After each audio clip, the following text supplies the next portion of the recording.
5 years ago, the Johnson family was killed at the villa.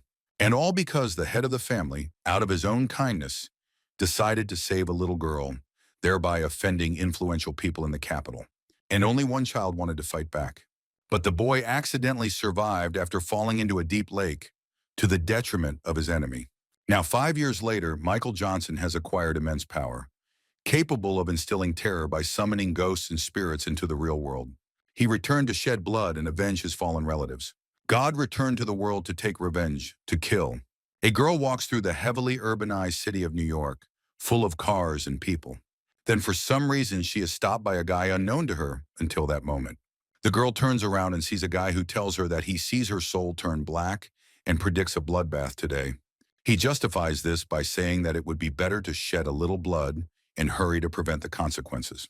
The heroine is very surprised by what was said, asking again as if trying to make sure that she had not misheard. She then calls the guy a dirty pervert, refuses to date him, and walks off into the sunset. The guy reflects on how he just made a kind comment and now he's being called a pervert, how quickly women have changed in New York, but in the end, this isn't Chicago. Michael then remembers that he was born into a happy family, but his peers always bullied him for belonging to the Johnson family. But 5 years ago, it all ended because his father decided to save a little girl. But this did not please one high-ranking person, and therefore a few days later during a banquet at the villa, the Johnson family was destroyed. Only Michael survived. All the family's acquaintances did nothing and simply stood and watched this tragedy.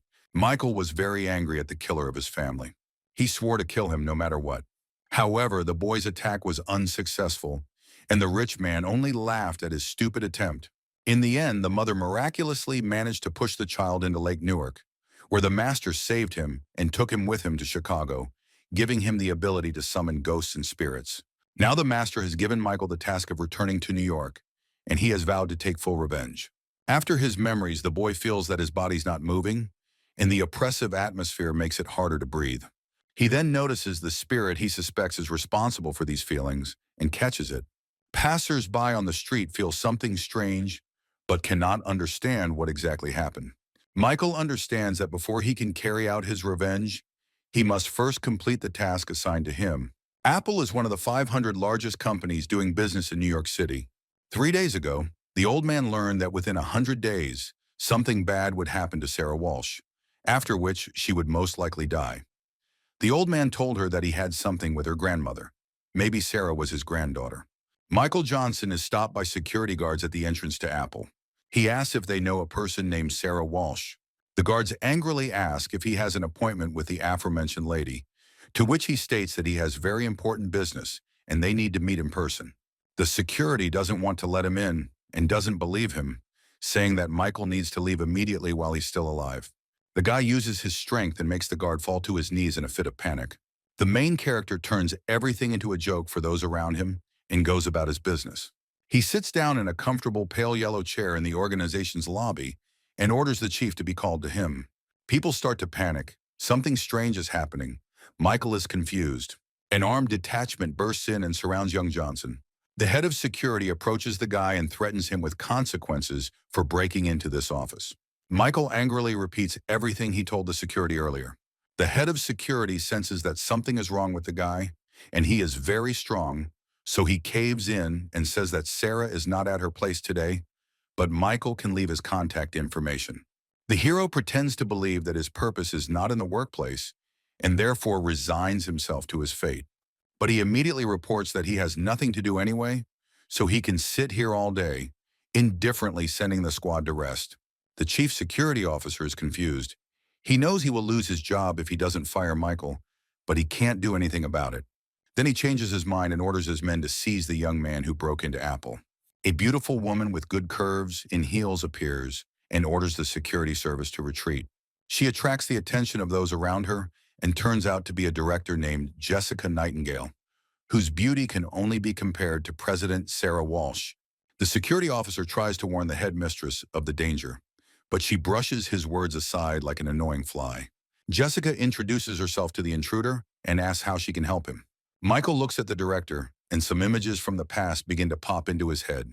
He recalls that Jessica was his deskmate in elementary school, and that they had a wonderful relationship until middle school. Johnson finds himself back in the events of 5 years ago, seeing himself return to the house that has already been sealed after the incident. The entire city turned its back on his family, and an attempt was made on his father's company. All of New York was in the power of one man. Despite the pressure from others, Jessica endured all the rumors and buried my parents on the mountain, putting up a tombstone. Michael didn't think they would ever meet again. Now he had to thank her somehow. Upon exiting his memories, the guy finds himself too close to the girl, which she delicately hints at. Jessica repeats her question, to which the guy replies that he has seen her somewhere. She becomes embarrassed and says that this is an old-fashioned way to start a conversation. The girl ends the conversation and, despite the shouts of the clerks, asks them to leave the guy alone and not create so much useless noise. Michael notices that Jessica has changed a lot since their last meeting, especially her breasts. He decides that his priority now is Jessica, not Sarah. Director Nightingale gets into her cool, expensive car.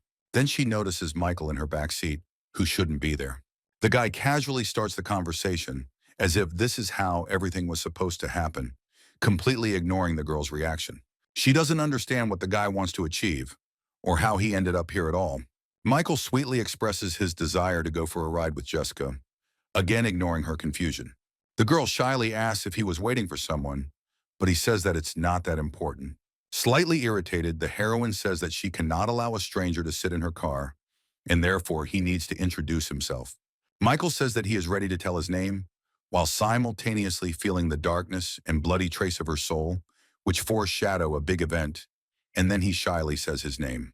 The city center, a large, beautiful building that every office clerk would like to be in. Jessica appears at the banquet with Michael, wearing a chic dress that highlights her equally attractive figure. All eyes are on her. Everyone wants to know who she is and what kind of guy came with her. They sit down at a large banquet table, while those around them whisper that the director has never invited a man to an evening party. Wealthy men immediately gather around her, wanting to get to know her better. Michael remains pointedly silent as Jessica tries to divert attention from herself. Everyone offers Mrs. Nightingale a drink, to which she is very embarrassed. Michael intercepts the glass intended for his companion, asking how many glasses he needs to drink. Those who had recently communicated so pleasantly with Jessica are deeply outraged by the intervention of some unknown poor fellow. Michael doesn't ignore the insults, smiling sarcastically. The director takes the glass from the guy, demonstrating his control over the situation.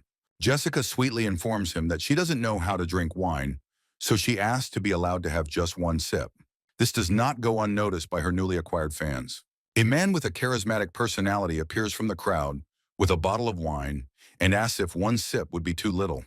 Jessica, with great strain, recognizes him as Raphael Burke. Everyone is gossiping about the young man's influence and about how Nightingale last threw a glass of wine on Burke, which made him mad. Raphael angrily informs Jessica that she must drink the entire bottle to atone for her guilt for the previous incident. He makes it clear that this is not a request but an order. The lady tries to wriggle out of it, insisting on one glass. Otherwise, she will cause trouble for the others, remembering that she splashed the glass on him that time because she thought there were drugs in it. Raphael, approaching her at a dangerously close distance, informs her that he has already booked the presidential suite, and therefore she will have a place to rest, and she should not hesitate.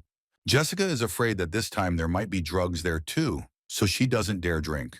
The aggressor flares up in his displeasure, calling Jessica dirty names, hinting that even Sarah Walsh is drinking today. Sarah reflects on her situation with tears in her eyes, realizing that compared to his power, she means nothing. Michael bursts in between the two people, taking Raphael's bottle, leaving him in an angry confusion. Burke curses the hero, for which he immediately gets hit on the head with a bottle, causing it to shatter into pieces. The former offender complains of a headache like a small child. Michael responds to the complaints by saying that it is inappropriate to force a girl to drink. Everyone is shocked by what just happened to such a highly respected person. Someone points out that the guy won't live to see tomorrow morning because he went against the Burke family, one of the most influential politicians in New York. Jessica begins to beg for mercy for her friend, promising to drink any wine in any quantity, understanding the consequences.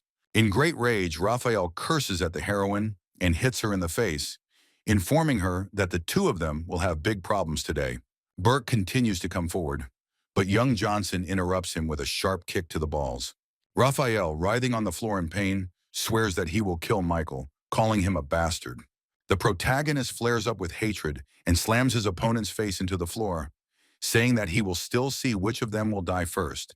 A number of important-looking men in dark glasses appear, looking disapprovingly at what is happening and ordering them to stop. The man in front, with growing anger, repeats twice that Michael must let his victim go. Onlookers report that this is the head of the Burke family and also Raphael's father, and therefore Johnson is finished. Next to the head of the family stands a strange man with a long beard and an inscrutable gaze, who is most likely a legendary warrior. Jessica realizes that she and Michael are in big trouble, and Raphael calls his dad for help. Johnson lets the arrogant rich man go with demonstrative indifference. Formerly stately and charismatic, Raphael runs to his daddy like a little coward. The ancient warrior also possesses some secret power, like Michael, but does not express any emotions. Little Burke begs his father to punish his abuser for taking Jessica away from him. The father, in a rage, orders his pathetic son to shut up and get out of here, which surprises him greatly. The head of the family inquires about the young man's origins, from that same warrior named Jack Larson, addressing him personally while Burke's son hides behind his back. Larson reports that Michael also has powers, and that his youth makes it easier for him to activate them. The protagonist listens with feigned indifference, and then asks what else they can say and what they want to achieve in general. The disgraced head of the family sets his warrior on Johnson, telling him to leave the body if he begs for mercy. The legendary warrior warns the hero that the boy should not have messed with someone like him and begins his attack. Quickly approaching, the old man advises the young man to beg for mercy. Michael responds to his opponent with indifference, and Jessica is confused as to whether this is really the same ancient warrior in front of her. Young Johnson, with complete indifference, grabs the old man by the top knot of his hair, wondering if his family has prepared a coffin for him. The old man experiences an indescribable range of emotions from the boy's impudence. Jack Larson's eyes flash blue as he lunges towards his opponent, intending to deliver a crushing blow. Michael dodges the attack without any problem, leaving the warrior confused by his lack of control. The protagonist, using his advantage, delivers a crushing blow straight to the legendary warrior's face. Michael Johnson's power finally and irrevocably defeats the ancient warrior and pins him to the floor, leaving the protagonist complaining about the old man's dishonorable attack. Everyone around is shocked by what they just saw and is in a stupor from the shock they have experienced. Michael asks with absolute indifference who will be next. Father and son are shocked at how their legendary warrior was defeated with one blow. The old man asks how the main character could have such power, and Michael sarcastically asks who he is. A powerful sound wave emanates from Johnson, which does not go unnoticed by anyone present, including the great warrior Larson. Michael approaches the head of the family haughtily, without even taking his hands out of his pockets, and addresses him by name. Using his power, the young hero intimidates Burke Sr., repeating the threats that were previously addressed to him. Michael remembers that the Johnson and Burke families had been feuding for many years, even before the hero was born. Raphael's father orders his men to get rid of this impudent fellow. In hopes of a pay raise, security guards race to be the first to reach their opponent. All the guards rush at Michael at once, but he calmly deals with them in an instant. The protagonist says that ordinary people obey and leave, looking around at their defeated opponents. The Burke family members grovel before Johnson and apologize in every way, begging him to let them live, while Michael mocks their helplessness. The hero's eyes flash with the red flame of vengeance, and he says that debts must be repaid. Just in time to prevent anyone from getting hurt, security bursts in and orders this to be stopped immediately. The chief officer, a pretty young girl in a tie and shirt with epaulets, asks Michael to move away from the people. Finding the Burke family on their knees, she wonders what her son has done again. Encouraged by the arrival of security services, the father joyfully and with relief says that they are saved. She also, in great shock from what she saw, notices the defeated legendary warrior of the Burke family, who is dragging himself on his knees on the floor. Michael grabs the head of the family by the hair and says that he was just bravely defending a girl from a well-off family from the advances of this guy.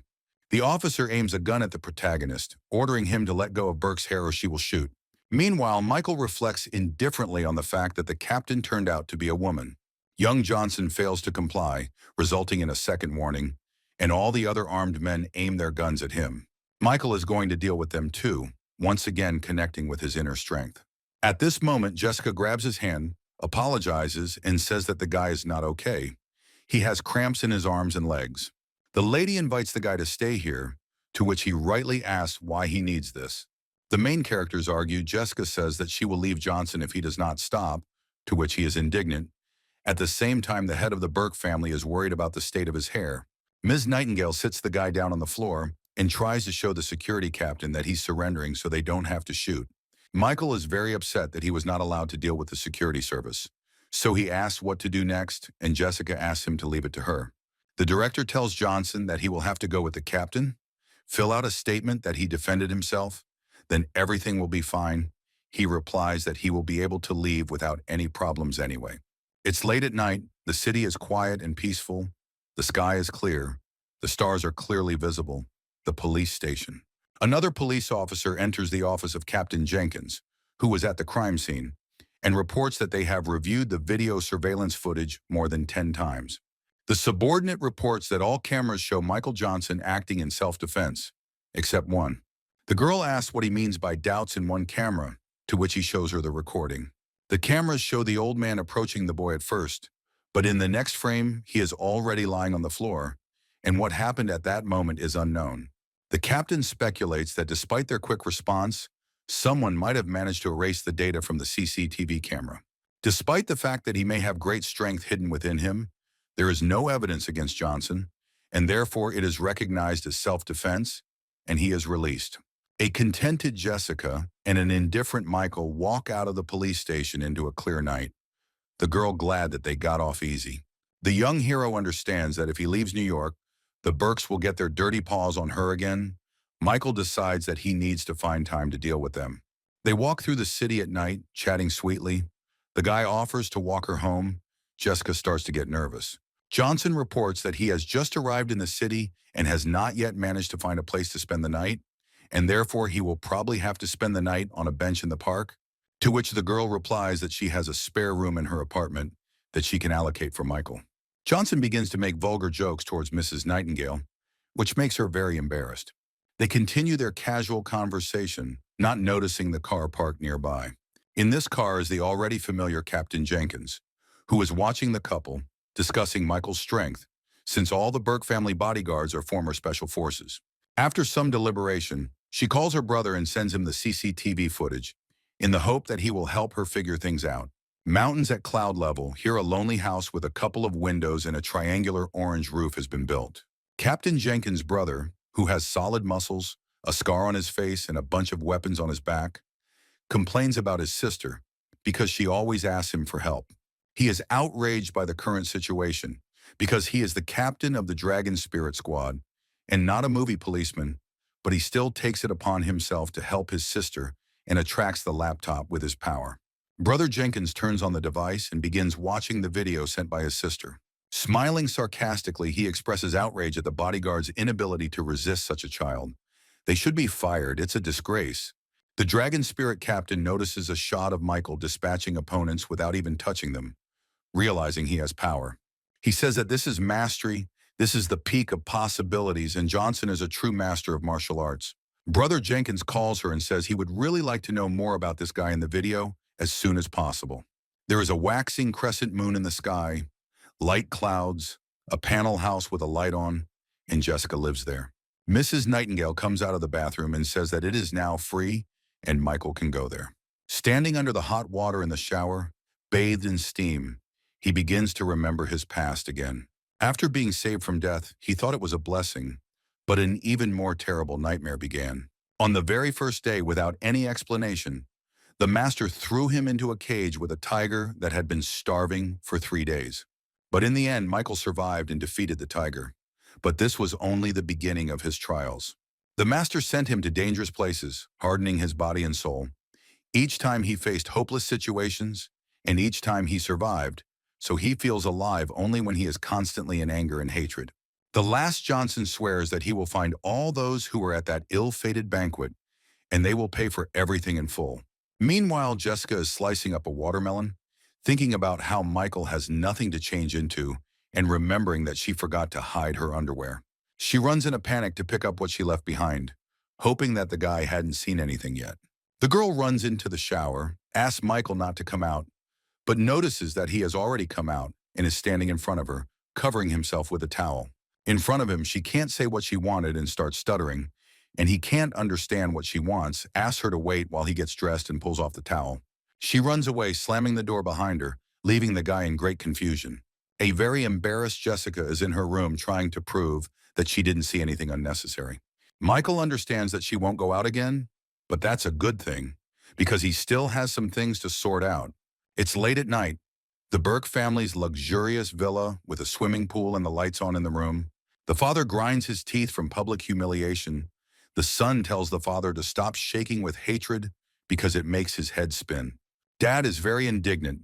He shouts that because of his useless offspring, the legendary warrior Jack Larson is seriously wounded, and instead of him, only his grandfather can protect the family. The son, sobbing, suggests calling his grandfather, since he is not doing anything anyway, and the father says that he cannot leave it like this, so he will not calm down until he deals with that guy. Together they decide to call the elder Burke, and Raphael imagines how he will mock Michael by undressing Jessica in front of him. During the conversation, a dark figure appears, suspiciously reminiscent of Johnson, who asks what they are talking about. The Burke family members present are in incredible shock at the appearance of their newfound worst enemy. Michael casually sits down on a chair and offers them to chat, while the others are afraid that he will kill them.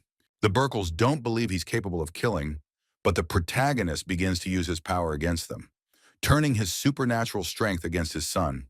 The father begins to tearfully beg Johnson to let him live, explaining that he has no claims against him, to which Michael only laughs madly, sarcastically, and questioningly, repeating the phrase about claims. The guy angrily reminds the father of the Burke family that 5 years ago, there was a banquet at which all the Johnsons were killed. Berkeley suddenly begins to understand that his opponent is the same boy who fell into the lake and is surprised that he still survived. Michael slams his hand, full of magical power, into the face of Berkeley Sr.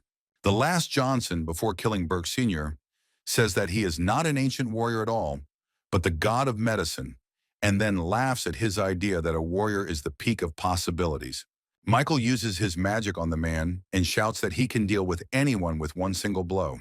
On this day, New York shook. Above the mountain, Claude Burke, the eldest of the Burkes, materializes in extreme displeasure, dressed in a kimono with magical energy flowing around him. He sees the death of his relatives, but does not know who dared to do it. The old man swears that he will find the one who did this, behead him, and cut him into thousands of pieces. In Jessica's apartment, Michael meditates in the company of the spirit of his power and reflects on how he needs to exercise more while he's there. Johnson holds a black stone in his hands, a gift from his father for the boy's 10th birthday. He still doesn't know what to do with it, and in a week the day of his parents' death will come, and therefore he will need to visit them. The guy notices a strange inscription in red on the stone. He suggests that he needs to drip some blood on it. The stone jumps out of the hero's hands. The artifact begins to spread large waves of energy around itself, pressing on Michael, which makes his head spin. He cannot hold out like this for long. The young hero appears in a cemetery, beaten and half naked, surrounded by nothing but clear night, swords stuck in the ground, and tombstones. Michael comes to, his head is splitting, and he notices a black fog around him. He ended up in the cemetery of rebirth and doesn't understand what's going on there, or how he ended up there. Magic swords glowing with purple fire begin to fall on him from the sky. Red eyes with vague outlines of a mouth appear among the swords. They seem to have evil intentions. Roth angrily says that, being in the late stage of life, the hero dared to enter the graveyard of reincarnation. Multiple dark spirits command the boy to leave immediately if he wants to live. Michael wakes up on his bed in a cold sweat with a black stone in his hand and a sore head. He remembers last night and how his strength has not yet reached the threshold of entering the graveyard of reincarnation. There are exactly 100 tombstones there, therefore 100 souls. A knock on the door interrupts his thoughts. It is Jessica who informs him that breakfast is ready and she is waiting for him. Having finished his reasoning, the guy goes out and sits down at the table, where Mrs. Nightingale is already there, and a hearty, appetizing breakfast is being served. Michael tells Jessica that she cares for him so much that he doesn't want to leave and offers to wash the dishes, cook for himself, and warm the bed on cold winter nights. She points out that she has heated floors in the winter, and even if he wants to stay, it's impossible because she has monthly rent and housework to do. The guy sheepishly says that he has no money now. Jessica suspects that he has decided to live at her expense. Young Johnson snatches up a napkin, begins to write something on it intensely, and then hands her a piece of paper with some kind of prescription. This anti-aging product from a friend of mine is considered low quality, but if you register it, the rent won't be a problem. Jessica laughs at his proposal and says that no company in the market will be interested in his offer. Michael envisions the product's complete success in his mind. Then the director's phone rings and it turns out to be Sarah Walsh. Jessica jumps up and runs to the meeting, leaving the guy alone and confused, recommending that he find a job instead of thinking about the elixir. The Central Market, where Michael is trying to sell his miracle cure, Miracle Hands, which cures all diseases. Passers-by notice the exorbitant price of $100,000, and they clearly have no intention of buying this product for that kind of money, considering the guy a madman and a charlatan. Suddenly, a pretty girl in a beret and pink windbreaker appears in the crowd. She calls the seller over to her, jokingly calling him a charlatan. Michael leaves with the girl. Upon arrival, they see a big, beautiful house. The guy is advertising his medicine again, but the girl explains that she didn't bring him here for that at all. She introduces herself as Anna S. and says that she was extremely captivated by his desire to outsmart everyone, to which Michael says that he has no time for games, and then he tries to leave. After this, she gives a card with the balance equal to the promised $100,000, and the protagonist changes his position and says that he is entirely at her disposal and will go through fire and water for her. Anna tells a sad story about her family and her father's illness, who has only a couple of days left to live, and she is also afraid that after his death her mother will do stupid things. She asks Michael to take her father to the mountains for a pretend treatment so that his mother can cope with his loss easier, and the guy notes that this miss is not very smart. Finding a benefit for himself, the hero promises to do everything in the best possible way. They enter the house and are greeted by the doctor, who remarks that now is not the best time to receive guests, as her father Robert Clark is ill. The boy and girl enter the chambers, discovering the elder Clark looking ill. The girl tells her father that she is back again. Michael understands that things are really bad. He sees that this man will soon pass away to another world, since his chest is already filled with dead air, and when it reaches his head, nothing will help him. The daughter also sees her father's condition and tells Michael that they have been treating him for a long time, but not a single doctor could help him, and the last one said that her father has only one day to live. She asks the guy to help her hide this fact from her mother at any cost. Then the mother comes into the room and asks if it is true that the father has only one day to live, as the doctor told her. Some guy remarks that there is no point in hiding this information from his mother. He introduces himself as Percy Clark, Anna's brother, and says that he has already arranged the funeral, which will take place in a picturesque place. The daughter complains about her brother's indifference and callousness, with which he says this in front of her mother, but he says that his father has suffered enough, and when Percy himself becomes the head of the family, he will not offend anyone. Michael understands that if his mother is gone, there will be even more money for Percy, and Anna says that their father will never allow him to become the head of the family, telling her brother that he is just an animal. Percy curses his sister, threatens her cruelly, and raises his hand against her. Michael defends the girl by attacking her brother, saying that their father is not dead yet and that he has already planned everything. The doctor intervenes and states that the protagonist has just hit the future head of the Clark house and asks who he even is. The god of medicine asks for a price of $10 million and promises to heal the father of the family.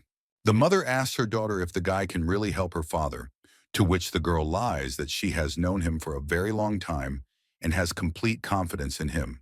Anna reasons that he simply has to cure Dad because he has asked an incredible price for his services. Percy is clearly unhappy with the intervention of some charlatan sent by his sister and feels that he is a danger to himself and his plans. He doesn't care what happens next. The main thing is that he will definitely receive the inheritance. Michael approaches the bed of the Clark family's father. There is no one else in the room.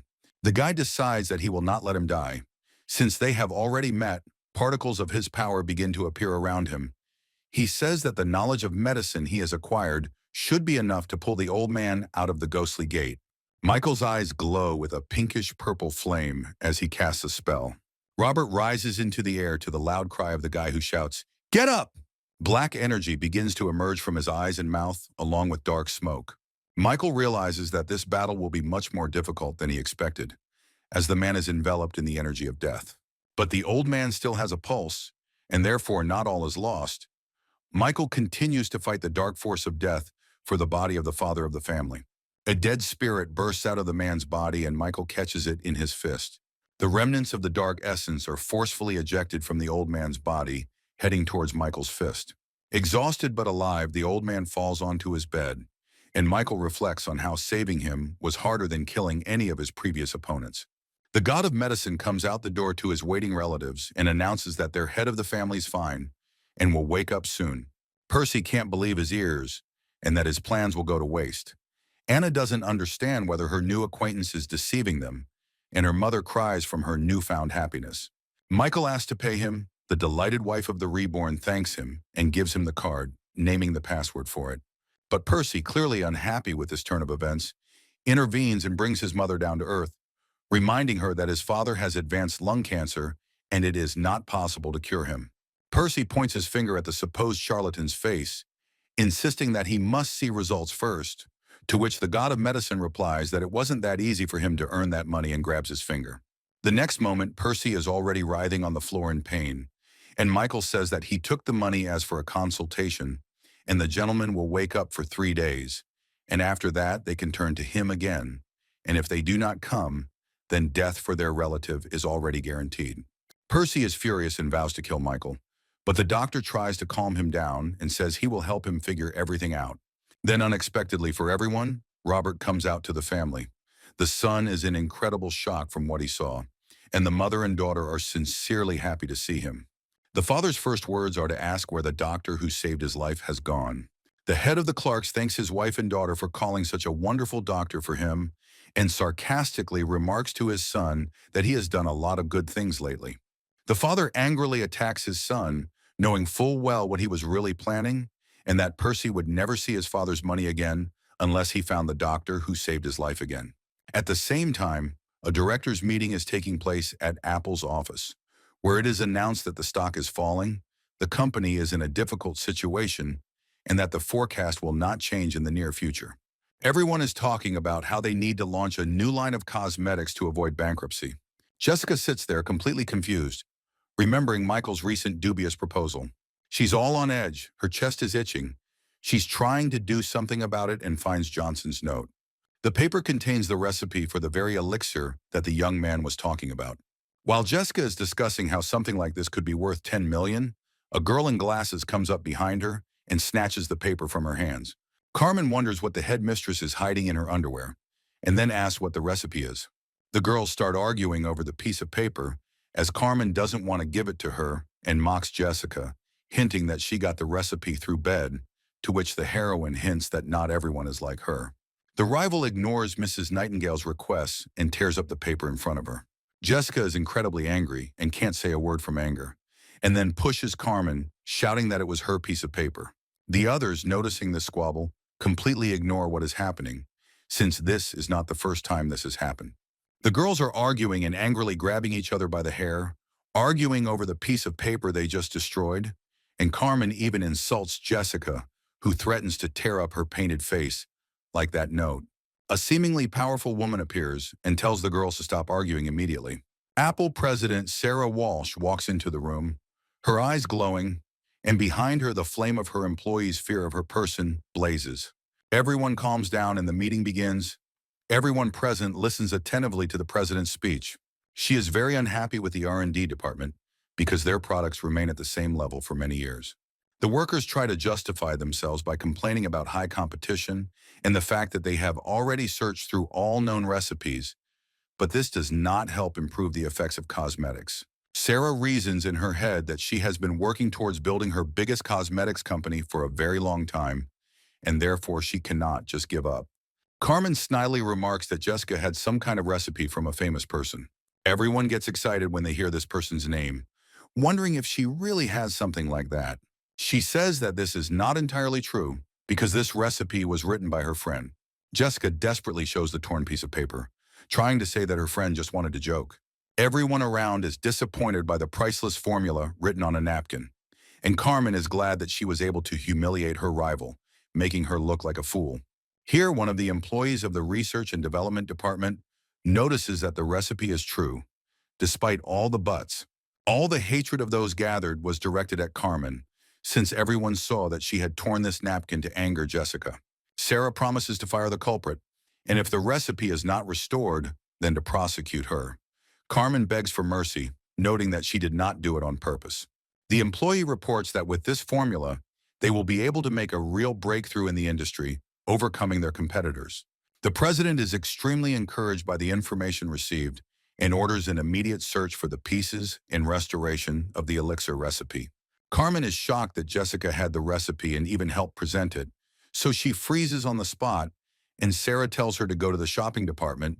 They will look after her there. The director returns home and calls Michael, but he seems to have already left. Jessica sits down on the couch, lost in thought, wondering if her new friend who wrote that recipe will ever return. Michael amazes the girl's imagination with his actions, because in fact he is a stranger who spent the night with her and wrote the correct recipe. She even begins to think that he is the hidden ruler of the world. Someone's hand falls on her head. She starts screaming in horror, breaking out in a cold sweat, and behind her appears the guy the heroine had been thinking about just recently, who asked why she called him and how she is doing. Jessica asks when he managed to return. The guy says that he just did when he heard her call. They talk. The girl is incredibly embarrassed. She asks to write the recipe for the elixir for her again, since the previous formula turned out to be spoiled. Michael says that the recipe is not so good yet, it is just a note. The guy offers to write another recipe. The guy's getting ready to go to bed, so he says that Jessica should also go to bed early today, but she tries to continue the conversation by grabbing his hand. Michael jokes that he is ready to listen to her if she asks him like a man, to which the girl says that she can still call the police. Jessica changes the subject to his search for Sarah Walsh and says that she wants to see him herself. The guy with a dissatisfied face repeats the name of Sarah Walsh and says that he will not go to her. He can't, he is busy. The girl tries to remind him that he went through a lot to get to her, and now he is resisting. He sarcastically remarks that yesterday his love was ignored, so today it is his turn to be untouchable. Michael insists that Miss Walsh call him herself tomorrow, as he is not in the mood to go to her, after which he ends the conversation and goes to bed. Then Jessica's phone rings, and it turns out to be her boss, who is interested in what she was able to achieve from Michael. Sarah says she'll think about contacting him herself, but for now, let the director keep an eye on the guy. The president, hanging up the phone, talks about what an unusual young man he met, who first makes a scene in the office and then doesn't dare come. The next morning, Michael walks into the Temple of Humanity, contemplating the odd appearance of a pharmacy. Michael notices a long line at the drugstore, so he decides he needs to take a look around first, at the biggest drugstore he's ever seen. Michael stops in front of a huge painting that he really likes, even though he knows it's just a fake. Michael notices that someone behind him is asking where this beetle came from, turns around and sees in front of him Lily and Jacob Sanders, who are grandfather and granddaughter. The girl is indignant that the guy called their family treasure a fake, noting that it cannot be one since it was bought in the capital. Jacob delicately points out that several collectors have noticed the authenticity of the image, to which Johnson replies that this only proves their and the collector's ignorance. He notices the flaw but dismissively says that the copy is very good, and therefore they can continue to deceive people, and then sadly remarks that he expected to find something worthwhile here. The granddaughter begins to glow with magical turquoise energy, and the grandfather tries to stop her, reminding her that this is an ordinary person. She can't let this bastard get so cocky and prepares a magical strike, swinging her leg at him. Grandfather shouts that ancient martial arts cannot be used against mere mortals. Michael easily grabs the girl by the leg, which she wanted to deliver a magical blow with, dismissively asking if this is really all she is capable of. Lily is shocked in her head that the guy defended himself so easily against her move, which she uses to easily knock out 2 sandbags. The protagonist asks if she has calmed down and begins to tickle her recently grabbed leg. The tickling causes the girl to lose concentration and fall to the floor, leaving her grandfather shocked by what is happening. Michael jokes and laughs at the girl's abilities, but says that a couple more years of training could have fixed everything. Lilia Sanders screams in rage at her attacker, who remains completely indifferent. The adult notes that he handled her reception without any problems, and therefore it is only by his mercy that she is still healthy, and she complains that he simply pissed her off, otherwise she would have easily won. Michael hints that he might repeat it at full strength by showing her terrifying visage behind him. The girl wants to run away. The grandfather apologizes for her behavior and also orders his granddaughter to apologize. After this, the old man asks Michael to tell him more about this painting, since he is already too old for such riddles. Michael uses his superpower to show the old man why he said the painting was a fake, and also explains that sometimes it's very difficult to tell a fake from an original, and that the artist who created this work put a lot of effort into it, and it wasn't for a small fee. After the story, the hero receives the medicine from the hands of Lilia Sanders herself, the granddaughter of the chief physician. Michael offends the girl, to which she flares up again and declares that today is simply not her day, and in general, her grandfather interfered with her. Jacob puts the girl in her place, saying that even her master could not learn the powers that the boy standing in front of them possesses. Michael orders more medication. They say they will do it for free for the inconvenience, but the guy insists on paying. Johnson says he has enough money to pay, but the girl makes faces at him to get to him somehow. Jacob tries to explain to his granddaughter that this warrior is from a famous family, and if it is really him, then there will be unrest in the city in the near future. Michael walks through the city and remembers his plan for revenge, and that it is time to prepare for it. But first he realizes he needs to deal with the annoying fly, meaning the suspicious guy behind him. Meanwhile, in the pharmacy, the argument about who it was that was there just now continues. The girl doesn't believe that he's special, but the grandfather says that he's actually stronger than her master. Rumor has it that he can destroy entire armies with his bare hands. All weapons are powerless against him, and people are just ants to him. The girl says that he is too young, but the grandfather continues that he is not even a master, but something more powerful. You wouldn't give him more than 20, and he already has so many opponents, so we should not become one of them. The Clark family's messenger is pleased to have so quickly located the one he was ordered to find. Michael turned into an alley. The guy thinks that he was noticed, but it turns out that his target has completely disappeared. The guy is still confused, but Johnson is already diving down on him with his magical power. The servant ends up under Michael. The young hero tells the servant not to force him to kill. The pursuer begs for mercy, promising to tell everything he knows. The guy turns out to be a private detective and tells everything about himself, his family, profession, hobbies, complains about his living conditions, and says that he took out a loan.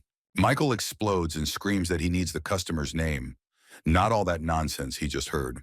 The detective reveals that the Clark family's father is searching for him everywhere and has offered a $1 million reward for his capture. Michael remembers the old man who was not fully cured, and the detective simultaneously offers him a lucrative offer, asking him to go with him to the client. The hero leaves indifferently, advising the guy not to do such things again if he wants to live. The character returns to the house and notices a very beautifully dressed Jessica there, who is getting ready to go somewhere. She tells Michael that they are going shopping together to buy him some new clothes and a phone to keep in touch. He tells her she shouldn't spend so much money on him, and Jessica tells him not to worry about it, taking his arm and heading to the store. Michael stands in his new dress suit. It suits him very well, perfectly complementing his appearance. Jessica sheepishly remarks that he looks quite attractive in this suit. She winks and says that he's not even ashamed to pick up female students like that, and also asks if he has anyone, and talks about her friend's older sister as a real beauty, to which the hero sharply replies that he doesn't have and never will have a girlfriend. The girl suspects that Michael has never fallen in love and is actually a virgin, but he remembers in his head that he clearly had no time for this. He spent 5 years honing his skills, and therefore, he had no time or desire to communicate with girls. But once upon a time, when his family was still alive, he liked Lucy Vox, who was the most beautiful in school. He even wrote her a love letter, to which she responded. The answer was a request to confess this in front of everyone at the school assembly, which he did in his naivety, and she turned him down in front of everyone. It was a trap, and he fell for it. That's when he realized that girls were a waste of time and resources and not worth it. The guy is seething with rage, and the girl tells him not to worry so much, because she had no one either, but life is still beautiful. They walk to another store, chatting peacefully, and on the way they meet Maria, the friend of Michael's first love. Dahlberg ignores the hero, turning only to Jessica, noting that she hasn't changed at all and seems to have a boyfriend. Then she notices that he looks suspiciously like Michael Johnson. Then she tells her friend the story that the hero recently recalled. After searching the internet, they discover that the victim of their disputes has already died along with her entire family. Michael flares up and wants to shut up his stupid old acquaintance and her vile boyfriend.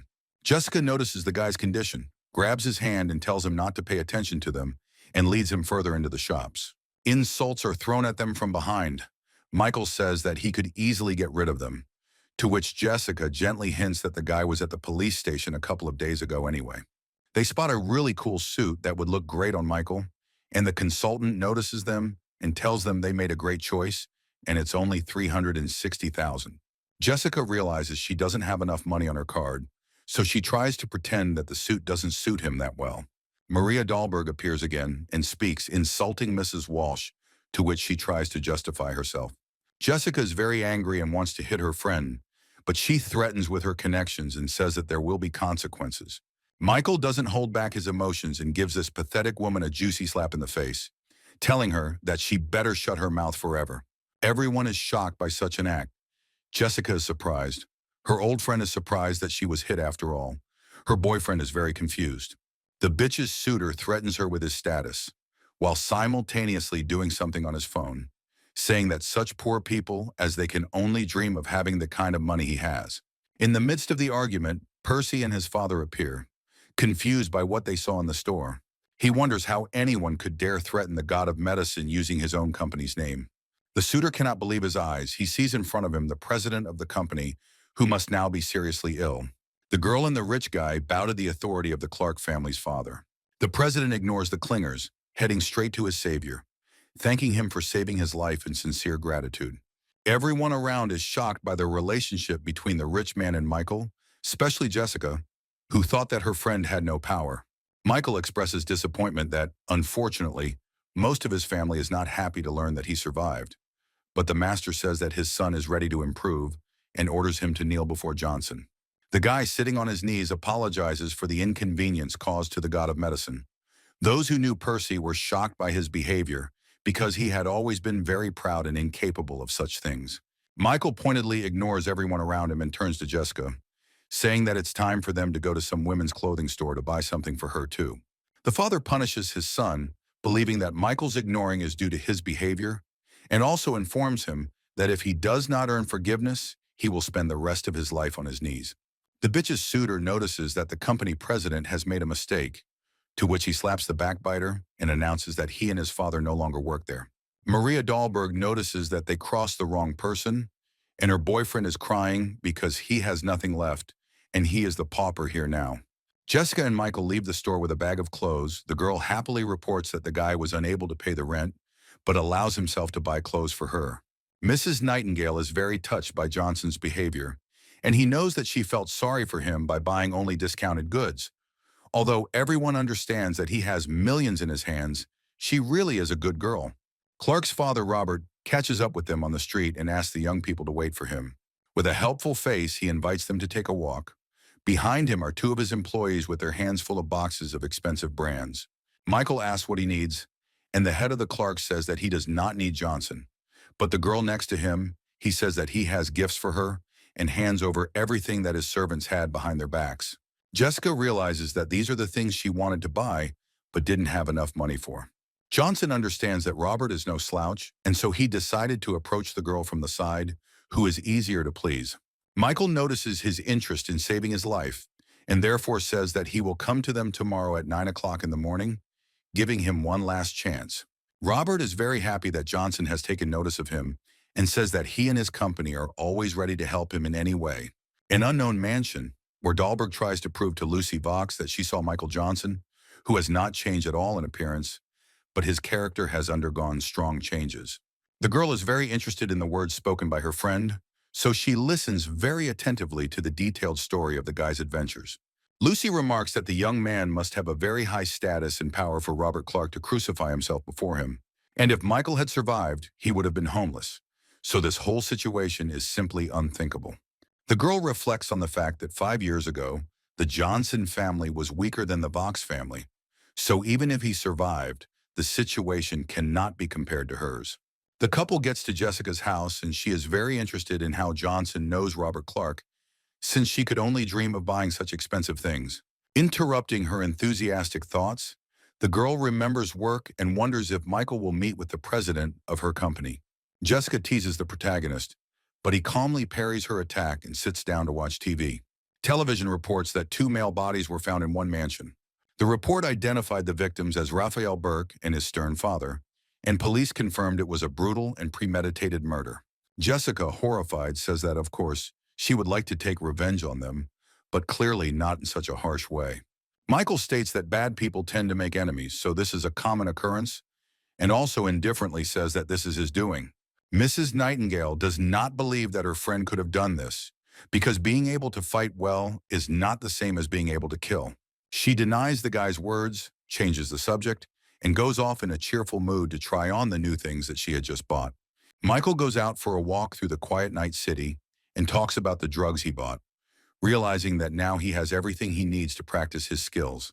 During his thoughts, he meets Captain Jenkins, whom he already knew, and she is glad that they finally met again.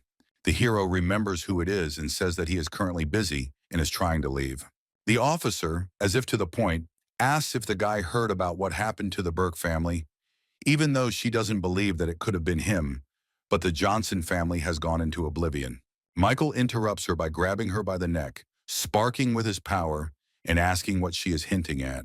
A frightened Jenkins realizes that despite her martial arts training, she can't handle the guy, and also says that there are still some things they need to discuss, but she wanted to do it over dinner. He makes excuses and leaves, saying that he has other plans for the time being, and the girl tries to catch her breath after being captured. She talks about how the guy has achieved perfection in ancient martial arts, but even in 5 years it is impossible to achieve such a result. What happened to him during this time? Michael is standing in the kitchen of Jessica's apartment, chopping ingredients for something. He plans to use Nightingale's microwave while she sleeps to practice alchemy. Something goes wrong, and the guy realizes that the ingredients the doctor gave him have already gone bad. But at the same time, he still manages to create at least 5 red spheres, although he should have been able to create much more, but this should be enough. In the morning, Jessica wakes up from some noise and goes out into the living room sleepily, yawning loudly. In the hallway, she finds Michael, who is busily getting ready to go somewhere.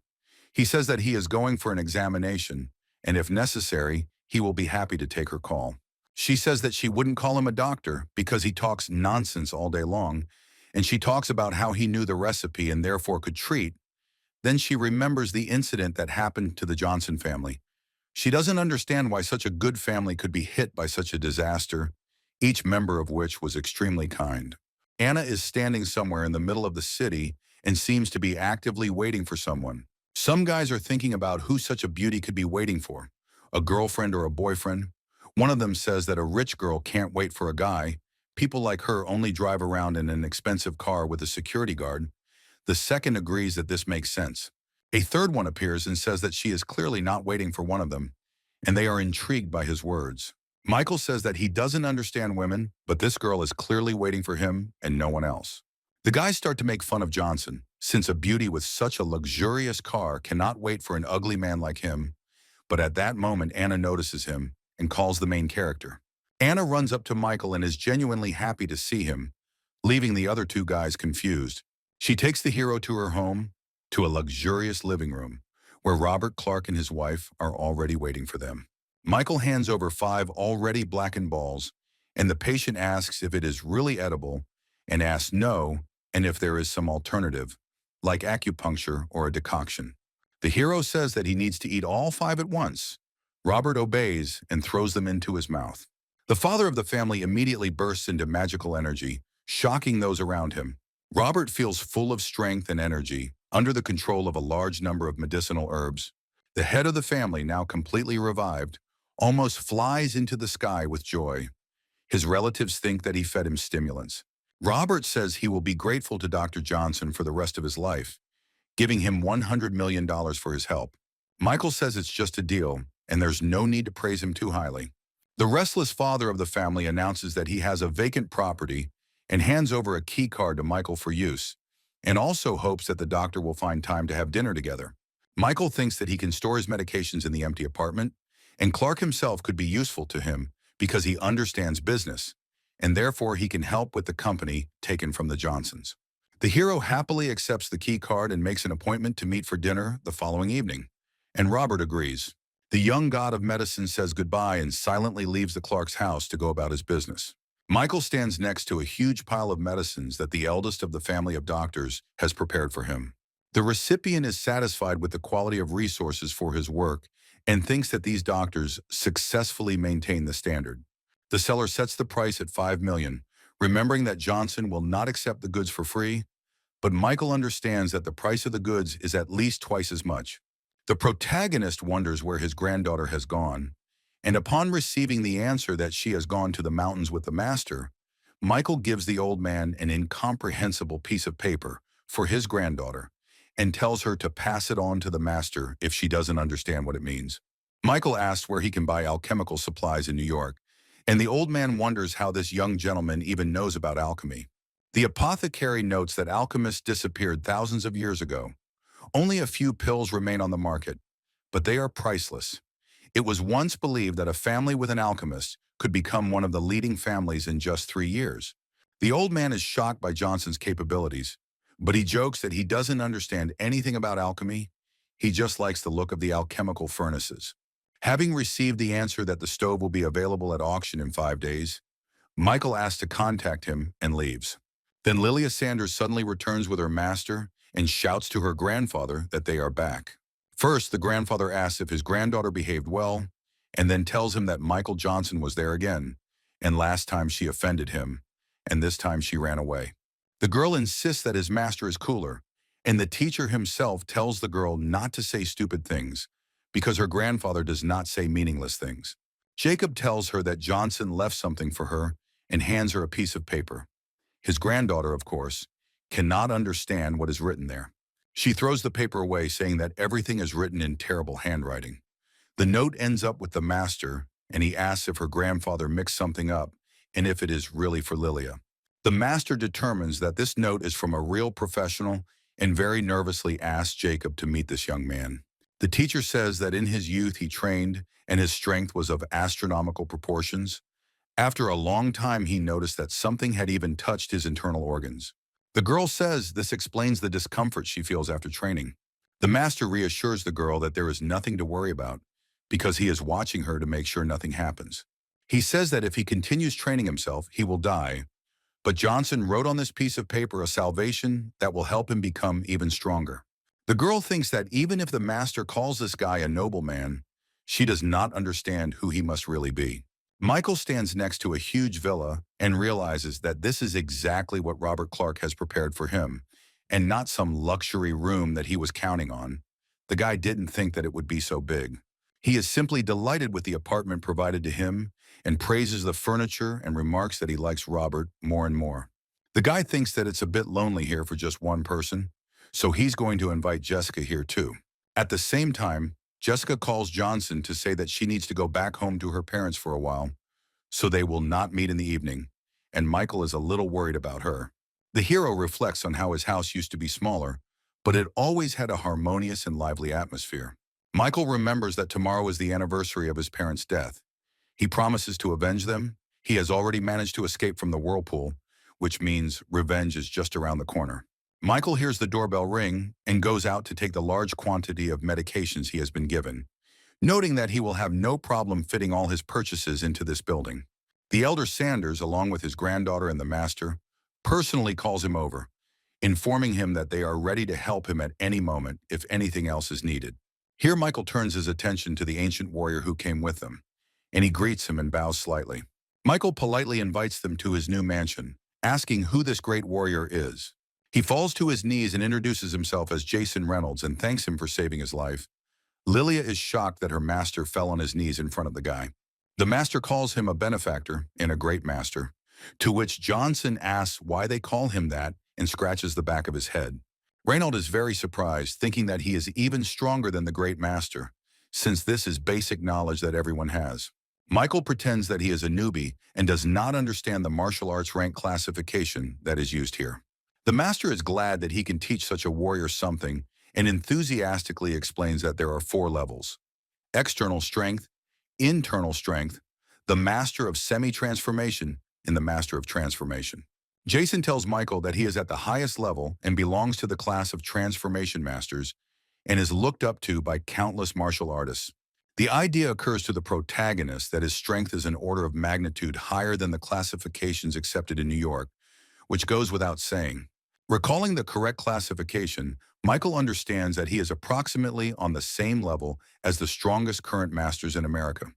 Although he is still very far from the true top, Johnson believes he has underestimated the masters and therefore asks Reynolds how many there are in total and speculates on whether there might be someone stronger than him nearby.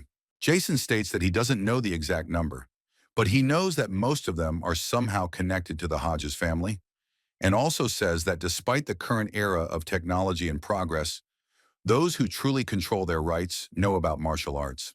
Jacob says there are 4 main families in New York, and the fourth of them is the Burke family. It's a pity they were recently killed, but their old man is a master who secretly practiced the arts. Michael recalls that just before his death, Raphael's father threatened to kill the eldest in the family, calling him a strong master. Among the other families, Lucy Vox made the biggest impression.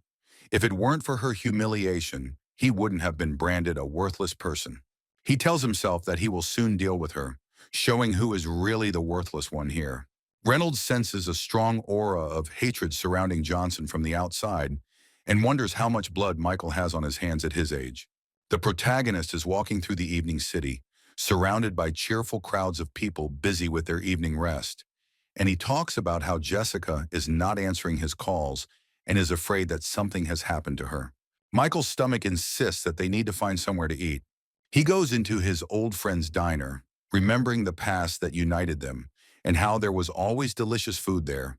And even when he was deeply depressed, his friend was always there. But it turns out that there is no one at the stall, but Michael still decides to order something.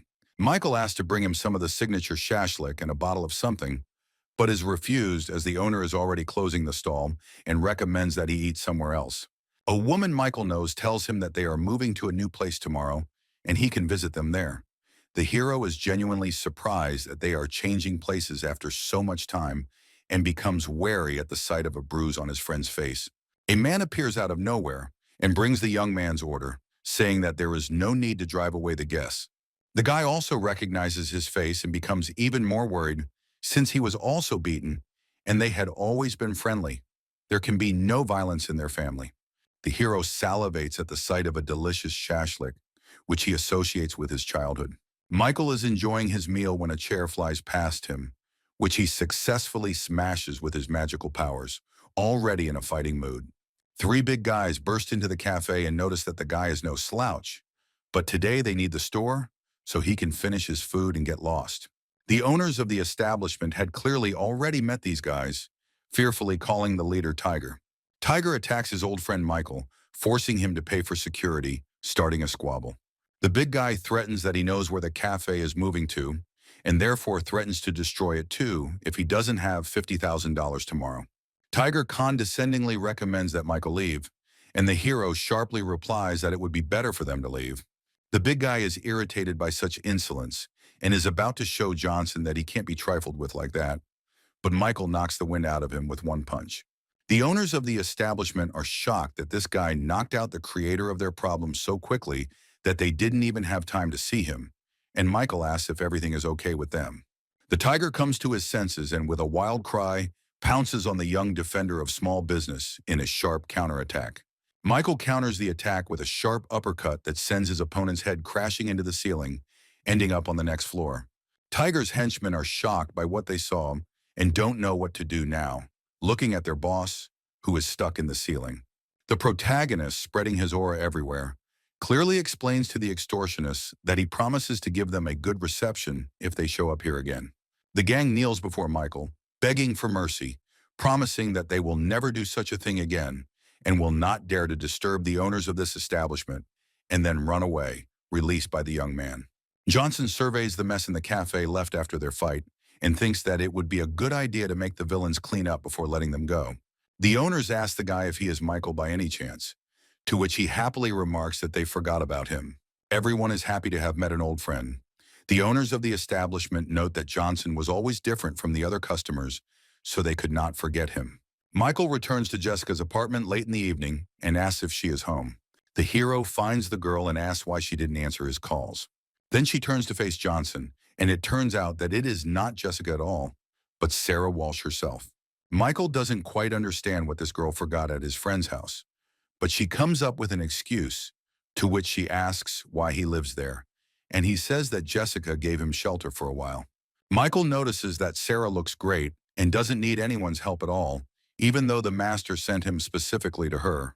They begin to talk, and during a two-way interrogation, they realize that neither of them can contact Jessica, causing Michael to fear that she has become a target for his enemies. Young Johnson suddenly rushes off to look for his girlfriend, and Mrs. Walsh is shocked that after all this, he just up and leaves her, even though he himself had recently been looking for her. Sarah is not ready to put up with the insolence of a guy who has the recipe she needs and decides to come up with an approach to him. Michael left, and she wonders what kind of person he is, because there is no information on him in the public domain, and comes to the conclusion that it exists, but is protected by higher authorities. Such a guy can be useful for the company, but it will not be easy to control him. The girl cannot come to terms with the loss of such a person, and therefore decides to get him at any cost, since this is very important for her company, and besides, he himself was the first to come to her.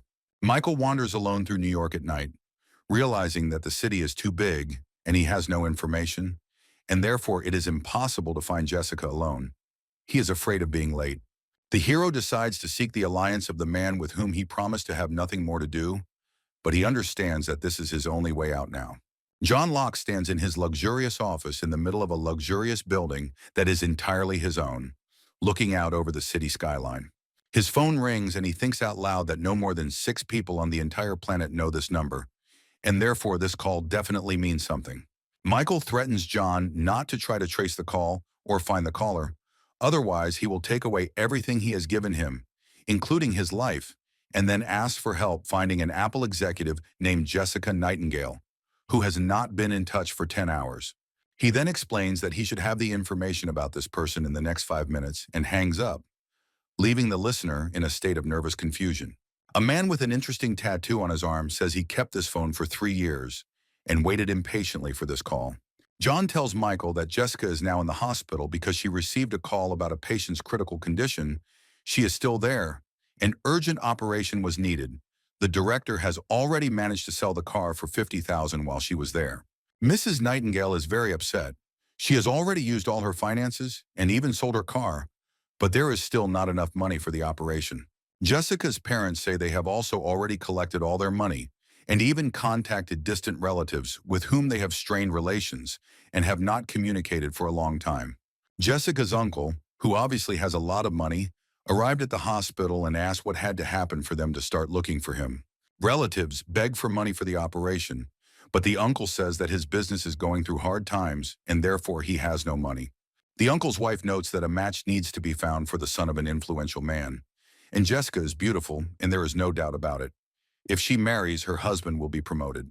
Auntie not quite politely hints that if Jessica agrees to a marriage contract with the rich man's stupid son, then they will find money for her brother's treatment. Jessica is shocked. Her uncle's wife says that this is the only solution available to solve their problem. The parents are against selling their daughter. A distant relative puts pressure on a girl, saying that her brother is only 14 years old, and how can she calmly watch him slowly die, since you are his own sister? But then Michael's questioning cry comes from the door, asking who is going to marry off his girlfriend. He wonders why Jessica didn't tell him about her brother's illness. For him, as her boyfriend, it's too much, and all the relatives are shocked by what's happening. Jessica's greedy distant relatives are trying to destabilize the guy, as his existence is not beneficial to them. The girl, in order to prove that Johnson is her boyfriend, kisses him on the cheek, stunning even him. Uncle insists that not every man can afford such an expensive operation. Michael, with a smug look, says that $400,000, a mere trifle, he paid for the operation on the way to the hospital. Johnson realizes he didn't make it in time, but he's glad he got here before Jessica agreed to marry, even though he was found out. Michael laughingly says that the money did not go to the hospital, but directly to the best doctor in New York, Johnson, who will cure the guy in no time. The uncle's wife remarks that for some reason, she has never heard of this doctor. The hero thinks this woman should work as a detective, and he confidently replies that, of course, she didn't hear, because this doctor is himself. The uncle dies laughing at this statement, and his wife says that if he is a doctor, then she is a god. Two doctors come in and ask the patient's relatives to be quiet. One of the doctors turns out to be Robert Clark's attending physician.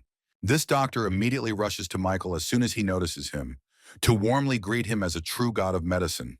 All the relatives were on the verge of fainting after hearing this from a highly qualified doctor. Michael tries to cover up what happened at the Clark's house, hinting to the doctor that they saw each other at the hospital, but the doctor doesn't take the information he received seriously and directly tells him where they saw each other before. Jessica's uncle is shocked that such a scumbag as Johnson can call himself a doctor, and such a well-known one at that. The doctor is fed up with the constant speeches of distant relatives, so he calls security, who immediately escort them out of the premises. The doctor suspects that they may have rabies and suggests placing them in a dispensary to prevent the spread of the infection. Michael, hugging the doctor, says that despite his average skills, his methods are quite cruel, to which the doctor remarks that they dared to show disrespect to the god of medicine and deserve such punishment.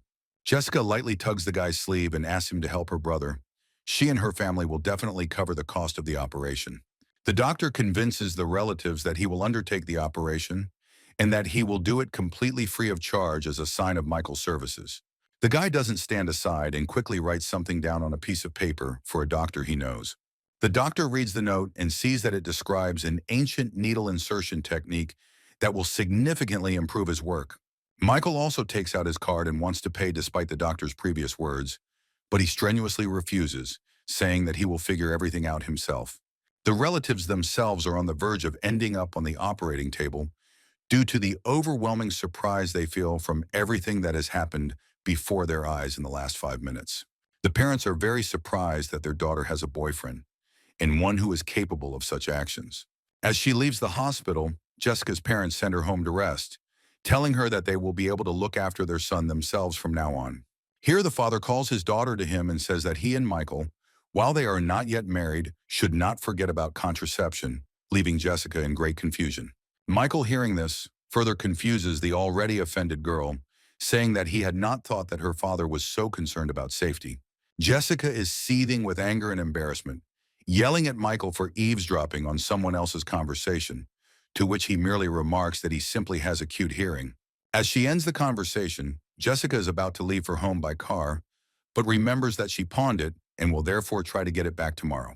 The guy pretends not to understand what Jessica is talking about and says that she left him the keys to her car. The girl throws herself into Johnson's arms, warmly thanking him, who clearly did not expect such an outburst of feelings. Already behind the wheel of the car, Mrs. Nightingale asks why Michael is helping her so much, to which he says that she might find out about it tomorrow. The girl feels cold, saying that the air conditioner is broken, but Johnson understands that unfortunately, everything is not so simple. He senses the spirit of extermination nearby. The guy asks Jessica to follow all his instructions exactly, and he jumps out of the car, telling her that she needs to go home to the apartment and not stop so that she doesn't hear from behind. Next, the girl needs to hide in Michael's room and call the last contact from his phone and ask him to send the strongest person to her within 30 minutes. And when the people come, do not resist, wait for me. Michael is left alone on the road, watching Jessica's car as it turns the corner. A black car drives up to him. Two figures emerge from it. The guy says that it is time to meet the enemy. The man who killed his family 5 years ago appears before him, claiming he didn't think any of the Johnson family were still alive. Michael asks if the man wants to kill him, and the man, laughing, says that the guy is a real scumbag and doesn't deserve to be killed, and sets his driver on him. The villain lunges at Johnson, who stands in the same unchanging pose, ignoring the threat. The hero delivers his signature blow, knocking his defeated opponent away, calling him a weakling. The main villain says that it was useless to give such a weakling a chance. The man admires the perfection that Michael has achieved in 5 years. Today, Liam Sparks himself will let him die. The hero pointedly remarks that his rival is talking too much nonsense. The handsome man begins his speech by revealing that he was the one who killed the entire Johnson family 5 years ago. Liam offers Michael to become his loyal dog, instead of the guy the last Johnson just killed. The protagonist reports that Sparks is taking on too much, relying on his amateurish kung fu. The young hero wonders if his opponent has noticed that his main weakness is illusion, and multiple images of dark spirits appear behind him. Michael blazes with the quintessence of all his power and strength, and warns that he will not allow the killer of his family to die so easily, nor his subordinate. The main villain cannot believe that there is such a young master in America. He himself has been improving for 40 years, spent countless efforts and wealth, and only just became a master. Even though he doesn't understand how the guy achieved such a result in such a short time, the gap in experience between them is colossal. Liam screams about his intention to blow Michael's head off, and all blazing with anger, rushes into the attack. Young Johnson blocks his opponent's deadly attacks, ignoring his skill and training. Michael notices that Sparks was able to cause him some minor damage in the form of scratches on his arms, albeit more severe than he expected. Liam, meanwhile, spewing blood from his eyes and mouth, is horrified to discover that he broke his fingers during the attack on Johnson. Michael, with a smug smile that even the spirits of darkness behind him would envy, wonders if this is the gap in experience that his opponent spoke of. The protagonist, blazing with magic and hatred, shouts that today Liam Sparks, the killer of the Johnson family, will pay in blood for his actions and rushes into the attack. The villain reassuringly notes that Michael decided to attack him in the air and believes that this is his chance to win, thinking that his opponent is still extremely inexperienced. Sparks focuses all his power into his left hand and delivers a critical blow, cutting off the legs of the last Johnson. The main villain, with a smug smile, haughtily asks how Michael plans to fight without legs. But a moment later, with horror in his eyes, he realizes that it was only a transformed illusion, calling out to the higher realm. Johnson at this moment performs his true strike, filled with the full power of his magic from the back of his doomed opponent. The protagonist's blow sends Liam crashing into the road, breaking off huge chunks of the roadway with his body. Michael stands in the night over the place of his enemy's defeat, blazing with magical power. He notices that his opponent is still alive and says that the villain, as befits a master, is stubborn. Sparks, his face mangled from the blow, whispers that the guy's superiority over him is impossible. Michael lifts Liam Sparks by the hair and asks him to answer one question, and then the guy will think about whether to burn his enemy alive. He wonders who told Sparks about Johnson's existence and how many others know about it. The enemy wonders if he will really be released if he tells everything. In a very vicious manner, Michael shows that his opponent is in no position to negotiate with him and slams his head into the pavement. Sparks says he saw photos of the hero on the internet, and since he doesn't like being in danger, he ordered his people to find and track him and arrive to deal with him. The Dragon Lord said that no one from the Johnson family should survive in the end. Michael slams his boot into Sparks' back and demands to know the Dragon Lord's real name. Liam says that he has not had direct contact with the Dragon Lord, as he is not worthy of even knowing his name. Johnson wonders why the Dragon Lord decided to attack his family, and whether his father really insulted him. The Dragon Lord only said that he was looking for something, and in the end, the search led him to the Johnson family, and Michael remembers the stone that the old man gave him. If the Johnson family has anything worthwhile, it is the cemetery of reincarnation. They hear some kind of hum, then the bastard says that his people have already reached Michael's girlfriend, so he can spend his time on murder. But then there is no guarantee that Jessica will survive.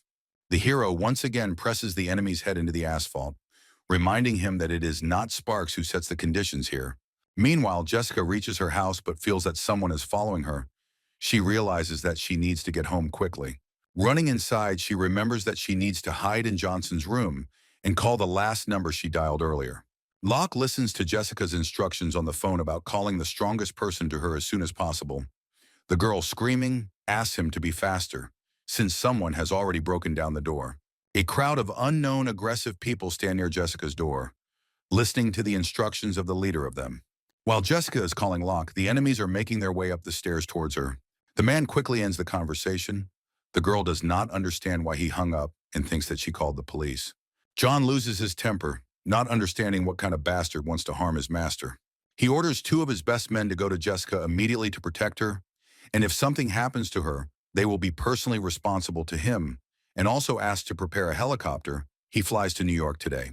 His men inform him that there is an important meeting tomorrow, and he can't cancel it like that, to which Locke snaps that everyone gathered should be told that he won't be coming.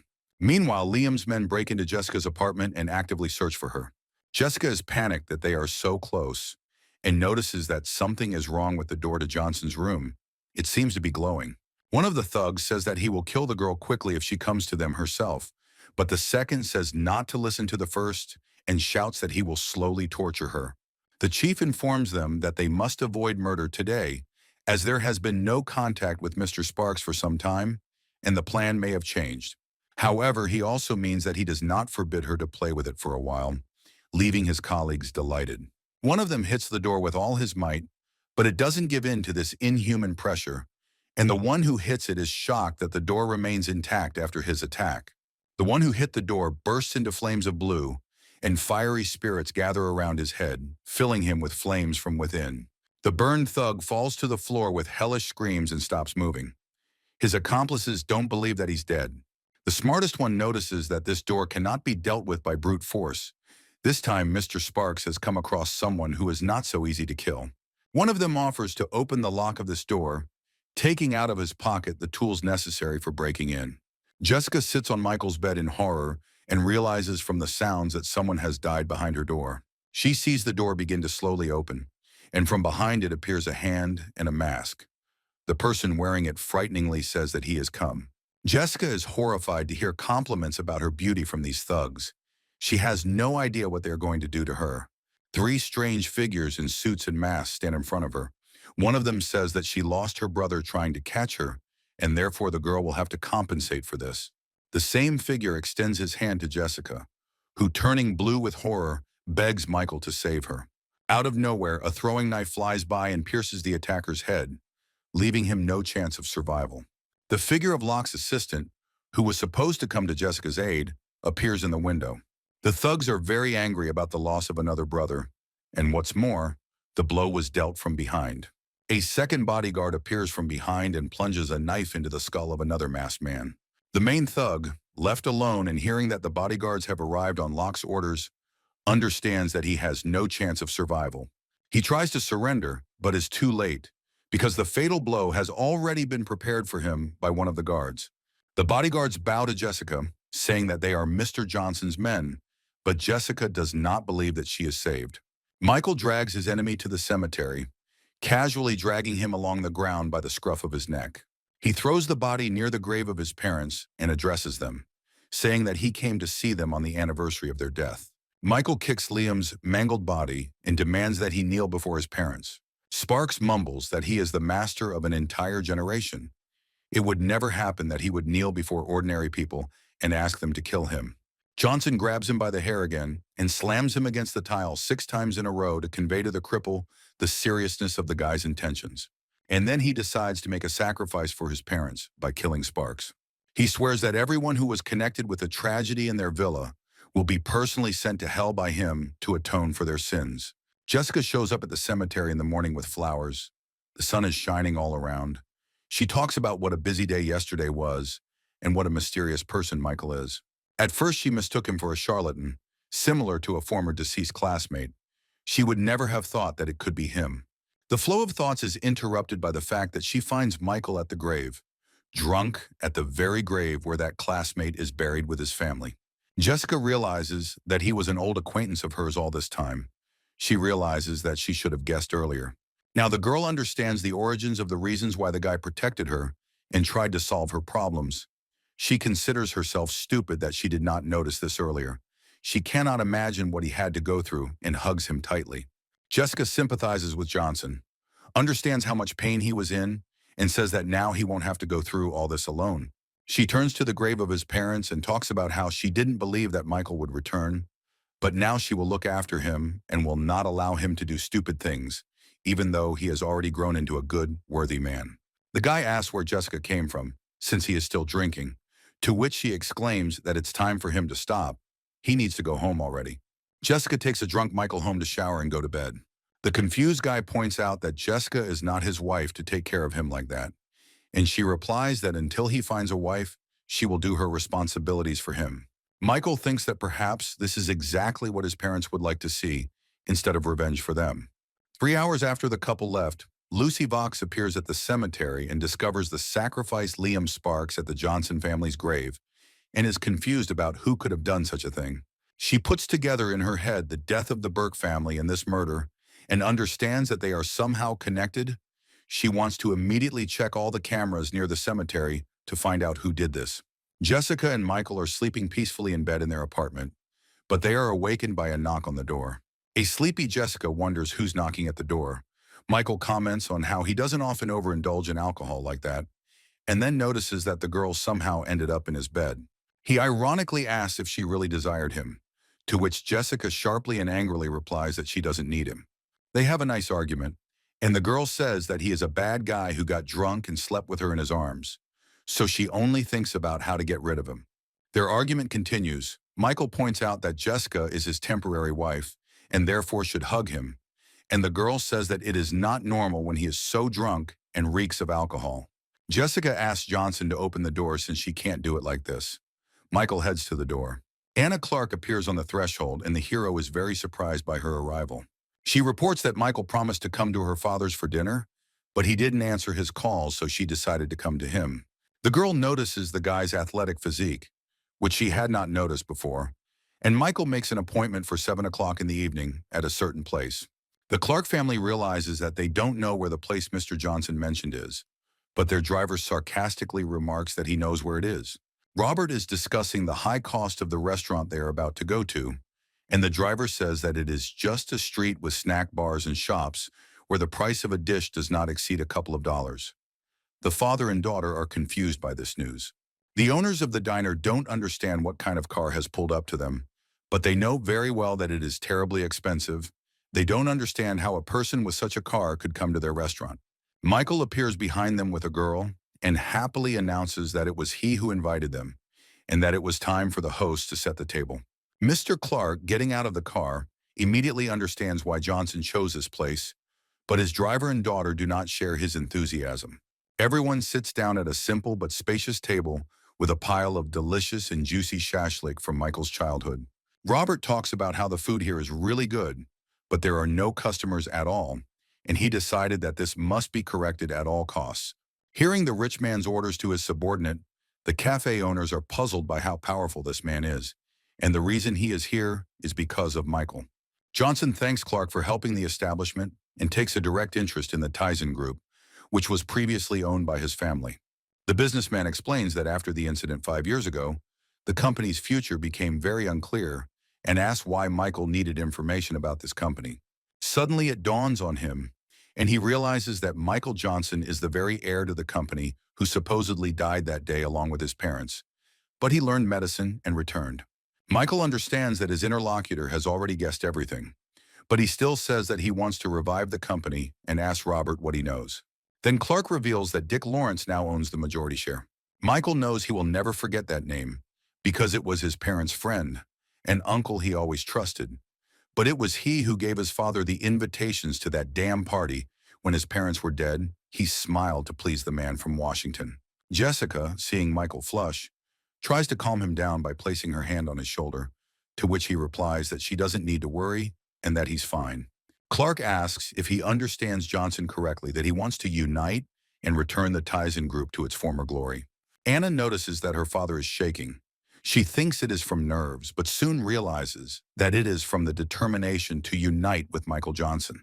Michael asks Robert if he's worried about his family, to which he replies that businessmen are always after money, and if he can count on 10% of the profit, then he's in business.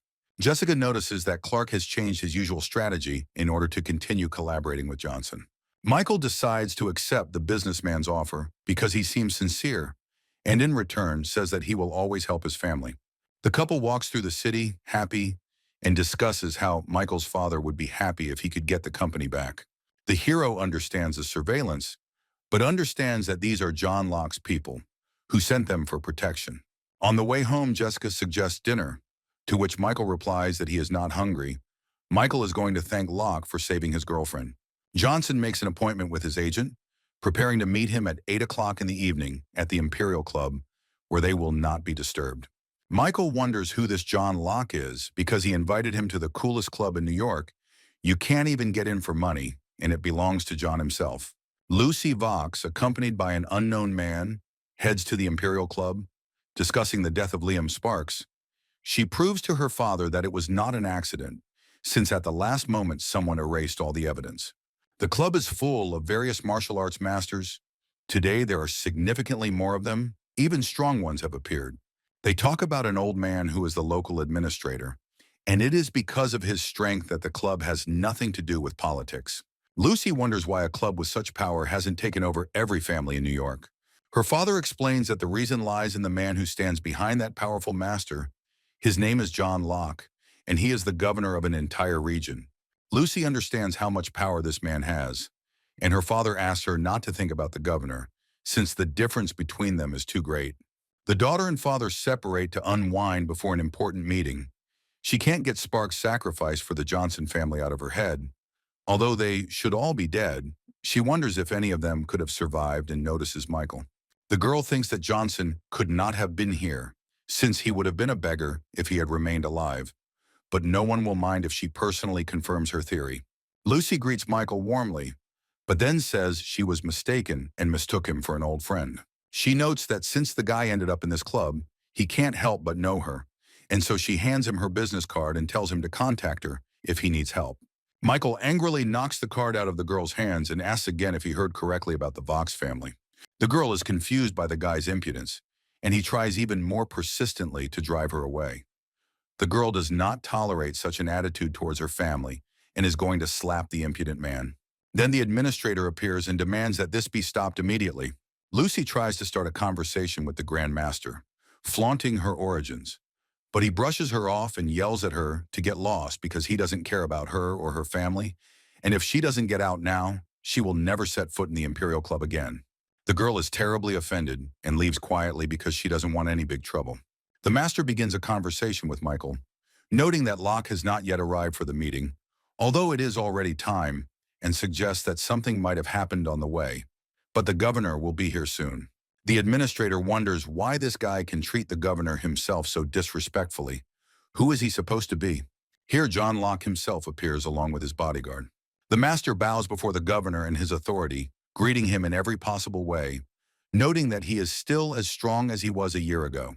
Michael is displeased to report that Locke was a full 2 minutes late for the appointment, having made him wait for so long. The governor kneels before Johnson and asks him not to be so angry. The governor's entire retinue is shocked that their master is kneeling before some nameless guy. Locke calls Michael the Overlord and says that he hasn't had it easy enough, and behind him, his subordinates realize that this guy is the same legendary Overlord that the governor has been talking about for a long time. As is well known, John Locke, the governor, controls the entire powerful underground power of New York, but initially he was merely a figurehead. Locke himself repeatedly emphasized that the real master was the ruler, not he. Locke's subordinates, who only now realized who was in front of them, kneel before Michael, calling the guy a great ruler. The protagonist orders John to throw his men out so they are left alone. The governor sends them out the door, clarifying that no one should interfere with the negotiations, and if anyone appears, they must kill the person who came. John tells the Lord that now they are alone, and no one will hear or disturb them, to which Michael asks why he received such a nickname. Locke recalls an incident in Devil's Valley several years ago when Johnson saved his life. Then John and his brothers were surrounded by martial arts masters and would undoubtedly have died if Michael had not come to their aid. At first, Johnson didn't care about these people, but when he found out that they were from the same area of New York as him, the hero simply couldn't pass by. He used the talisman given to his teachers to destroy those masters. Governor Locke says that after that incident, he can't help but respect and appreciate Michael, and the reason he calls Johnson a master is because of the order. Michael doesn't understand what the order has to do with it, but after John shows it, he is very surprised. The boy, depicted against the backdrop of a huge dragon, looks very much like the god of medicine himself. Johnson asks Locke if he knows who made this boy look like him, to which the governor replies that the order is 100 years old and was made long before Michael saved his life. Forgery is impossible. Michael incredulously asks Locke where this order came from, trying to catch him in a lie. John swears that this thing is a family heirloom, which was passed down to him from his grandfather, who literally gave the concept of the word feng shui itself. When it was predicted that his family would disappear in 100 years, he used a secret technique to break through the heavens. There he learned that he needed to find the Lord with the magic of the purple dragon. He then spent 20 years of his life on this order, hoping that his fate would change forever, and his last words were that Locke would meet the Lord engraved on the order in 100 years, and his last name would be Johnson, So John would not miss this opportunity because he was guilty of the extermination of his clan. The young hero believes that Locke is somehow greatly exaggerating his importance, and then remembers that the master said that Michael's destiny is special, that it is the destiny of a ruler with the magic of the purple dragon, which is why he saves the life of Sarah Walsh here, since such a ruler is capable of breaking through the path to heaven and changing the destinies of others. The governor says that he knows about the incident with the Johnson family 5 years ago. Over the past couple of years, he has been developing his strength, but if he is given a little more time, he will definitely help the ruler in defeating his enemies. To which Michael sharply replies that his family does not need others to avenge it, and if Locke interferes, he will never be on his side. John understands that the god of medicine is already too powerful and that he clearly does not need his help. Michael announces that he is willing to become the governor's ruler if he is willing to fulfill 3 conditions. Firstly, Locke must not interfere in the life of young Johnson without his orders. Secondly, he must help find a person to protect Jessica. Thirdly, John needs help finding out the location of the person from the capital. The governor agrees to the terms. Michael tries to leave, saying that he will contact Locke when he is needed. John stops the hero, warning him that information about him has already been leaked several times, first by the Vox family, then by the Walsh family, and also by the National Security Bureau and the Dragon Spirit Squad. Michael reasons that the first 2 families could well be interested in him, but the Bureau and the Squad are already worrying the main character. Locke reassures Johnson that he will find someone to take responsibility for the 3 murders, arguing that even if something comes to light, without evidence, no one can do anything to Michael. Johnson says goodbye to the governor and goes outside, wondering why Lucy Vox was looking for him. Here he unexpectedly meets the girl herself on the street, who demands an apology from him. Michael doesn't intend to answer the girl and begins to talk out loud about how he should buy a car so that he doesn't have to walk home so late at night. Lucy is furious with the guy's behavior. She begins to glow in some kind of force and attacks Michael. Michael grabs the girl, who is already flying, by the hand and throws her back onto the road. Johnson's ex-girlfriend can't understand how this happened, because she is quite good at martial arts. Michael stands over a very disgruntled, defeated girl who has broken through the asphalt with her body. An upset Vox tells the guy that he can't insult her family like that. Whoever he is, he won't be able to stay in the Imperial Club forever, and then she will kill him. Michael can't listen to the voice of this terrible girl and covers her mouth with his hand. He says that a disgusting woman like her belongs in the trash. Young Johnson, in a rage, throws the girl headfirst into the trash can, saying that this is the most suitable place for her. Michael, shaking off his hands, turns around and leaves, accompanied by loud insults from the girl. A very unhappy Lucy, having climbed out of the trash can, says that now this guy will not only die, but will make his death painful. Already standing near Jessica's apartment, Michael begins to think that although Lucy is a terrible girl, she has nothing to do with the death of his family. Of course, if she had dared to do something beyond the pale, then Michael would have killed her, even though he doesn't like killing women. At 1 o'clock in the morning, Johnson enters his girlfriend's apartment, realizes that it is already late, and therefore does not intend to disturb her. Opening the door to his room, the protagonist sees a girl in his bed. He understands that she is still scared from recent events. A satisfied Michael decides not to disturb the girl and simply goes to bed with her. The hero wakes up the next morning and asks his neighbor what time it is. Michael turns to the girl and, drenched in sweat, realizes that he did not spend the night with Jessica. The girl turns out to be Sarah Walsh, who is very confused and asks the guy how he ended up here, to which the guy asks her the same question in return. Then Jessica opens the door to the room, shocked by what she saw. She asks Michael what he is doing here, because he said he would not come that night. Everyone is very uncomfortable. Jessica, burning with shame, asks if there was anything between these young people that night. Michael remembers telling his girlfriend he wouldn't be coming home, so she wouldn't worry and go to bed. And Sarah thinks that if she hadn't had too much to drink yesterday, she wouldn't have found herself in such an awkward situation. Yesterday, Sarah's mother came to visit and told her that the situation in their family had changed dramatically, and now she had to return home and marry someone. The girl was very upset, so she came to her friend, and they drank heavily, and as soon as she got drunk, she immediately fell asleep. She completely forgot that Michael was living with her and was very upset that she slept in the same bed with this womanizer. Now her reputation was tarnished. Johnson tries to turn the situation into a joke, saying that if there was something between them, he will take full responsibility. Sarah gets very angry and insults the guy, saying that they are from different worlds and that he cannot understand the horror of the current situation. A distressed Michael leaves his room and his phone rings, revealing it to be Robert Clark. He tells the guy that his people have unearthed information on the Tizen group, and to get it back, he needs to get Dick Lawrence's signature and destroy the Black Eel group that controls the company itself. Michael promises to fulfill all the conditions, to which Clark promises to return the company within 3 days after that, reasoning that if Johnson can do this, then his capabilities are simply beyond imagination.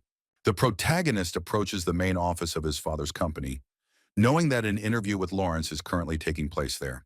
Michael decides that it's time to tell this man everything, and also remembers the words of John Locke that the building has 33 floors, and the elevator only goes to the 29th. For the rest, you need a special pass. Johnson discusses the last 4 floors, suggesting that ordinary people are on floors 30-31, Black Eels engaged in illegal trade are on floor 32, and Dick himself is on floor 33. The god of medicine ponders how to get to the top floor and decides to melt the window because it is the safest way. Michael uses his supernatural magical power and rises to the 32nd floor through the air. The Blackheads notice something strange. They sense someone approaching and decide to check who it could be. Out of nowhere, a young Johnson appears. Everyone is shocked by his presence here, asking who he is and how he got here, to which Michael, with a smirk in his eyes, tells them that he is the one they see last in their lives. The leader of the group shouts in rage that this brat has gone crazy, to which the hero kills this upstart with one precise blow. Everyone else is shocked by what they see and cannot believe their eyes. Michael, going over Locke's words in his head, remembers that this group is involved in smuggling, selling drugs and weapons, trafficking, and killing people. So it's better for guys like him to keep their mouths shut. Meanwhile, on the top floor of the building, they hear that something strange is happening downstairs. But Dick calms everyone down and says that his guys are getting noisy from playing cards. No one needs to worry. Representing the country, M sets a condition for the head of the company that he must provide military maps of the New York airfield. And as long as he is willing to cooperate with them, he will be an agent. Lawrence's men, with frightened faces, inform their leader that such cooperation could bring them trouble and that it is treason. To which the company's owner reassures them, saying that for such machinations they face execution at most, and that the weapons and contraband they are currently transporting are already enough for several executions. Country M's representative wants to add another clause to their agreement. He says he's willing to provide the company with 10 units of high-precision automated equipment with a market value of over $500 million. Dick Lawrence, laughing and throwing out his arms, says that he agrees to cooperate with a country with good intentions, and they enter into an agreement. At the moment of their handshake, the door shatters into pieces. No one understands who dared to break into Lawrence's office. An enraged Michael enters the room and says that if good people do not intervene in this cooperation, then all of New York will soon become the dogs of Country M, and therefore all these bastards must be killed. Dick suddenly recognizes this young man as the younger Johnson. He does not believe his eyes because this scum should have been dead for a long time. The head of the company tries to call his security, to which Michael smugly remarks that his people are sleeping and will never wake up. Lawrence wonders how this is possible. Since he has gathered the best masters, Johnson shuts him up by pushing some envelope in his face and asking him to sign it. The envelope contains an agreement for the unconditional transfer of share capital, and Dick is shocked by the guy's impudence. A representative of Country M orders his bodyguard to kill a young man who has disrupted important negotiations. He complies and begins shooting at the guy with a machine gun. Michael creates an invisible field, which causes all bullets to simply smear before reaching the guy. The main character says that he has seen a lot of firearms, but he doesn't like using them at all. He turned all the bullets in the opposite direction, straight at the bodyguard, taking off his head. After this, the martial arts masters working for Lawrence attack the guy, but Michael scatters them in different directions with one wave of his hand, saying that they are too far from his level.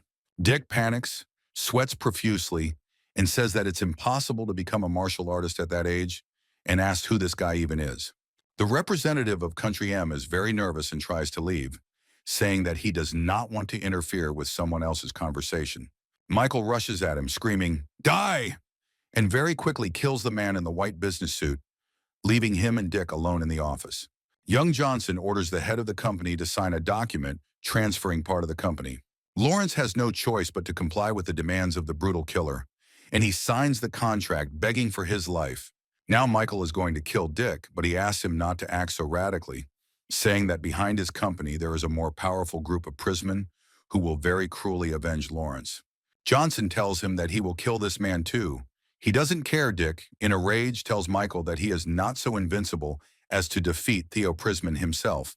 He is also a master, and in the event of Lawrence's death, he will kill not only the hero himself, but also his entire family. Stepping into the shadows, the god of medicine states that he has no family. They were killed 5 years ago in that very villa.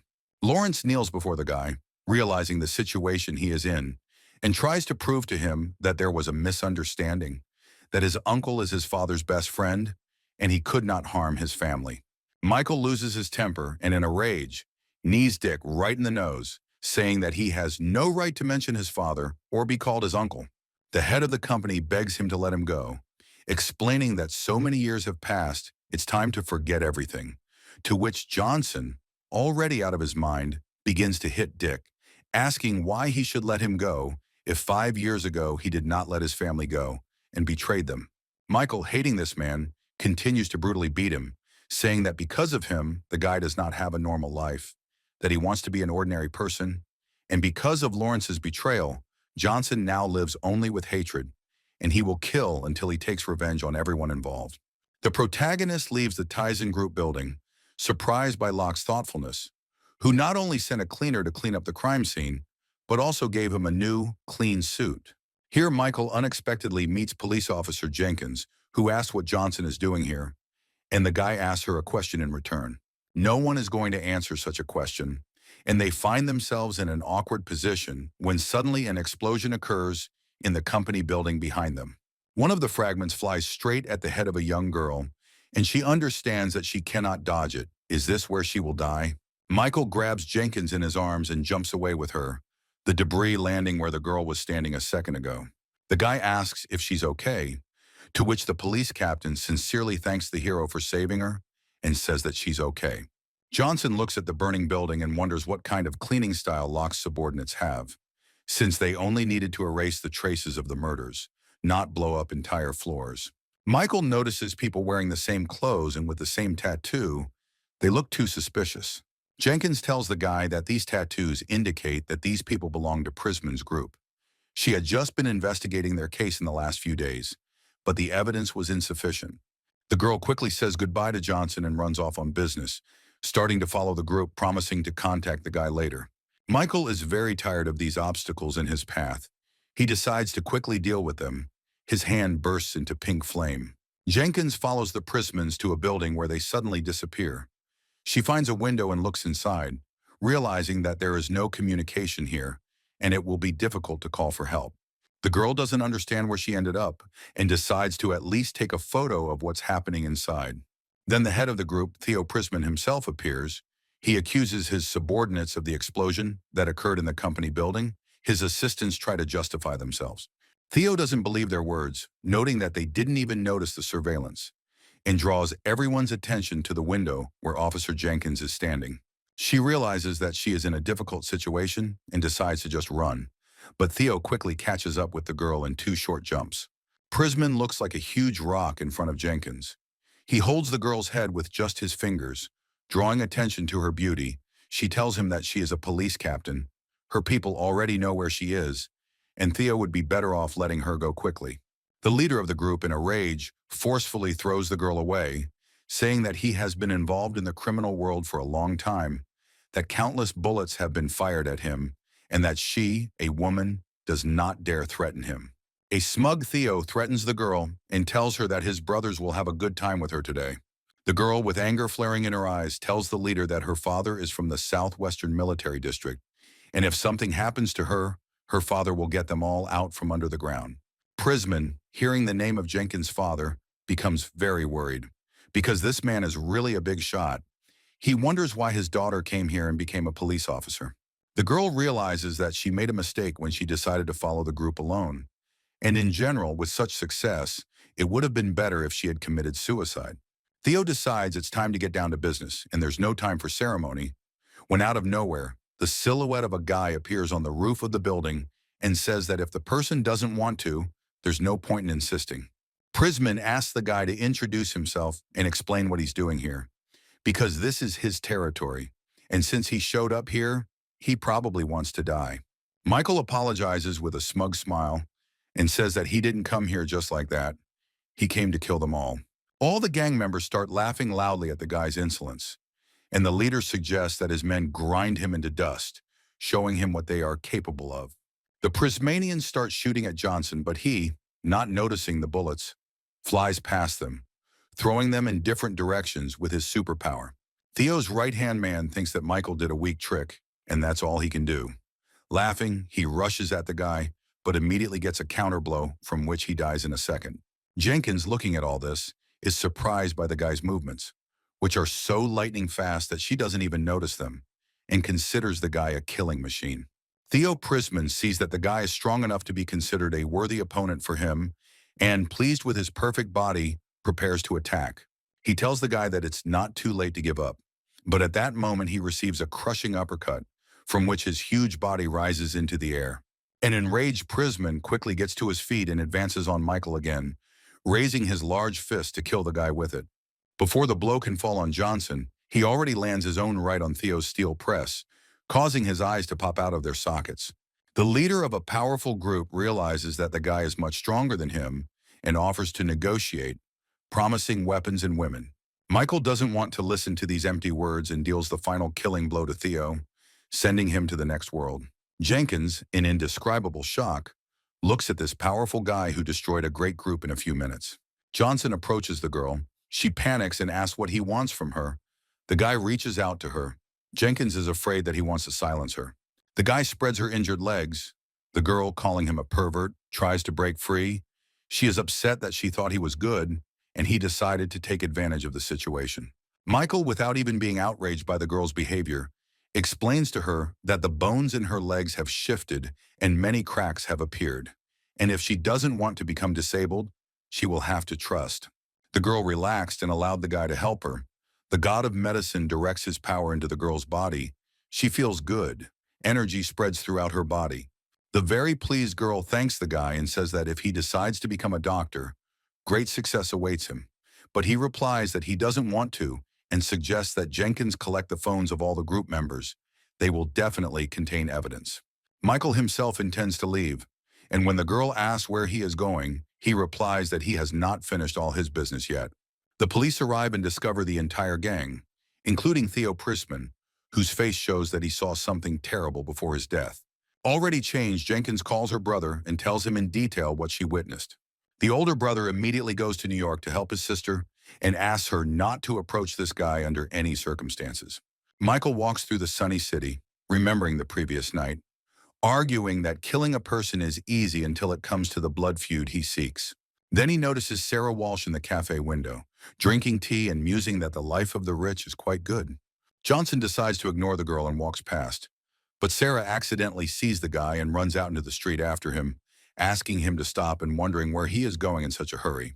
Michael pretends that he was just passing by and didn't even see Mrs. Walsh, but since they met by chance, she can treat him to a cup of coffee.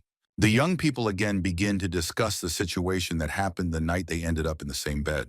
Then Megan Walsh, Sarah's mother, comes out of the cafe and asks her daughter who the guy next to her is. Sarah, alarmed by her mother's question, pretends that Michael is her boyfriend.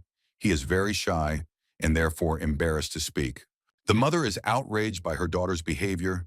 She reminds her that if the man finds out that Sarah is having an affair with another, the entire Walsh family will be in danger, and therefore she is taking her daughter home today, from where she will never leave again. The younger Walsh, in a panic, tries to convince her mother that she is a person and not just property, to which Megan sharply replies that a daughter has no right to disobey her father. Michael intervenes in a mother-daughter argument, grabs Sapa's hand and pulls her aside, telling her mother that she is already pregnant with his child and he is ready to take full responsibility.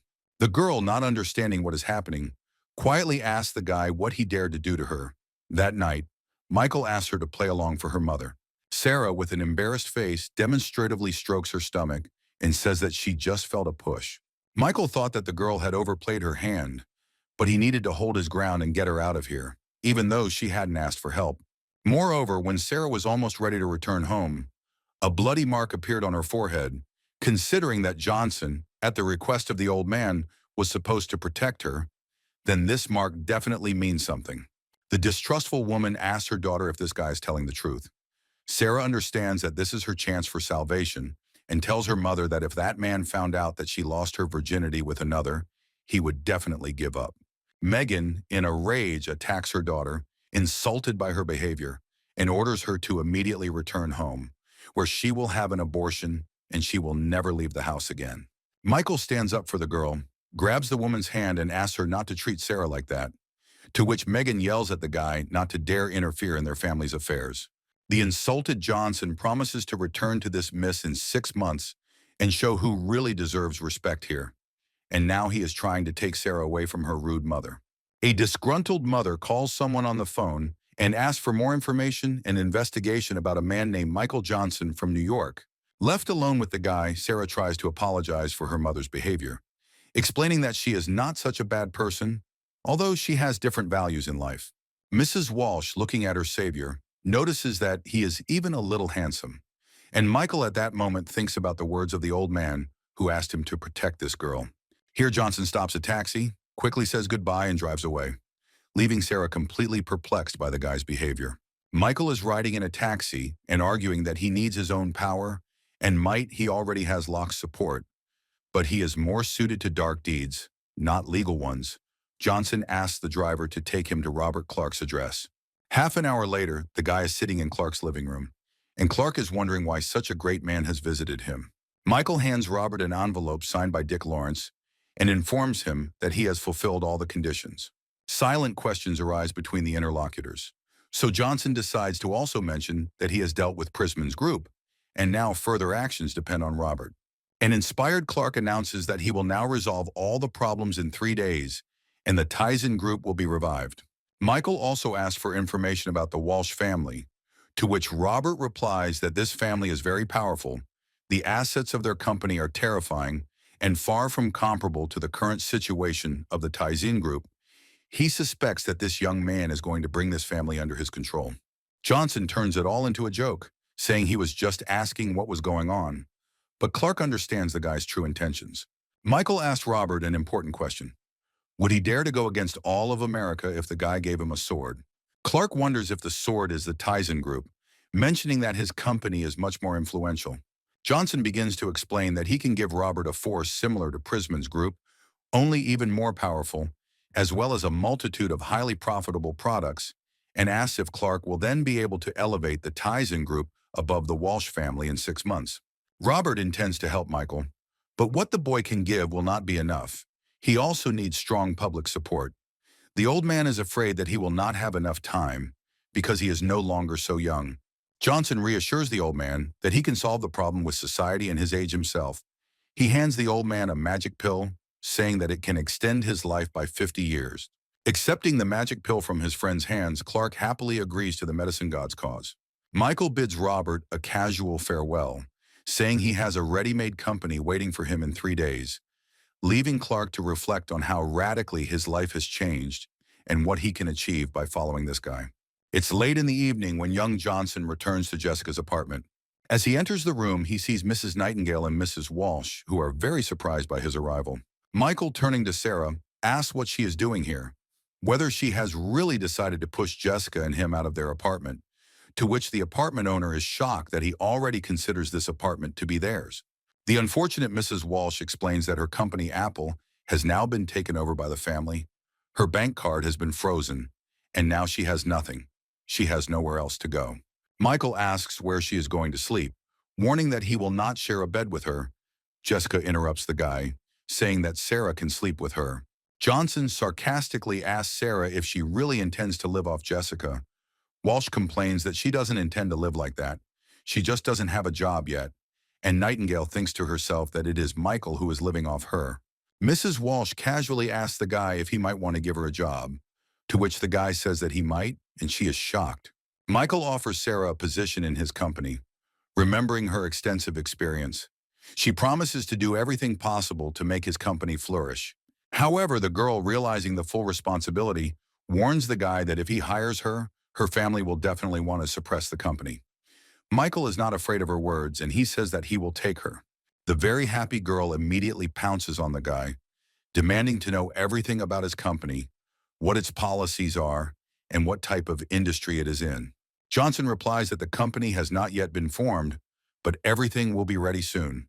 The disappointed girl does not understand how she could trust this guy. Sarah recalls that he also promised her mother to get up in 6 months and concludes that this boy knows too little about life. All the main figures in America are in the shadows. Meanwhile, her mother, Megan, ordered her people to find out if her daughter was pregnant, to which she had already received the answer that Sarah was not pregnant. But some time ago, she actually ended up in the house where Michael lived, so there was still a small chance of pregnancy. Megan is furious and says that if this guy really slept with her daughter, then he should die. She orders her assistant to quickly tell her everything about the origin of this impudent fellow and learns that there is no such information. It is as if he appeared out of thin air, but he is probably the same boy who survived the tragedy at the villa 5 years ago. Megan recalls that this tragedy shocked all of New York at the time. In the end, the Johnson family really did offend the big people in the capital. Now, Sarah's mother understands why the guy got close to her daughter. She assumes that he wants to infiltrate their family and use their power to avenge the death of their parents. But if that's the case, then he shouldn't have made a bet with her. Although it might even be a plus for Megan's family, she's interested in what this guy will do, so she'll wait. Michael is sad as he stands on the balcony of Jessica's apartment. There are too many people in the house now, and therefore more trouble. The guy can't even go to the shower or toilet. There's always someone there, yelling at him that he's a pervert, although he just thought the room was free. Johnson decides that it would be better to think about business. Now he has enough strength, given the support of Locke and Clark, plus his recipes. He just needs to win public opinion. Here the guy feels that someone is following him. He decides to play cat and mouse with this person and pretends to go back to the apartment. The mouse turns out to be the older brother Jenkins. He is watching Michael from the roof of the neighboring house, but so far he does not notice anything unusual. This guy behaves like a normal person. At one point, the elder Jenkins notices that the boy is missing. He looks around in panic and manages to notice Johnson's body flying towards him. The guy strikes the follower, but he dodges, not wanting to directly meet Michael's power. Junior Johnson, a little shocked, decides to strike again, but also misses the target, only destroying the roof of the building. Michael shouts that his opponent cannot win, and the opponent is already behind him, hoping to land a blow. The main character repels the attack without any problems. Without even using his limbs, he simply covers himself with a shield made of his strength. The opponent, with horror in his eyes, realizes that the information was wrong, and Johnson is not just a martial arts master, he is a true cultivator. There is a silent pause during which the elder brother Jenkins considers what he should do in this situation and thinks about Johnson's strength, as someone like him can easily suppress many ancient warriors, because such people do not cultivate martial arts, but immortality. But a cultivator doesn't necessarily have to be stronger than an ancient warrior. At least the strongest martial artist can theoretically defeat a cultivator. The protagonist suddenly appears behind him and delivers a crushing blow with his foot to the opponent's torso. After a missed attack, the guy goes into free flight, which is interrupted by a nearby wall that ends up in the way, now with multiple cracks appearing on it from the strong collision. The defeated man, in a strong panic, screams that he just wanted to talk, but how can he do it if Michael is so eager to kill him? Young Johnson inquires as to who could have sent a spy to him, the Walsh family or someone else, to which the supposed enemy replies that there is no conflict between them, and then hands over his documents to the victor. Michael makes sure that it is indeed not one of his enemies, but the captain of the Dragon Soul Special Forces, Leslie Clinton, who strongly confirms this and asks to let him go. But Johnson had never heard of any such captain, and so he incredulously asks how long he has been following him and preparing to deliver a magical blow. Leslie begs the hero to stop, saying that they have a mutual friend, Gloria Jenkins. Michael, slightly surprised, asks who Captain Jenkins is to him, and he replies that she is his sister, who told him about Michael.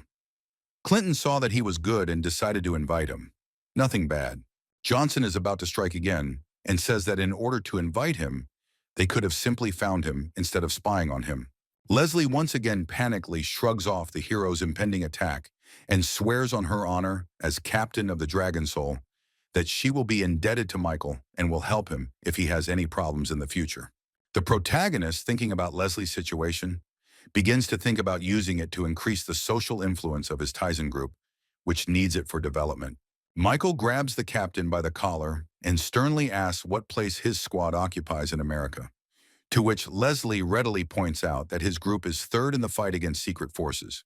Michael believes that this is enough for his company and sets a strict condition that Clinton will only be released if he signs a contract with a company in New York. The captain asks if he understood correctly that Johnson wants the squad to take the company that previously belonged to his father under his wing, to which Michael answers affirmatively and says that he has a special case, but he can contact his superiors, and even if they do not agree, he will find a way to solve this problem. The protagonist hands his new ally a brownish sphere, reminiscent of chocolate in color, and says that the captain will recover from his wounds when he eats it. Leslie becomes increasingly confused about who this guy is, since he also has pills, and then she asks if he has any more of these things, since he has only heard about them, but has never even seen them. Michael throws a bunch of pills and says that he has more than one, and the captain watches them mesmerized, and then says that if they were to be handed over to the military, but then the hero interrupts him and says that this is not some kind of relic, and therefore he should not give it up. Johnson haughtily informs that if Leslie wants to get them, he will have to fulfill the order and send a man for a personal meeting. Michael jumps off the roof, and the squad captain is left perplexed by the thought that the person he needs is very busy and will not be able to show up for a personal meeting. Lying on his bed, the main character reflects on how having two women in the house only means that the bathroom and toilet are always occupied, meaning he will now have to wait in line.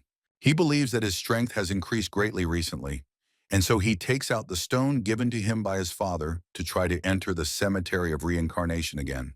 Michael finds himself back in the same dark place he found himself in last time. Johnson notices that his head doesn't hurt, and he doesn't feel any discomfort, and the cemetery doesn't try to push him away. Is it because of his strength? Michael stands in front of a huge, magically flaming tomb with many different swords stuck in it. The protagonist is about to summon Claude Crank's Death Fist, but doesn't quite understand how to do it, so he tries various magical influences on the grave. Sarah and Jessica are talking in the middle of the apartment about how Walsh needs to take care of some things today, and therefore there is no need to cook for her today. Johnson, sitting nearby on the sofa, thinks that he has already tried everything possible to move the grave. Is his strength really not enough? The guy understands that he needs an alchemical furnace for strengthening, but he was supposed to go to the auction for it today, and Jacob Sanders never called him, although he doesn't even have a number, so he should check on him. Johnson's phone rings and he assumes it's Robert calling about the work he's done. It is indeed the head of the Clark family who calls and informs him that Father Michael's company is now under his control, along with all its employees. Dressed in a smart suit, Robert announces that he only has a couple of formalities left to complete, and that the ribbon cutting can take place in 2 days. Michael is glad that the old man didn't deceive him, and says that by that time all of New York will know that the Tizen group is back. The main character reasons that Leslie still hasn't contacted him. He couldn't just leave the game without warning. Jessica and Johnson hear a knock on the door. The girl does not understand at all who could appear at such a time, but Michael understands that it is almost certainly Jacob. Out of breath, Sanders starts talking quickly from the doorway, saying that he waited all morning, but Johnson never showed up, so it took him some time to get here. They were about to let him in, but Jacob said that it was not necessary and handed over the invitation letter to the auction, sadly informing that something had happened in his family, and therefore he could not go with Michael. The hero just wanted to ask what had happened, but the old man had already closed the door and left without saying anything, making Johnson think that something serious had happened. It's a sunny afternoon. There are only a couple of clouds in the sky, a large, beautiful building with panoramic windows, a small park nearby. This is the Millennium Hotel. Michael is standing in the middle of the crowd waiting for the auction to begin. He is wearing a black suit and black trousers. He has an orange tie and a red handkerchief is visible inside his breast pocket. Young Johnson, using his peripheral vision, notices a familiar face. It turns out to be Lilia Sanders, Jacob's granddaughter. Lily is dressed in a pink evening dress, and very embarrassed, she also notices Johnson's presence and awkwardly greets him. Michael notices that she doesn't look very well, but she denies it and says that everything is fine. And since he is here, he should follow her. Lilia says that this reception is known as a round table and is mainly intended for communication and relaxation. The auction itself will take place later on the floor above, but for now it's time to have a snack. Some strange individuals sarcastically remark that the girl appeared here, and as quietly as a mouse, and then they say that it is even stranger that she came at all, since the Sanders family could not defend themselves. The protagonist tries to find out what happened to Lilia's family, but she says that her dad will definitely figure everything out, and Michael is a guest, so he should concentrate on the auction. Someone calls out from behind Johnson. It turns out to be Sarah Walsh. She is dressed a little revealingly, but very beautifully, unsettling Sanders with her beauty. She asks what Michael is doing here, and he addresses a similar question to her, and Lilia goes to the restroom so as not to disturb, because she will not become so beautiful. Sarah asks him who the girl was with whom he came, to which Michael says that she is the granddaughter of the pharmacist who helps him. But what is Walsh doing here, all of whose bank accounts are frozen? The protagonist assumes that she is hungry, and she asks why he assumes that she is still unemployed, and that she received the invitation earlier, and then asks how much money he has, to which he replies that he has an incredible 90 million, putting the girl in an awkward position. Sarah explains in a conspiratorial tone that this is an unusual auction, and the person in charge is not so easy to meet, and in general, the world is full of people who secretly practice martial arts, and they are unusually strong and can also kill with their bare hands. Clearly unimpressed by this news, the protagonist feigns fear and surprise, leaving his companion in an awkward position. Walsh tells Michael that it may seem like there are 4 main families in New York, but in fact there is another, even more terrible one. This news even arouses a false interest in Johnson. She says it's a mysterious kind of martial arts. They are mysterious puppeteers behind the scenes. This family is divided into 2 branches, just like this auction. The first deals with paintings for ordinary people, while the second deals with everything related to martial arts, including weapons and items for cultivating pills. The price of one item is more than $100 million. From Sarah's words, Michael understands that even his money may not be enough for the alchemical furnace he so desperately needs, but he also understands that he needs it. Johnson asks if he can display his things here, and his companion replies that yes, but first they need to be approved by the expert committee that sits upstairs. Michael recalls that he recently heard that there are very few alchemists left, and therefore he should be able to sell his medicines at a high price. The protagonist enters the office and sees a group of strange people playing mahjong for huge sums of money, and one of them has just lost 10 million to another. One of the committee members wonders what Johnson is doing here, and whether he really wants to show his wares to the committee. Michael takes out one of his miracle pills right in front of the committee and says he wants to sell it. These people are very confused when they see such a product. Some say that such pills are always filled with energy. Some doubt that there are any left. Another tries to say that he knows better. And the last one just wants to continue the batch as soon as possible. Upon closer inspection, the commission members notice that they are not holding an ordinary pill, but one with a real pattern. After this news, everyone completely loses their heads and tries to take turns looking at her, putting Michael in a slightly awkward position. They are very surprised to find that the thing has also been recently improved, and therefore there is no doubt left. They begin to ask the guy where it came from, whether his teacher is really an alchemist. Johnson is nervous and realizes that not only are there few alchemists in America, there are none left, and so he urgently has to come up with something to get out of it. The young hero says that he doesn't want anyone to hear their conversation, but the senior member of the commission understands everything perfectly well and takes him to a back room. Inside the room, there appears to be a very beautiful and richly dressed woman with fiery pink hair. Michael had never met her before, and even she is not sure that it was possible to actually get something like that. But the henchman dispels her doubts and shows her the very sphere that Johnson brought.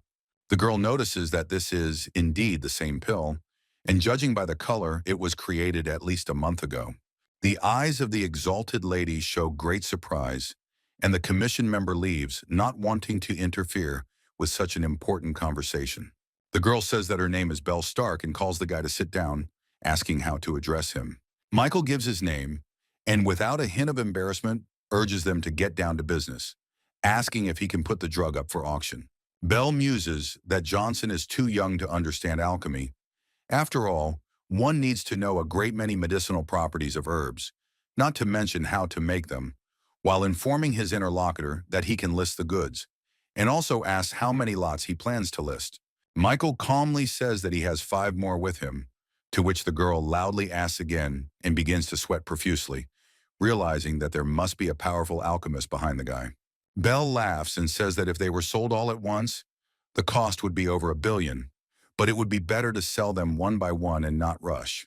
Michael decides to play it safe and asks how much the Stark family would offer for such a lucrative investment. He recommends doing so, ensuring the price is acceptable to him. The girl shyly remarks that the guy is quite impudent, but in his head he thinks that by selling one at a time, they can make an incredible profit. Bell shows him a plastic card and carefully informs him that there are billions of dollars on it. But even that is not enough to buy the pills, and therefore she offers him a lucrative offer. She says that her family will be indebted to Johnson, so no matter what happens to him, they will always help him in any way they can. The price suits Michael perfectly, and so he is about to leave as the auction is about to begin. Bell throws him an object that looks like a card, and at the same time thinks that by doing him a favor, it will probably be possible to contact the alchemist who is behind him. Johnson asks what it is, and the girl replies that auctioneers like him prefer to hide their identity. After this, Michael leaves, realizing that she was trying to catch him out on something. Bell says goodbye to him kindly. When Johnson leaves the office, the girl calls someone and gives the order to collect information about this person. The auction is starting. Many people have gathered. Everyone wants to buy something here. Soft sunlight is shining through the windows. The 3 heroes sit in their seats, and Sarah asks how much he sold his probably precious goods for. Michael arrogantly announces that it is about $10 billion, irrevocably breaking Lilia Sanders' psyche. Sarah isn't so easily swayed by words, so she jokes about his recipe, which is indeed good, but still not worth tens of billions. The final item in this stage is the Star Tier necklace, which was long considered stolen. The starting price is $60 million, with each subsequent buyer having to raise the price by more than $2 million. It turns out that this work was stolen from Sarah's grandfather, but she can't buy it back for that amount of money. Even though it should have gone to her, she is very sad because she can't do anything. Michael silently enters some amount of money on the screen of his new device, shocking Bell, who is watching him with such a waste of money. The former owner of the money is indignant, but decides that it is a gift to the woman and therefore calms down, remembering that the money is no longer hers. Some guy keeps raising the price and says he has $140 million to negotiate. This necklace must be his to win the affection of Sarah Walsh that he so desires. An unknown gentleman who bet $200 million shatters the image of the future arrogant young man who thought he had enough money. The guy really wants to know who offered such a high price, but the auctioneers say he wants to remain anonymous. The restless guy furiously shouts that this is all a provocation and no one could have paid so much money for a trinket. Bell appears on the scene and asks if the young man is sure that he doubts the Stark family, because it is their family that he belongs to, a line of martial arts, and then says that she will not allow such humiliation, and they promise to kill the guy and forbid his family to participate in the auction in the future. Sarah wanted to buy the necklace back later, but now she doesn't even know who bought it, so she can find it in the future and buy it back. The auctioneer's wooden gavel loudly announces that the last lot of the first stage has been sold. Bell, standing at the table, announces that the time has come for the second stage of the auction. The time for the tripod of 100 herbs has not yet come, but the girl asks not to leave yet. She presents the first lot, which turns out to be armor made of golden thread. The starting price is $90 million. After some time, Bell presents the 7th lot, Mo-style swordsmanship, with a starting price of $150 million. This lot attracts more interest from the auctioneers, and the bidding begins. Lilia recalls with horror how many things were sold and how much money was spent. Michael remains indifferent, and the girl is surprised by the unique book on sale.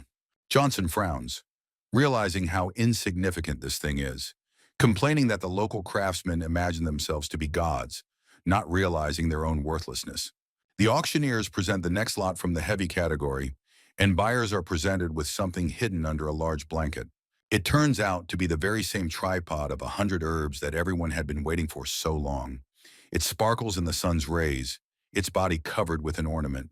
Belle Stark says that this tripod was accidentally found by her family. It can be used to prepare medicine. This thing will be a wonderful addition to the collection. The price starts at $300 million.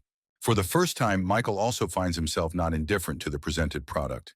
He notices that the tripod is of better quality than he expected and understands that it is worth fighting for. Interested buyers are quickly raising the price. Within seconds, they're ready to pay $450 million for the tripod. Belle receives a message from Johnson on her phone where he writes that he doesn't care about the price. He'll take the tripod at any cost. Stark smiles sarcastically, thinking that she immediately knew that this guy would want to get an alchemical item.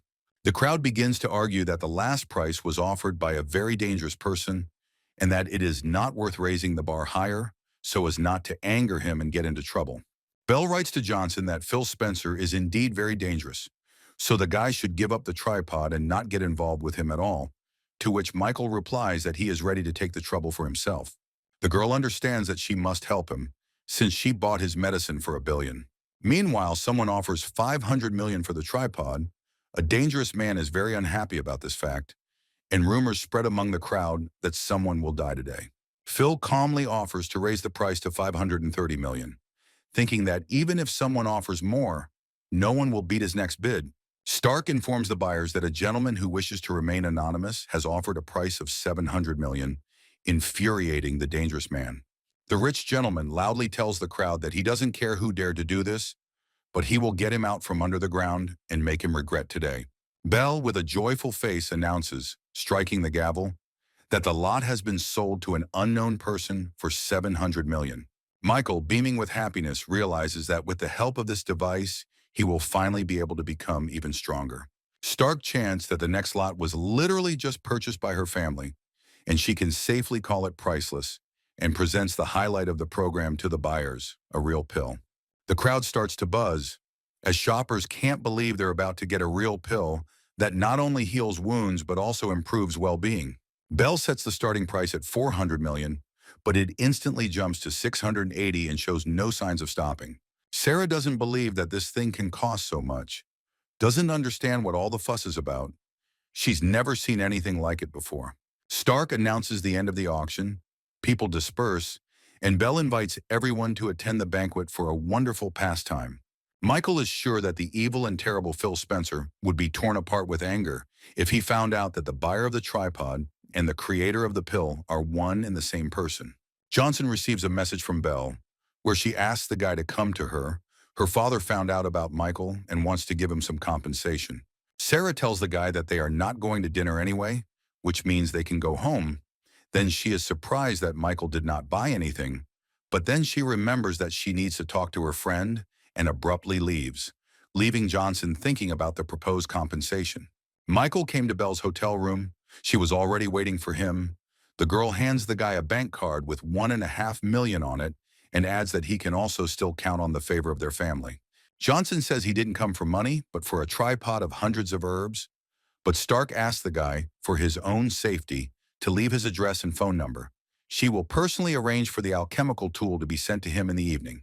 Belle invites Michael to stay for dinner, saying that her father would very much like to meet him, but the protagonist brushes off the invitation, saying that he is not used to eating out, and leaves.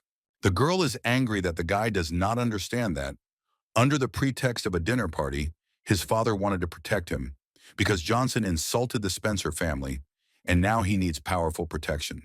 In the hotel's observation room on the 5th floor, the dangerous Phil Spencer sits with his assistants, surrounded by numerous brutally murdered corpses of employees. He examines the pill with interest, noticing that it is different from those his family collects, and his assistant notices that the patterns on the pill were applied no more than 10 days ago. Phil tells his interlocutor that he does not know where the Stark family got these pills from, but it is commendable that they made them available to the public, to which the subordinate expresses the opinion that perhaps if their family really controls the supply of pills, then they will be able to reach unprecedented heights and become more powerful than the Spencer family. Here they are excitedly interrupted by another assistant who says that the young gentleman should urgently look at the CCTV cameras. He points to a young man leaving Belle's room on the screen, saying that the girl was alone today, only with this man. It must have been him who took the tripod, and most likely the pill was also his. Young Spencer bares his teeth and sincerely does not understand how that guy dared to take what belongs to his family. It seems that his life is not dear to him at all. As Michael steps outside, he notices Sarah and Lilia waiting for a taxi. He approaches the young Sanders and, thinking that a family of her status should have a personal driver, he asks what their problems are. The modest girl, blushing and stuttering, answers the guy that everything is fine with them. Johnson asks her for her mobile phone and enters his number, telling the girl that if trouble happens, she can call him. He will definitely help. The young man leaves with Mrs. Walsh, leaving Lily with a grateful smile on her face. Sarah asks the guy why the girl calls him sir, noting that it is so awkward. Johnson senses something is wrong. The girl asks him what happened, to which he says that he suddenly wants coffee and asks her to go to the cafe after him and wait for the guy inside. Sarah nervously asks again why she should wait for him and where he is going. Michael answers that he needs to go to the toilet. The girl with doubt in her voice claims that there is also a toilet in the cafe, but Johnson thinks that he is too frail there and needs something stronger. Sarah is perplexed. Michael begins to glow with his magical energy, demonstratively rips off his tie, and says that he is a man of principle. Therefore, he prevents any threat. Phil Spencer stands with his assistant waiting for Michael. The subordinate notices that the guy has already noticed them, but his boss doesn't care anymore. The dangerous gentleman reflects on the fact that Michael is still a corpse, but he liked the girl who was with him. As soon as he sorts out all the problems, he will definitely come back for her. At that moment, Johnson's hand falls on his head. Spencer's assistant turns out to be a martial arts master. He calls Michael's attack vile and warns that now he will die for such insolence. The master attacks the guy with his unique attack called the lightning flash. Electrical power oozing from his evil, Michael pushes Phil away, meeting his subordinate's attack. Johnson, calling the master a fool, sends his head flying free with one blow. Spencer, in nervous shock, does not understand how Teacher Ma, who has a level of half-step transformation, was killed in the blink of an eye. The young hero turns to Phil, warning him that it is now his turn. Spencer tells Michael that he dared to kill his servant, which means he will face consequences. He offers the god of medicine to kneel and beg to be turned into a dog. Johnson doesn't let Phil finish speaking and sends his magical energy into his forehead, causing the guy to instantly fall unconscious. Michael notices that someone else is following him and wonders out loud how long this will continue. A guy comes out of the shadows, bows, and says that Belle Stark sent him to keep an eye on him. The guy understands that Michael doesn't need his protection. His punch could easily send him flying 10 blocks.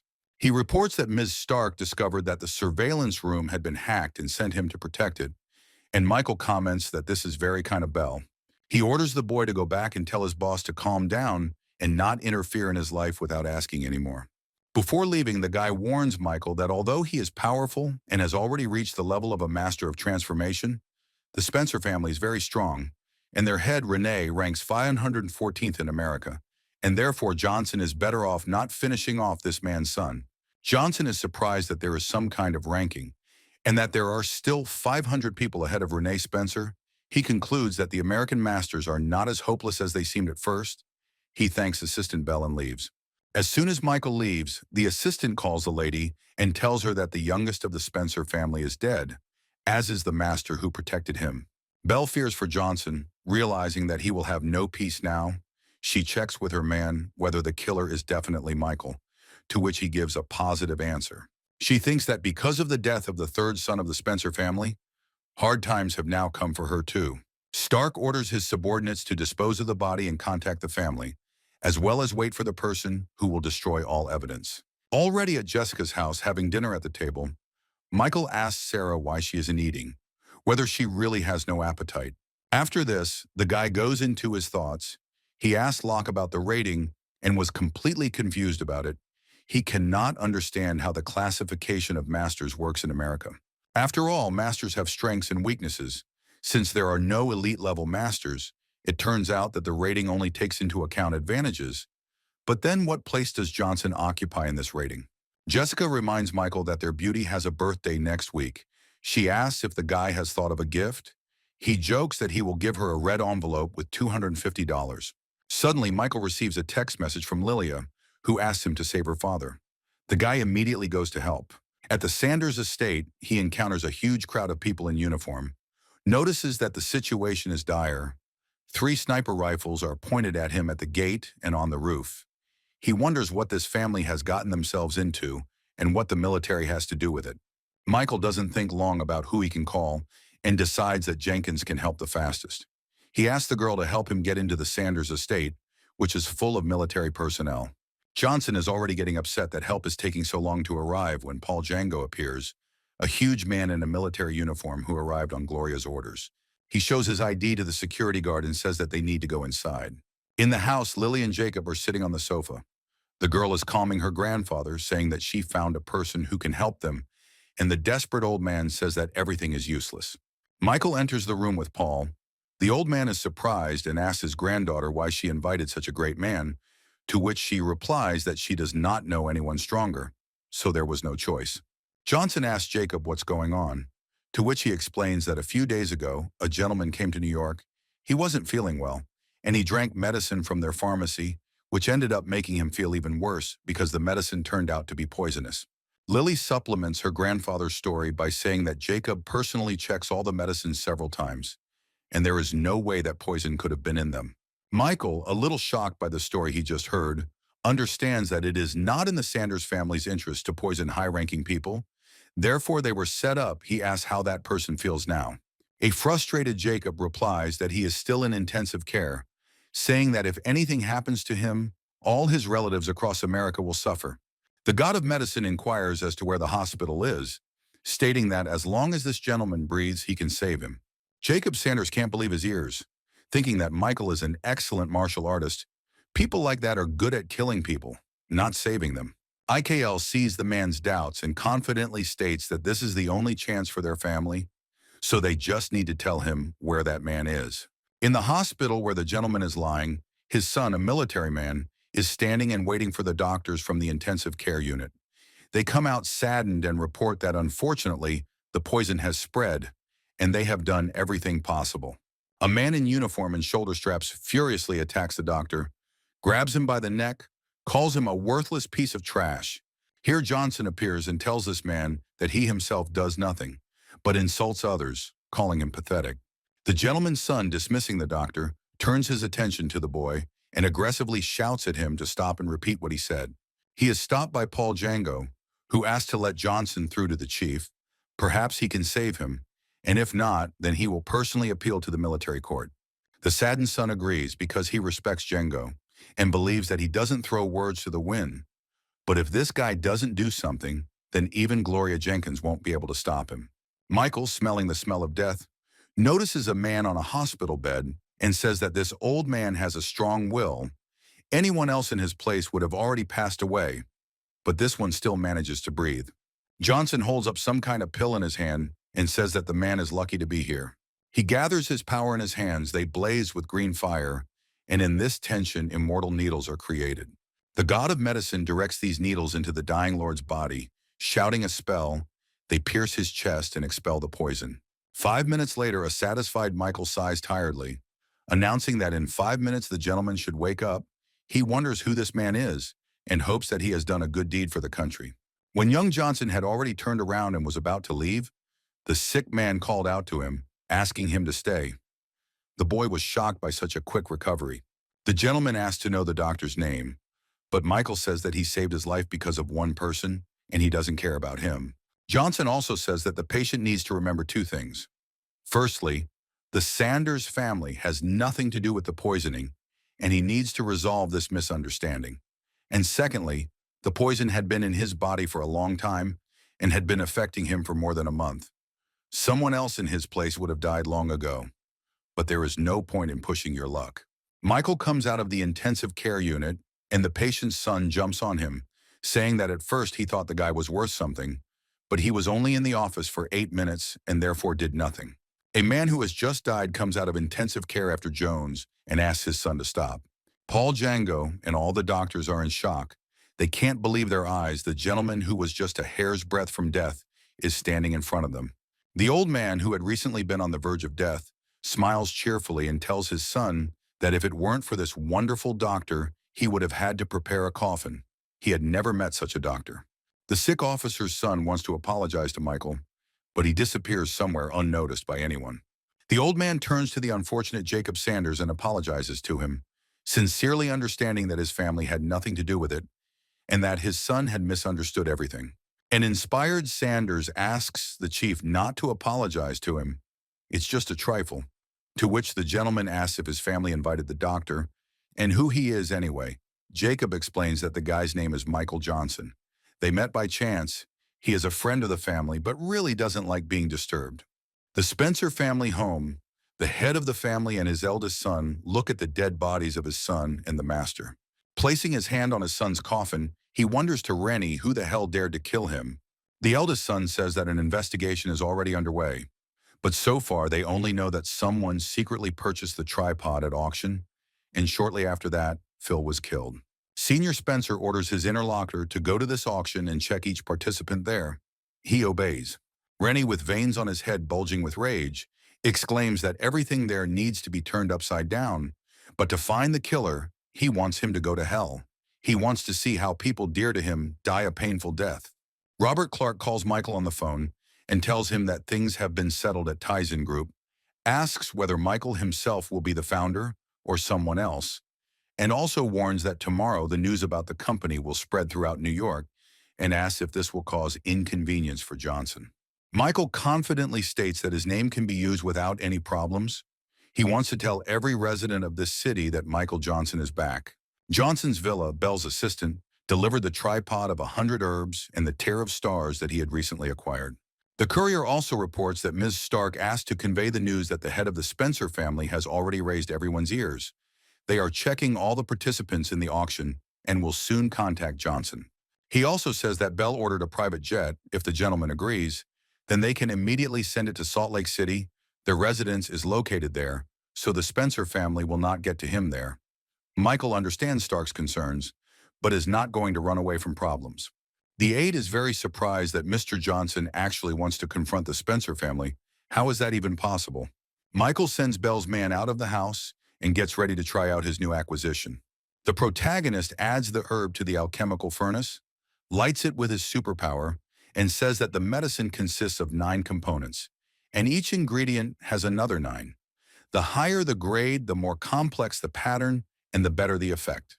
Michael is about to try to improve the aura cleansing and cultivation acceleration pill, but he doubts it is possible. But the tripod begins to glow very brightly with a turquoise color.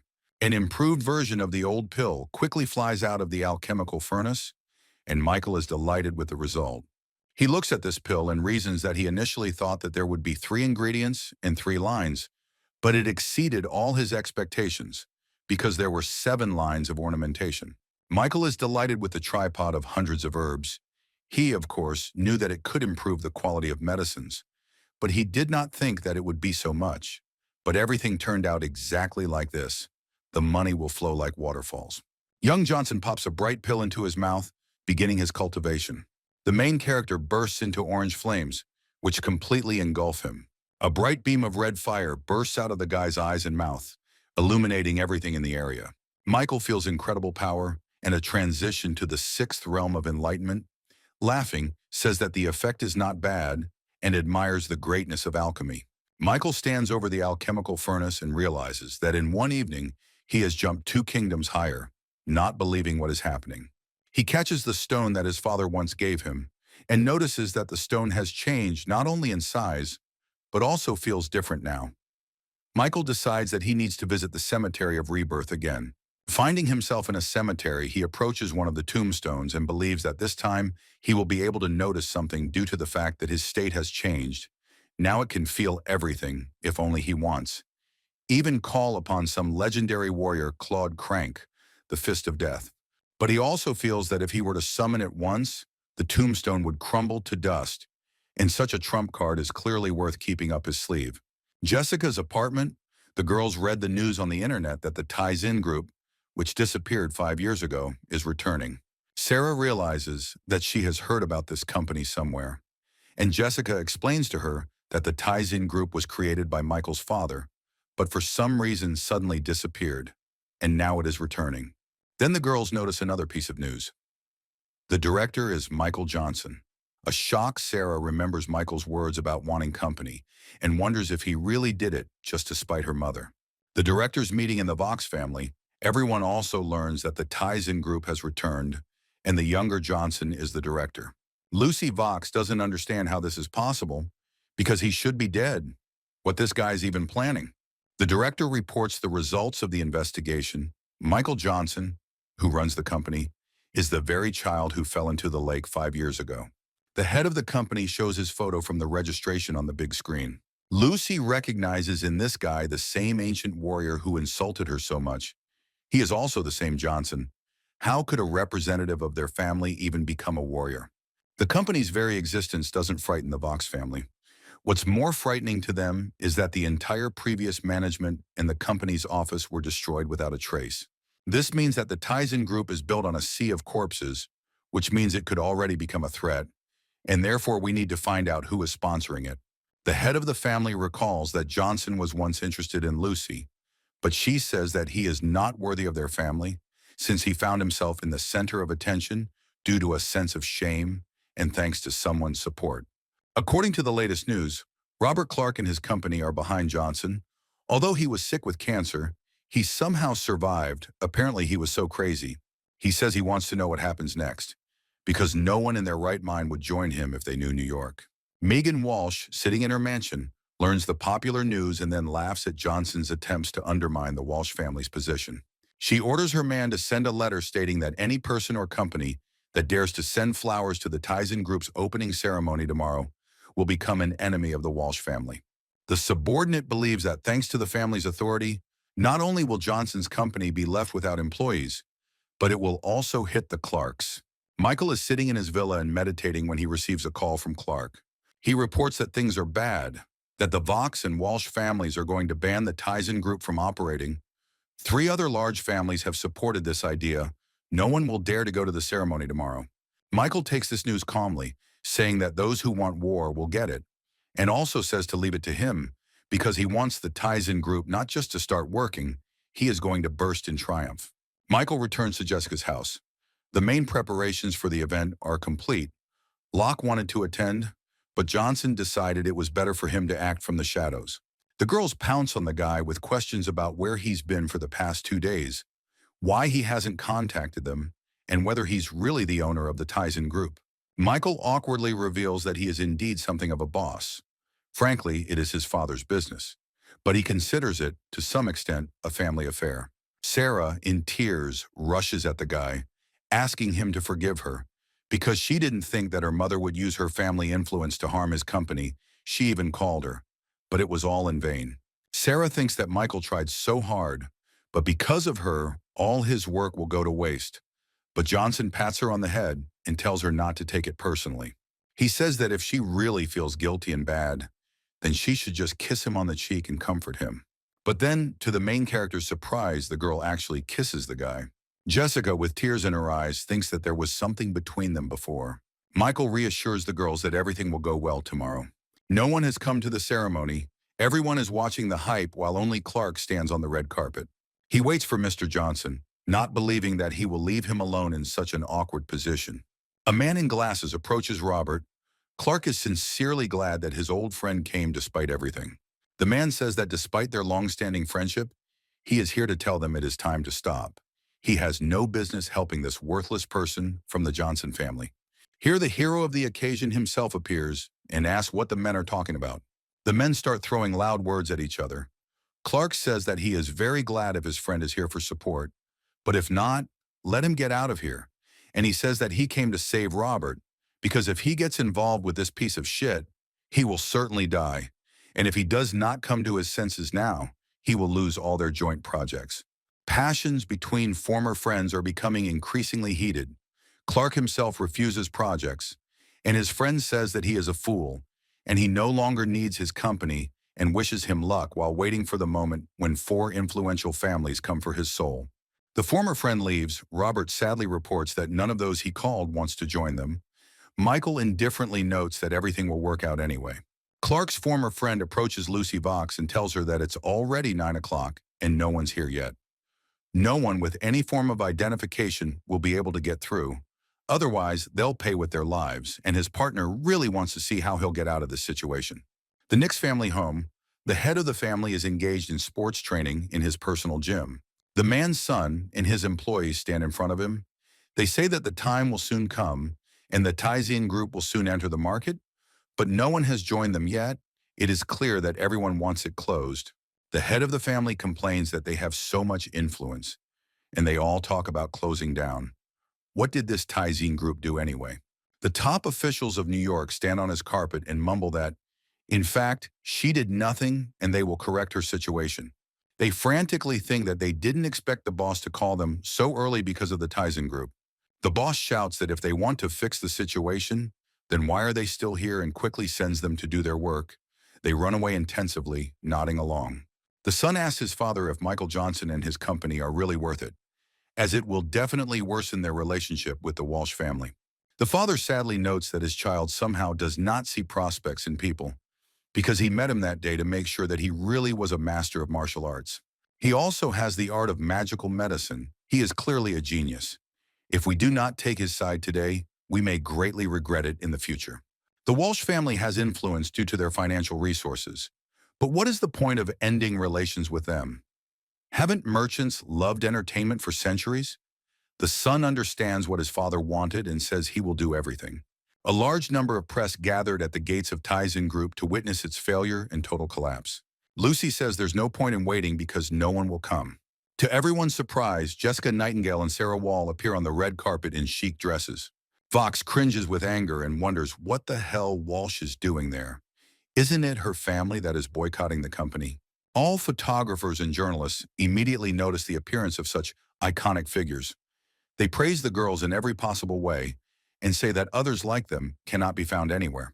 Sarah turns to Michael and says that her company's lost anyway, so she is not afraid of being fired. Johnson says he is genuinely touched by their presence, but in his heart he thinks that, unfortunately, he needs a crowd. But at least they came themselves.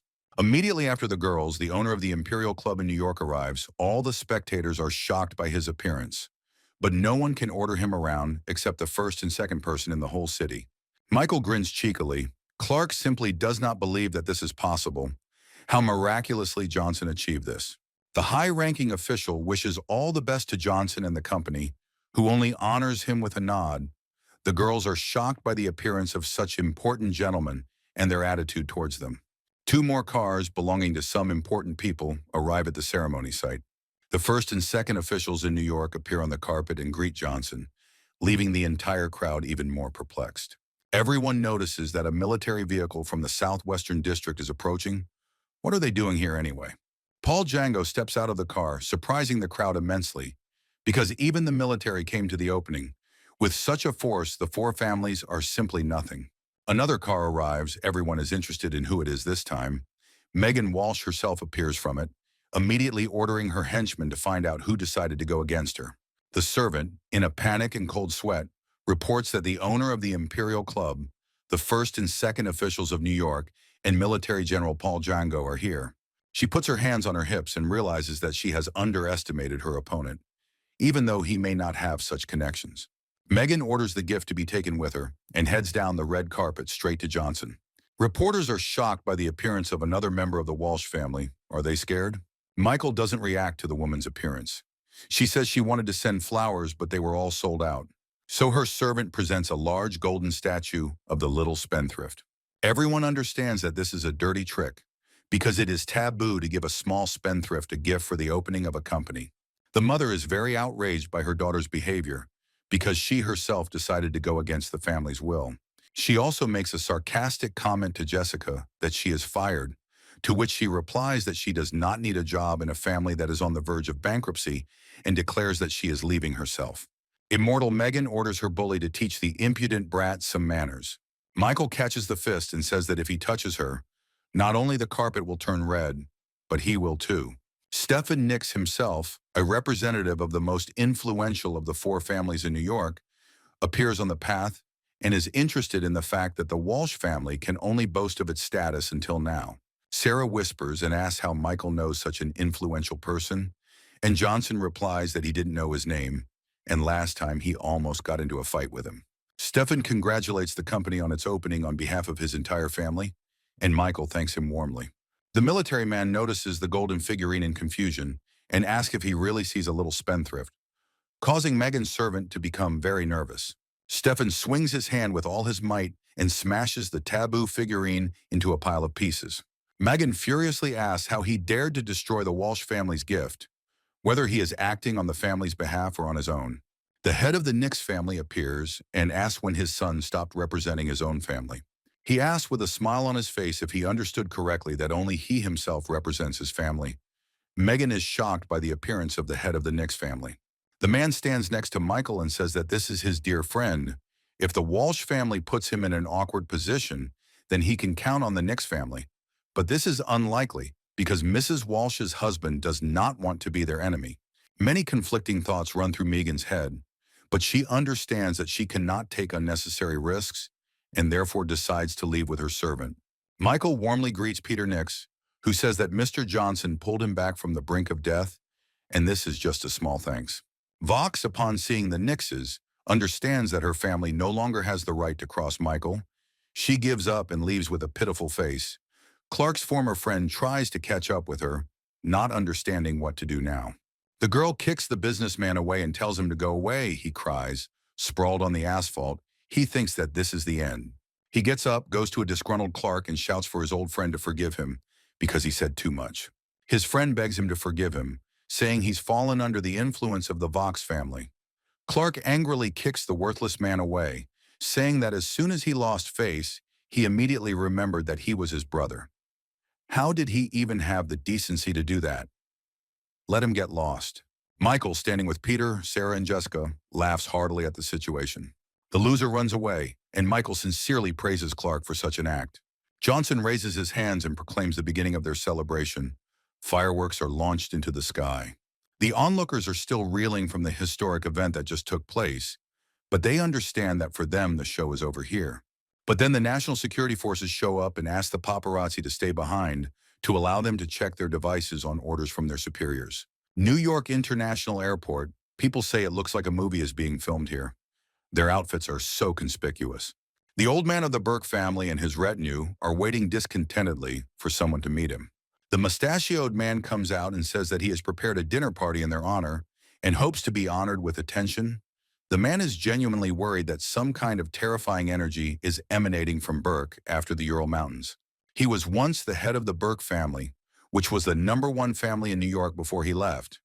If it weren't for the murder of his relatives, he would not have come down. He is full of anger and will shake the city. The man asks permission to raise a toast to the master, since he has served him faithfully for a long time. The old man only angrily inquires about how the investigation is progressing, to which the servant only mumbles something. Burke breaks the table in two and shouts that he doesn't want to listen to his excuses. The guy says that Michael Johnson is currently under high suspicion, but there is no irrefutable evidence. The old man wonders how such a young guy could kill his family. Then he tears up the sheet of paper in a rage and says that since a shadow fell on the guy, it doesn't matter whether it's him or not, he's still a corpse. There is a meeting of directors in the Tizen Group office. They are thinking about what they should do next to develop the company. Sarah believes that the most important thing in a company is the product, and Clark agrees and is also concerned about this. Clark suggests turning to the internet or investments if Johnson doesn't have any ideas. But even so, they won't catch up with Walsh's company in 6 months. Michael calmly states that they will not be involved in the internet, let alone investments. He says that his company is only involved in industry because it is unimaginably profitable. The head of the company places 2 sheets of paper on the table and says that a course of the first will make a woman at least 5 years younger, and the second is a pill that prolongs the life of old people by 3 years. The company's staff is deeply confused by what Johnson has reported, as a drug with such an effect is literally an elixir of immortality. Clark swears that Mr. Johnson is not lying because he saved his life with the help of this pill. Unnamed directors say that this product is the best in the world, and it is quite possible to overtake the Walsh family with it. Michael states that he has 2 conditions for production. The first is mass production, and the second is that the formula must remain completely secret. Johnson threatens that if anyone spills the beans, it will instantly cost them their life. Robert gets up from his seat and, in a soldierly manner, says that the Tizen Group will shake New York if he is given a month. Michael readily believes in his allies' capabilities and suggests dividing up the responsibilities. Jessica is responsible for marketing, Sarah is also about to run, but she is interrupted by a message. Her father writes something to her on the phone, and she says that she does not need a high position, and in general she will be a temporary employee, but promises to do everything possible for the company. After everyone had left, Michael said he thought Sarah would want to take a management position, but she abruptly refused. The girl shows her phone and says that in 5 months there will be a wedding between her and a member of the martial arts family. She has no choice. Sarah sits alone in the room. She is very sad and wonders why she cannot refuse. Because she is not a product, but a living person. Michael and Jessica are sitting on the couch, eating and having a nice conversation. The girl is clearly sad about something. The guy asks the girl what happened to her friend. She says she doesn't know. She hasn't left the room since their return and refuses to answer questions. Jessica's phone rings. It's Aunt Horde's. She's telling the girl some scary story.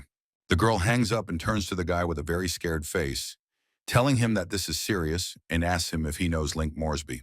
Michael is surprised to hear this name because this is the son of the owners of the cafe where he often ate as a child. He remembers that when everyone turned away from Johnson, only Link remained with him. He was too kind and stupid, but still Michael perceived him as his best friend. The last time the guy talked to his father, he found out that he was studying at the university. Jessica reports that Aunt Horde said Moresby was beaten and had a broken arm near the university, but an ambulance can't get there. Michael and his girlfriend arrive at the institute, where they see numerous security guards. Jessica asks to let them in, saying they are students, but the security says that the rector gave the order not to let anyone in and asks to show a pass. Michael can't take it anymore. He goes up to the fence and throws down the heavy fence in anger, leaving the guards confused. Johnson tells them that the university is a temple of knowledge, not a place for violence. He came here to save people, and if anyone dares to interfere with him, he will break their legs. The guards fall to their knees before him and reply that they will not dare to stop him. Let him pass. A beating is taking place on the grounds of a men's dormitory. A crowd of people have surrounded the attackers and victims. Link's mother defends the boy, calling the attackers monsters, but they simply laugh at her. The rector himself is among the attackers. He reports that the woman's son has a broken arm, asking the audience if it's not his fault that he couldn't protect himself. Link tries to attack his rapist, but he is put in his place by swinging a bat straight at his face. His blow is parried by the boy's father, who asks the attacker not to go too far, warning him that he has already called the police. The impudent guy turns to his father and says that he should look at himself and not portray him as some kind of monster. He explains to Link's father that he was harassing his girlfriend and that as soon as the police arrive, he will be arrested. The guy's girlfriend, with a feigned face, agrees with the guy's words, reporting that Moresby groped her breasts. Link is furious and shouts that it's all a lie, that the guy was actually going to rape his classmate 3 days ago, but he stopped him and now he's just taking revenge. The guy laughs mockingly that he just wanted to steal the girl for himself. He points at the poor girl with broken glasses and suggests asking her if he did anything to her. The girl agrees with the rapist, and Link, in a cold sweat, pointing out the state of his classmate, tries to prove that she was forced to lie. The brute, with the support of his cowed allies, advances on Link again, asking him if he is afraid of getting what he deserves for such words. The father tries to stand up for his son by insulting the attacker, calling him an asshole, and for this he receives a powerful punch right in the face. The boy is afraid for his dad and asks him to stop hitting him, but the offender swings a bat at the boy's head, threatening to break his neck. Here an enraged Michael breaks through the crowd, attracting many glances. The thug, defending himself with a bat, asks who he is and shouts not to come near him. Johnson punches him in the face, breaking the bat in two in the boy's nose. The offender falls. His partner shouts for Michael to move away from his friend. Johnson sends his opponent high into the air with a powerful uppercut, indifferently telling him to get lost. Link Moresby is shocked by what he sees and sincerely does not understand where his friend came from. Michael says that he will answer his questions later, but now handing him a pill, asks him to take it, explaining that then his wounds will heal and he will feel better. Johnson promises to deal with Link's offender, but the guy himself feels some strange sensation and wonders what kind of pill this is. Moresby is worried about his friend, saying that there is no need to stand up for him since it does not concern him. Jessica puts her hand on the guy's shoulder and says that Michael will handle everything. Link recognizes the girl and in even greater confusion tries to find out where they are here. He also doubts that Johnson can handle so many thugs, and Nightingale informs him that there is no man stronger than Michael in all of New York. The main offender, covered in tears and blood, complains to the rector that he was almost killed. Johnson approaches the rector and threateningly asks him what he thinks he's doing. This is a university, and he tries to call security. Michael shuts the man up with a powerful blow. The rector's wig flies off, his bald head shines very brightly. He yells at the guy for how dare he, saying that even his own father didn't beat him, and Johnson drives him away from there, saying that such a person is not worthy of being called a teacher and promises to deal with him later. Michael addresses the crowd, calling everyone dogs and tells them not to dare run away or he will break their legs. Johnson approaches the bully's girlfriend and asks her if Link really harassed her, to which the girl frantically replies that it wasn't true. She points her finger at her boyfriend, saying that he talked her into lying. Young Johnson slaps the girl across the face, ordering her to kneel before Moresby and apologize. The girl carries out the order of this strong guy, asks Link for forgiveness, and promises not to do it again. Michael turns to the big guy and orders him to do the same, but he starts telling him that he is the son of a gentleman from the great Clune family and that he cannot be treated like that. Johnson isn't ready to listen to him, so he punches him in the face and then between the legs. When the younger Clune is already lying down, Michael pounces on him, asking about his family. He, with tears in his eyes, raises his hand and asks to stop, admitting that he is guilty. Behind Michael's back, everyone in the crowd is whispering about how scared they are, whether he will really kill Clune, and what will happen to them next. Meanwhile, Johnson beats Clune, who is already on his knees, and he begs him to spare him, because if he kills him, Clune's father will take revenge. Michael is fed up with this tirade about his father, and he calls Locke, asking him to urgently call Clune Sr. here. After some time, the owner of the Imperial Club arrives in a black Jeep with security, along with Clune Sr. The security guard throws the man to the ground in front of Michael, who panics and doesn't understand what's happening. Johnson asks the head of the family to demonstrate how he raises his son. Michael warns that if his father doesn't teach his son a lesson, their entire family will be in danger from him. Clune has no choice but to pick up a telescopic baton. The younger Clune begs his father not to touch him, but he hits him hard with a baton, saying that he is a fool, he doesn't even understand who he insulted, that Johnson is a close friend of Master Due himself from the Imperial Club, and now even killing him is not enough. The Master himself, Due, watches what's happening. Michael, seeing his impatience, asks him to deal with the rector and everyone present, except the girl Moresby saved. The Master snaps his fingers and tells his boys to do what the Master said. Shouts are heard. Michael approaches the rescued boy and his parents, who break into grateful smiles. Johnson is glad to meet his old friend, invites him to go with him, and remembers that 5 years ago this guy's kindness saved him, and it's time to return the favor. The elder Burke, in his home, discusses the appearance of Johnson Jr. His assistant says that there is nothing to fear because the Johnson family is destroyed, and their main problem is the people behind the Tizen group. If they kill that guy, they will incur the wrath of his patrons. The elder Burke laughs at the threat from the Nix family and the National Security Agency. Because this bastard killed his family, he must take revenge.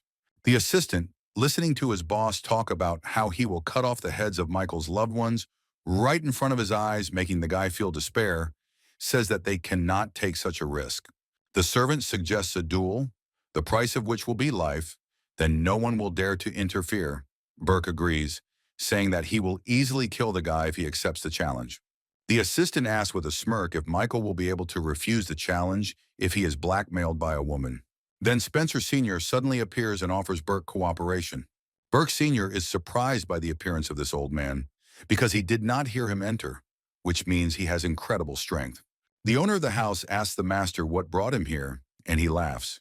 He pokes at Michael's photo so hard that his finger goes through the table. Burke wonders if such a man really has a grudge against this young man, and he replies that this scoundrel killed his son.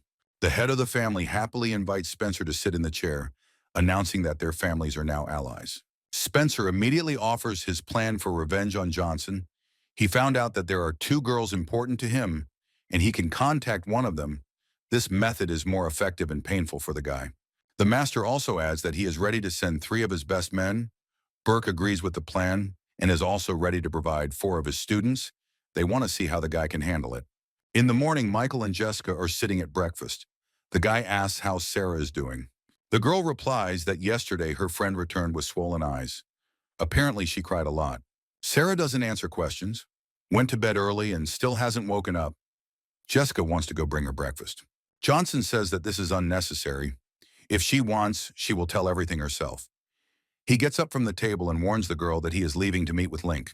Michael also adds with a sly smile that the girl better not forget about work, otherwise he will cut her salary. The girl suddenly pinches the guy and with frightened eyes asks Michael if he is still there. Because 5 years ago he behaved differently, she has a feeling that they live in different worlds. Johnson replies that in his life he has realized one thing. People have two options. Either play by someone else's rules or dictate their own. He prefers the second option. Opening the door, the guy adds that so the girl doesn't worry about it, he will always be with her. Everything he does is his choice. Johnson sits on a bunk in the dorm with Moresby and talks to the guy. Other students watch them from the doorway, admiring his power and strength. Michael notices them and asks with a displeased face if they want to come in. The students quickly disappear, asking for an apology. Johnson remarks that after yesterday, no one will dare to mock Link anymore, and the guy says that everyone already bows their heads before him and fears him. Michael, hugging his friend, says that in the world everything is decided by force, and rules are just a tool for subjugating the weak. They strengthen the power of the strong. Johnson takes out some blue book and offers Link to become stronger, but he is not going to force him. The guy, without thinking twice, takes the book and says that he will never allow anyone to bully him and his parents again. The book describes the technique of rolling out a purple cloud. It will give answers to all questions. Today, Link must write down all his thoughts in it and burn it, but no one must know. Moresby realizes what an important thing his friend gave him. Michael warns him that the path of martial arts is extremely dangerous and reminds him that it is very important to protect his heart. Michael understands that he won't be able to come to the rescue every time, so he needs to teach Link to defend himself, and he begins to tell him about martial arts. But then, interrupting his story, the phone rings, and it turns out to be Locke, reporting that Sarah has been kidnapped and the people who were sent to rescue her have been killed. Michael is shocked. John adds that, judging by the injuries, the master was the attacker. He also apologizes and is ready to accept punishment. Johnson yells into the phone for him to stop apologizing and immediately use all his connections and find Sarah. He tells Link that he needs to go urgently and asks him not to forget what he told him. Michael goes out the window, smashing it into pieces. Link yells that it's the 5th floor. Leaning out of the broken window, he notices Michael jumping and unharmed in the distance and begins to suspect that he is not human at all. Johnson breaks into the Walsh family estate where he meets Megan. He realizes that Sarah is not there. She pounces on the guy with accusations, asking why he didn't protect her daughter, and also informing him that the connection with the bracelet tracking her location has been interrupted. Michael asks to give him a day to return the girl. If he fails, then he will belong to their family. Megan says that she has already connected her people. She doesn't care how much effort it takes, but she will find her daughter. Michael returns home to the room where Sarah slept. He notices that the remaining aura belongs to a martial arts master, and he also needs people to search. He remembers who can help him. Johnson gets a call from an anonymous number asking how the Johnson family's degenerate is doing and if he's nervous. Michael says he doesn't know him or his plans, but he knows he must let Sarah go. Then they will separate peacefully, otherwise his death will be slow and painful. The interlocutor says that Michael doesn't understand yet, but he hangs up. There was a girl's hair left in the room. Johnson didn't want to use this technique, but apparently he had no choice. Michael recites the spells needed to find his girlfriend, and as a result of the ritual, he receives seemingly unrelated words. This technique has a strong effect even on Michael's body. He coughs up blood and is only alive thanks to training. He is ablaze with magical energy and is glad that he now knows where to look for it. The kidnapper stands at the port and is angry at Michael's impudence, since he has the hostage and he should be the one making the threats. But it turns out to be the opposite. The main conspirators are wondering when their rival will arrive. The bandit says he threatened him and hung up before he could tell where they were. The guy doesn't understand if Johnson even wants to save her, what the hell he's doing. The elder Burke thinks he should have stolen another girl, but the idiot decided Sarah Walsh was the one. Sarah thinks that these people have a plan. Not only did they not harm her, but they also give her water, which means they do not want to hurt her. She assumes that they are threatening the Walsh family. The guy brings the bottle to her and tells her to drink, but she refuses until they identify themselves. Otherwise, they will have to act at their own risk and also deal with the consequences of insulting her family.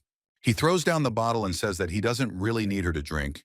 She seriously wants him to treat her properly. He can easily kill her. Some kind of sound signal appears. The bandit notices that his sensor has been triggered, which means that someone is approaching. The guy soars into the air and wonders in bewilderment how they could have been found. It seems he has some kind of connections, or maybe even information channels. And did it even come from him? Whoever it was doesn't matter, because Burke sent 4 masters and his family sent 3 masters of lower rank. He definitely intends to kill Michael with his own hands. He suddenly steps into a pool of someone's blood, looks up in bewilderment, and shouts that he will kill.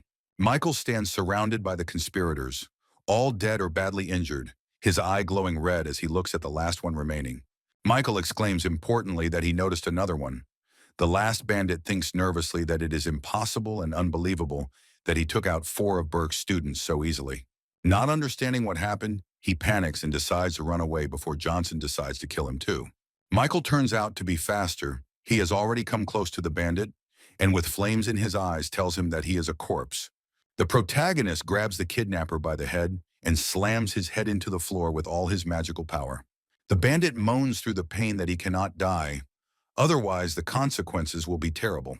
Michael says that he doesn't hear his squeak, and also that he gave him a chance, but he didn't take it. So let him be responsible for his actions. Johnson appears in front of the container in which Sarah is sitting and says that he has come to save her. The girl throws herself on the guy's neck and says that she could not even imagine that he would come to save her. He is sincerely glad that she is not injured. Michael asks if she can go, and then says they are going home. Sarah notices blood on Michael's hands and asks what happened and where the kidnappers are now.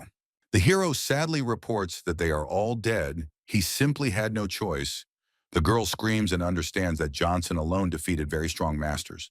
She heard that her fiancé was also a master. She thought that he couldn't be compared with Michael, but it turns out that he is not so simple. Sarah thinks that if her father finds out about Michael's power, he will change his mind, and then she catches herself thinking about becoming Johnson's wife.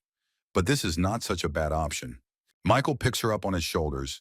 Sarah indignantly asks what he is doing, and he replies that she thought for too long, so he decided to take everything into his own hands because most likely he will not be able to stay on his feet. At first she is very indignant, but then she allows him to carry her if he wants to. Sarah decides to keep that thought in mind. This guy may be weird, but she feels safe with him and can rely on him.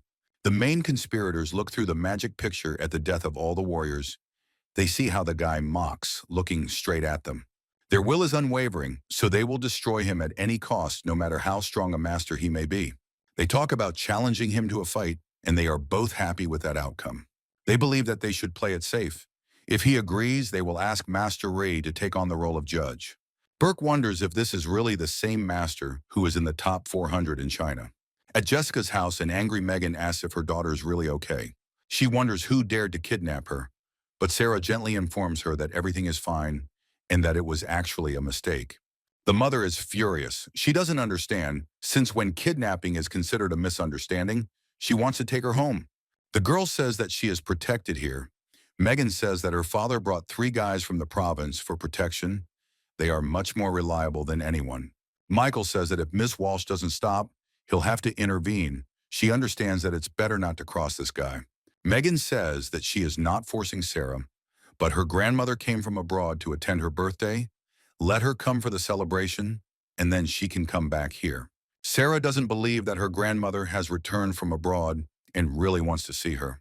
The mother says that she has no reason to deceive her daughter, and she thinks a little embarrassed that she has been doing this literally her whole life. Sarah wants to know Michael's thoughts, but he lets her go calmly. He allows her to return whenever she wants. Sarah enthusiastically says that she will definitely come back and will never abandon Johnson. They shake little fingers, and the guy promises her that everything will be as he said. Sarah almost forgot that she had drawn up a plan for the Tizen group's work, then hands it over. The girl doesn't know Clark's level of competence, but she can also be relied upon. Michael has no doubt that she earns her salary. Sarah and her mother say goodbye to Michael in a good tone and leave. Michael tells the girl not to worry and thinks that Jessica and her family are now in danger. He believes he has several whole days to sort out the problem. Someone rings the bell. The guy thinks that Sarah has forgotten something. Michael looks through the doorway and sees a little boy there, wondering if he is Uncle Johnson. The boy hands over an envelope and says that his grandfather asked him to give it to him. Michael immediately opens the letter, but does not understand what it could be. He sees that this is a letter from Burke, who challenges him to a martial arts fight, and if he refuses, his loved ones will suffer. Michael understands who was behind Sarah's kidnapping. He is very unhappy, although this makes the situation easier. Someone else knocks on the door. He opens it with displeasure, and there is Belle Stark. She asks with displeasure whether he received the challenge to the Master's fight. He asks with a certain relief where she got this information from, if he himself only just found out. She says that this was decided a long time ago, and now even the most important people in New York know about it. By the way, this is how the Masters solve almost all their problems. She says that he should refuse because everything here is set up to kill him, but Michael does not understand why he should refuse if he himself wanted to kill him. Belle shouts that Burke received the title of Master 10 years ago and went to the mountains to practice so that he would not be watched. Even her father would not cross someone like that. Michael calmly says that he will accept the challenge, although he thanks him for his concern. The door slams right in front of the girl, leaving her confused. She calls her father and says that, unfortunately, she was unable to dissuade Michael from participating. Her father reassures her, saying that they did everything they could. Father says that we need to call the funeral home and at least arrange everything after his death if they couldn't help like that. After the conversation, Belle silently looks at her phone, not knowing what to do. Michael sits and thinks discontentedly that she could have cheered him up because he could deal with this old man with one hand. Then Johnson's phone rings. It's John Locke. Michael doesn't understand why he called.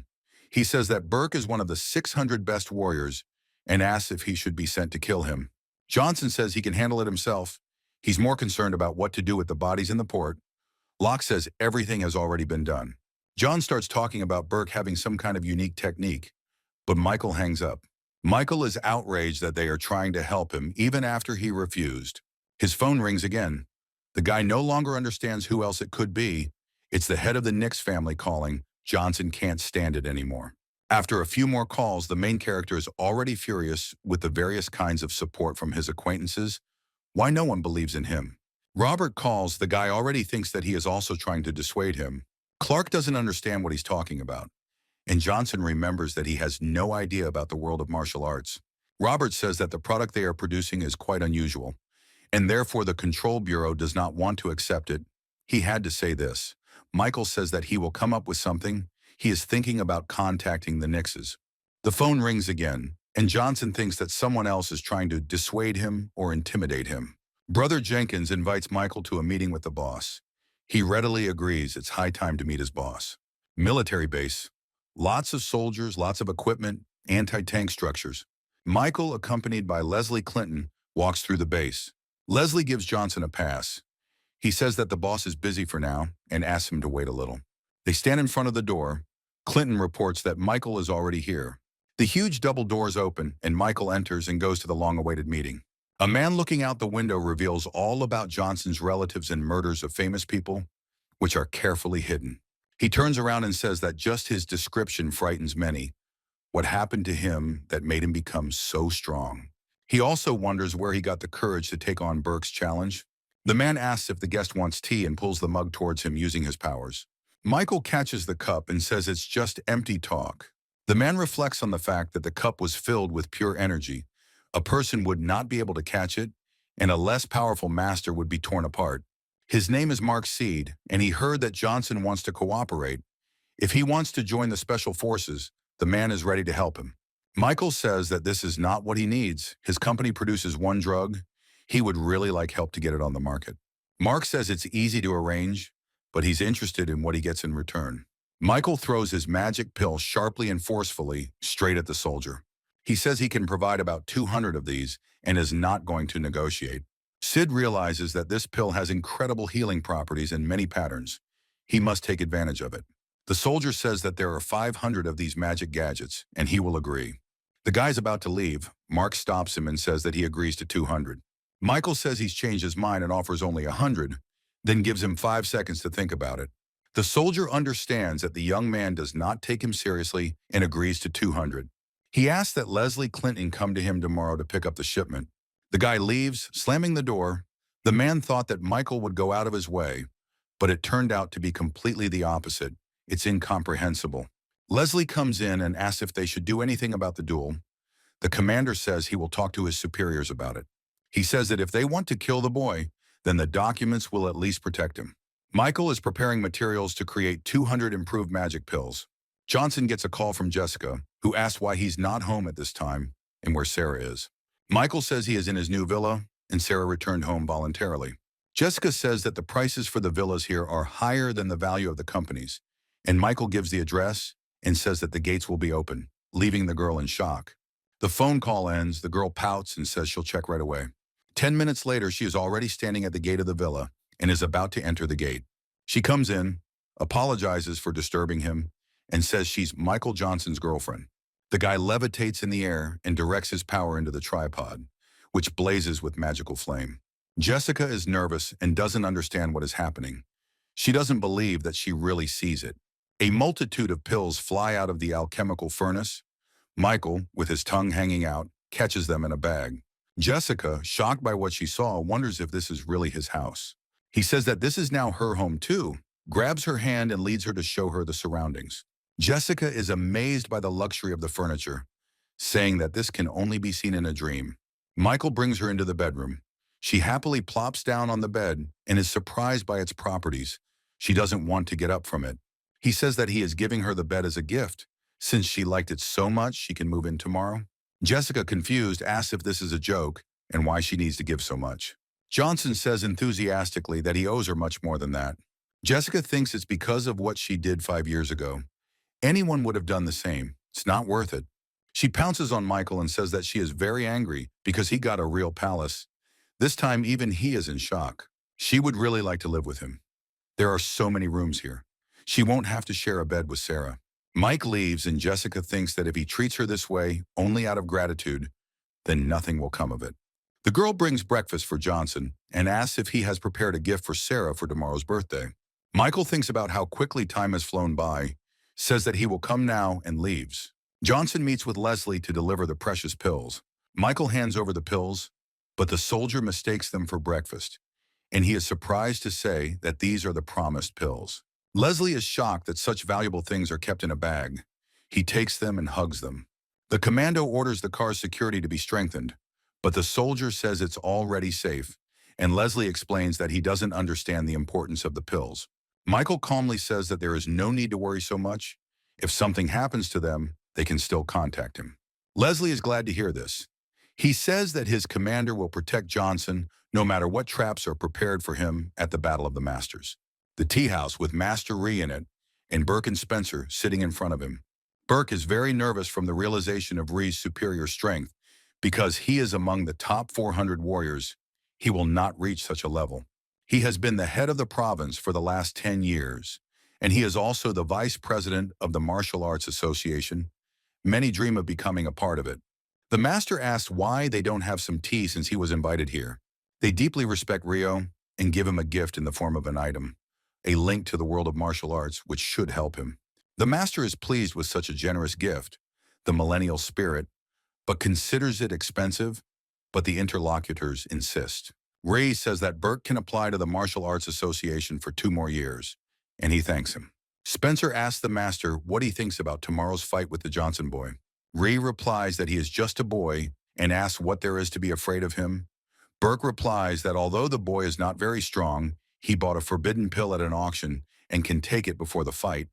Then his power will increase. Master Ree exclaims that if the boy dares to take the pill, he will die before Burke's eyes. Spencer continues to pull the wool over the eyes of his ally's teacher.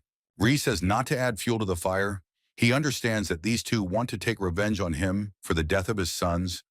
The master says that Johnson is the scum of the martial arts world. He promises that the guy will not be saved tomorrow. They say they also wanted to ask for help in another matter that did not concern the guy. 3 strange girls come in. Spencer says that they are students from the university. He has always admired Ree, so he invites him to a separate room to discuss some issues. The master giggles lustfully and says that the current students are studying well, and as a representative of the older generation, he must teach them well, especially the larger one. The next day, Michael meditates while levitating with his stone. The guy thinks that the spiritual energy in China is less than there, but his training speed has increased. Is it because of the stone? The stone moved. Michael does not believe that he can be alive, and he just answered. Michael says he can now summon power through the graveyard of rebirth, but he doesn't know what lies behind the ancient symbols. He decides that thinking is useless here and takes out coins and a turtle shell. Johnson is participating in a duel for the first time, so he decides to test his luck in this way. The shell stands on its edge, leaving the guy confused about his immediate future without giving any clear answers. He understands that, as before, he knows nothing. The old man said that Michael is not competent enough to interfere in the affairs of heaven. At that moment, Belle knocks and comes in, saying that she is taking the gentleman to a duel. Michael didn't know that there were so many masters in America, and they would all come to watch the battle. And there are quite a few familiar faces. He sees the Sanders family, the Nix family, the Jenkins family with his brother, and even the Vox family.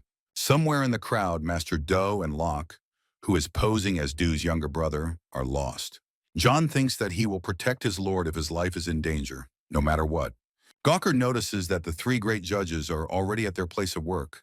My God, is this really that same Master Ree, and with him 2 other cool masters?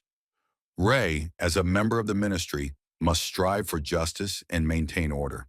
Bell informs Michael that these masters are in the first 500 masters, and Ray, according to some sources, has even made it into the first 300.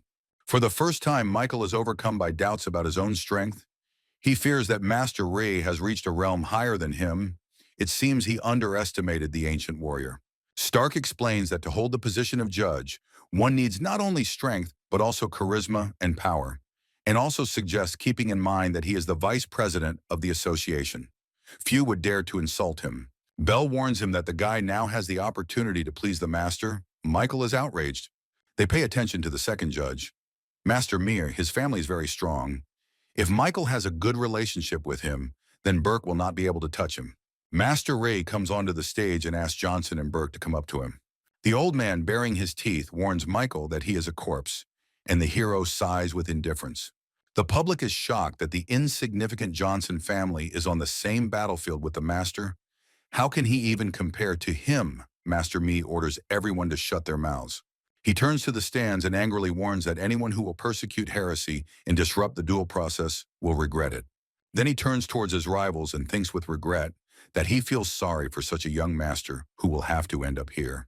Rio chants that the start of the battle means that the two are fighting to the death. However, he hopes that the loser will admit defeat and they will get through without casualties. Now, standing between the two rivals, he announces the beginning of the battle. The elder Burke bursts into flames and threatens to pay dearly for the death of his relatives. Michael says that he now understands everything, and the old man will join his children, and his family will go down in history. Burke launches a furious and rapid-fire attack of name-calling against Johnson. Michael jumps back from the blow and happily announces that such a crude move won't defeat him. Burke throws 10 of his fists into the air towards Johnson. Michael blocks both hands, and another of his essences stands behind him and says that the opponent is just a turtle. Onlookers notice that Master Burke is rapidly losing control of the situation. Burke, upset that the battle didn't end right away, yells at Michael that he's a freak and only knows how to dodge. Michael, with an angry face, says that he can play with the master for a long time, but he wants to see what a lousy family these Burkes are. At these words, the master bursts into streams of powerful blue flame. His eyes blaze, and he wishes for his enemy to die. Johnson and Burke meet with their fists filled with millions of particles of magical energy. Michael smiles wryly and remarks that his opponent is weaker than he thought. Michael's fist sends the enraged opponent flying, leaving him in shock and falling to the battlefield. The judges note that Burke trained for so long and got hit by a kid. How is this possible? Bell exclaims in admiration about Johnson's strength. Locke smiles contentedly and thinks that Michael really deserves to be called the ruler. The protagonist tells Burke that he, with such power, allows himself to be defeated by the younger generation, and his family definitely deserves to die. Burke, in a cold sweat, says he didn't mean to use his special move, But Michael leaves no choice, and the old man rushes into the attack. Michael feels the familiar power of strong cultivation. As soon as this art is applied, great damage is caused to the internal organs. Now the guy understands why the old man spoke about retribution. The judges note that a blow of such force means inevitable death. Burke flies towards the guy. His force field creates the shape of a palm. Michael notices that this is not a technique, but a pathetic trick. The master crashes into Johnson, driving him deep into the ground, and a bright column of light shoots out of the hole. Belle and John are very worried about their friend, and Lucy is glad that finally at least something was able to kill her enemy. Spencer is angry that Michael doesn't deserve such an easy death. He feels sorry for the Burke family. When the smoke clears from the impact site, everyone notices Michael alive. In the body of the master, Spencer only says that this cannot be. Judge Ray is in complete shock. He notices that the guy didn't even have time to accumulate energy.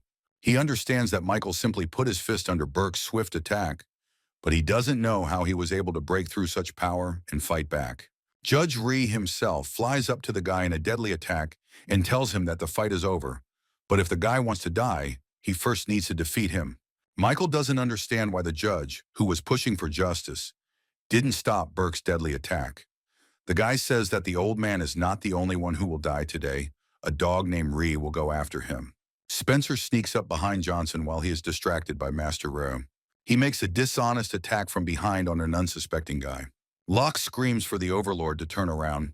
He didn't expect them to disregard the rules so blatantly. Spencer's sneaky strike is successful and penetrates Michael's flank defense. Now the opponent is about to strike him in the head, but the guy is already preparing his counterattack. Michael knocks the crap out of Spencer with one punch, leaving his opponent's attack ineffective, yelling at Spencer that he's an old bastard who likes to sneak attack. He says he will send him to the next world, and then delivers a series of magical blows. Michael, in a state of bloody rage, continues to deliver multiple blows. The other judges realize that he just instantly defeated the head of the Spencer family, who was ranked 514th in America. Master Ree can't believe his eyes. Spencer is torn apart. He wonders what kind of technique Johnson used. Burke begs the master for help because Johnson could destroy him too. Ree seriously says that as long as he is here, the kid will never dare to kill him. The last Burke is instantly hit in the forehead by an energy blast, leaving Rio in shock. Michael says that even if Jesus himself came to his aid, he would not be saved. Michael clearly provokes Ree by saying that he didn't seem to want the killings. The other judges are perplexed by Johnson's boundless arrogance. Ree asks why he killed Burke if the outcome was already predetermined, and he says that if he took someone's side and thinks he can kill on the sly, then he is an old shitty dog. Master Ree bursts into flames of multicolored flames and shouts in rage that the guy is tired of living. Michael says that today only Ree will die if, of course, he dares to challenge. All of Johnson's friends understand that the boy's words are deadly for him, that you can't talk to Master Ree like that, and that Michael is now a dead man. The master concentrates a sea of energy in his palm. Michael notices that this one is smarter than the previous ones. Michael doesn't get lost and blazes with magic, concentrating all his energy. Master Me stands in the middle of the two fighters and orders them to stop. He is outraged by Master Ray's ardor towards the junior master's threats. Ree sternly says that the guy kills everyone indiscriminately and does not respect the judge. Shouldn't he take his life? The second referee explains that Michael acted within the rules. Spencer attacked from behind. He broke the rules. He should have been killed. Me, pointing at Rio, asked why he interfered in the battle, since he is quite capable of looking after himself. Master Ray asks if Me really thinks he can contradict him, and since he wants to protect this child so much, he will have a conversation with the president. He says that Johnson has nothing to do with the Me family, and therefore he can safely kill him. Is he sure that he still wants to protect him? As we think about how best to get out of this situation, Michael calmly asks if he's finished. Master Me asks Johnson if he wants to join the family. Rio stands in shock. The whole audience is delighted. No one understands how it happened, but it seems that there is a new addition to the Me family. Lucy regrets that she missed that chance in the form of young Johnson. Ree shouts that accepting such a bloodthirsty killer into the family is a very reckless act. In his head, the master thinks that he will not be able to do anything if Michael accepts the invitation. Johnson asks who this Me family member is now, and if anyone has mixed anything up, leaving everyone shocked. Mai hints that only this will save the guy's life, but he says that he doesn't need saving. Michael apologizes and arrogantly says that starting a family is not in his plans while the gentleman with the surname Ree is still alive. Lucy calms down and is glad that she refused him then. You can't build a wall out of mud. We sadly advise Johnson to take responsibility for his life once he is ready. Mai sadly says that unfortunately for him, young people are prone to making mistakes. Ree says with fury that he has never seen such an arrogant person. Michael himself deprived himself of a chance to survive. Johnson says his opponent is a fool, but thanks to me, he was able to survive an extra couple of minutes. Leslie and John are shocked by what is happening in the arena and do not know what to do. Master Ray is full of rage and says that it will take no more than 3 blows to kill the boy. Michael calmly notes that the master has concentrated a furious energy between his fingers. The entire field is permeated with the destructive energy of Judge Ray. Michael thinks that his opponent really isn't as bad at fighting as the other two. Johnson grins terrifyingly and wants to feel the power of Ree, to find out who is in the top 400 masters. The judge notices that Rio is using the ancient technique of breathing 1,000 blades, which is not something everyone can do, but Michael easily dodges the blows. Johnson thinks this is a good move, but since he is still alive, everything is not so successful. Michael goes on the counterattack. Master Ree realizes that there really is something in the guy. No wonder Burke lost. Ree wraps his magical nets around Michael's knee and shouts that the bird will soon be in the cage. Ree is incredibly happy about the hit, but Johnson understands that not all is lost for him yet. The master strikes unexpectedly. A beam of light shoots out from the hero, throwing him upward. Ray is furious that this blow did not kill Michael on the spot. Anyone else would have already been torn in half. Mai doubts that with Rio's enhanced technique the hero has any chance, as he is seriously injured, even though he is alive. Johnson thinks that although he has an advantage in cultivation, it is still difficult to resist such a strong warrior in such an intense battle. Michael takes out the crystal with the graveyard of rebirth and says that this is all that remains. A dark force envelops Michael, and Master Ray realizes that he must act quickly. Unexpectedly for himself, Michael finds himself in the graveyard of rebirth inside the crystal. The spirit of Claude Crank, whom the hero wanted to summon, emerges from the grave and asks how he came to possess the cemetery at such a low level. Michael wonders if it's really Claude and thinks about how he feels like a nobody compared to him. Crank realizes that Johnson thought there were 100 warriors buried here, but only one remains. The spirit wonders if he is better than those who could be in his place. Michael does not understand what this guy is talking about. Claude decides to give Michael as much knowledge as he wants. Since the boy was able to subjugate the cemetery of reincarnation, his legacy will not disappear into oblivion, and the aura of the outside world is too weak, and his presence here is too limited. Johnson finds himself back on the battlefield, where Master Ray comes charging at him. Michael laughs at Ray, calling him a loser, and creates some kind of shield with just his fingers. The Master doesn't understand how Johnson was able to stop his full-force punch with just one finger. Ray flies away from the protagonist, the last of his strength, knocked out by young Johnson, oozing from his body. A moment later, Michael stands over the body of his opponent, who, raising his head, is indignant that the guy did the impossible and does not understand how he did it. Johnson explains to his opponent that he noticed that the master was unable to control himself in moments of rage, and the guy himself simply followed his own technique and caused Rio's true energy to dissipate. Michael raises his fist, filled with power, and proclaims that it is now time to end all of this. Master Ri, in tears, does not understand how someone can use their magical energy to such an extent. The judges are shocked. They wonder what kind of deity this guy is and who can even concentrate true power in such a way. The master thinks that the gap between him and the guy is like between a mountain and sand. He really doesn't want to die. Ray begins to beg the guy to spare his life, saying that the devil has confused him, he made a mistake, and is even ready to become his slave. Michael, not letting the master finish, wipes him off the face of the earth. Now in his place there is a column of blue glow, reaching far up. Johnson looks at the pole with a death glare and says that such a worthless person is not worthy of becoming his slave. The public doesn't believe what happened. Everyone is sitting in a cold sweat and shouting out questions to which they already know the answers, but just don't want to admit it. Nix Jr. asks his father why they didn't know about this guy before, and says that he had a feeling that he wasn't human. His father completely agrees with him.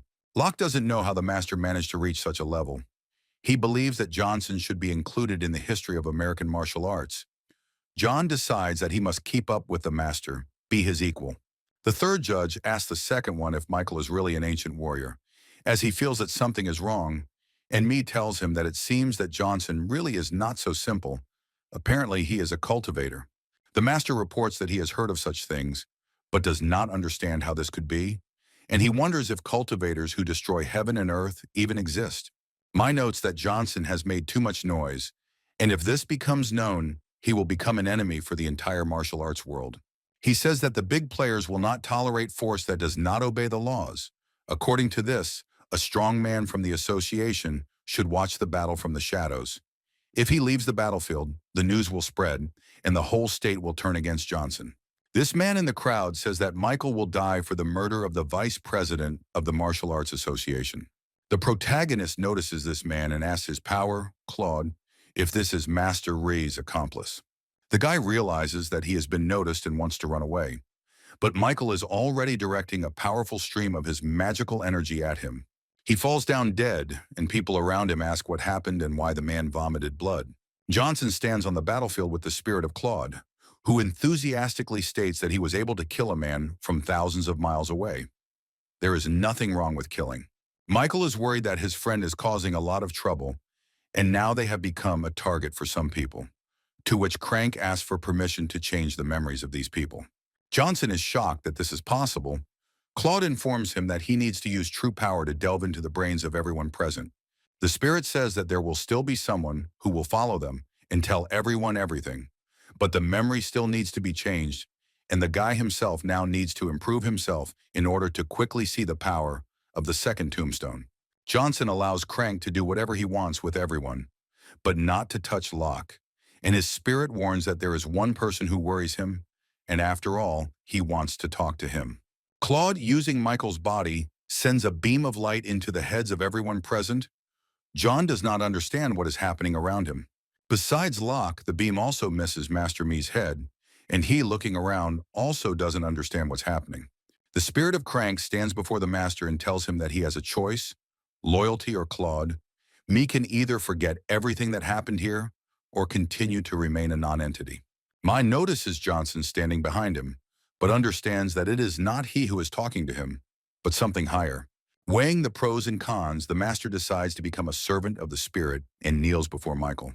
Crank points a beam at Me's head and warns him that once he turns his back on him, the true power will tear the master apart from the inside. The spirit tells Johnson that he has a little more time, and they need to find a quiet place to complete one last task.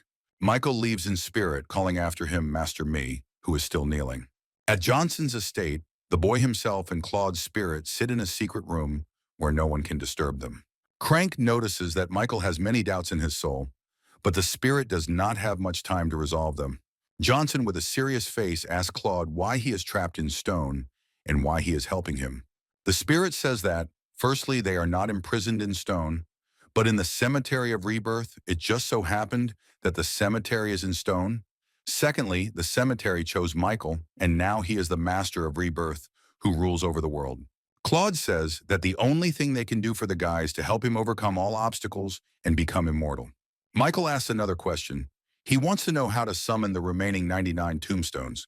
Crank says that to do this, the guy needs to be strong enough to convince other spirits that he is worthy, then he will be able to summon them. Claude suggests another option, saying that they could try to interest them in something, and the spirit also sadly reports that he is the weakest in the cemetery. Michael is shocked by what he hears. He thinks about the power of the cemetery and realizes that it is probably capable of splitting the void and destroying the stars. The spirit says that he only has an hour left and intends to teach Michael everything he knows. They begin the lesson. The boy sits down in a meditation pose, and a multitude of images related to martial arts flash through his head. The spirit says that in order to reincarnate, Michael needs to have 100 powerful forces under his control. He wants to pass on his experience to the world and asks to be called a teacher. Claude complains that he doesn't like this life, but he really hopes that he and Johnson will meet again, after which the teacher disappears.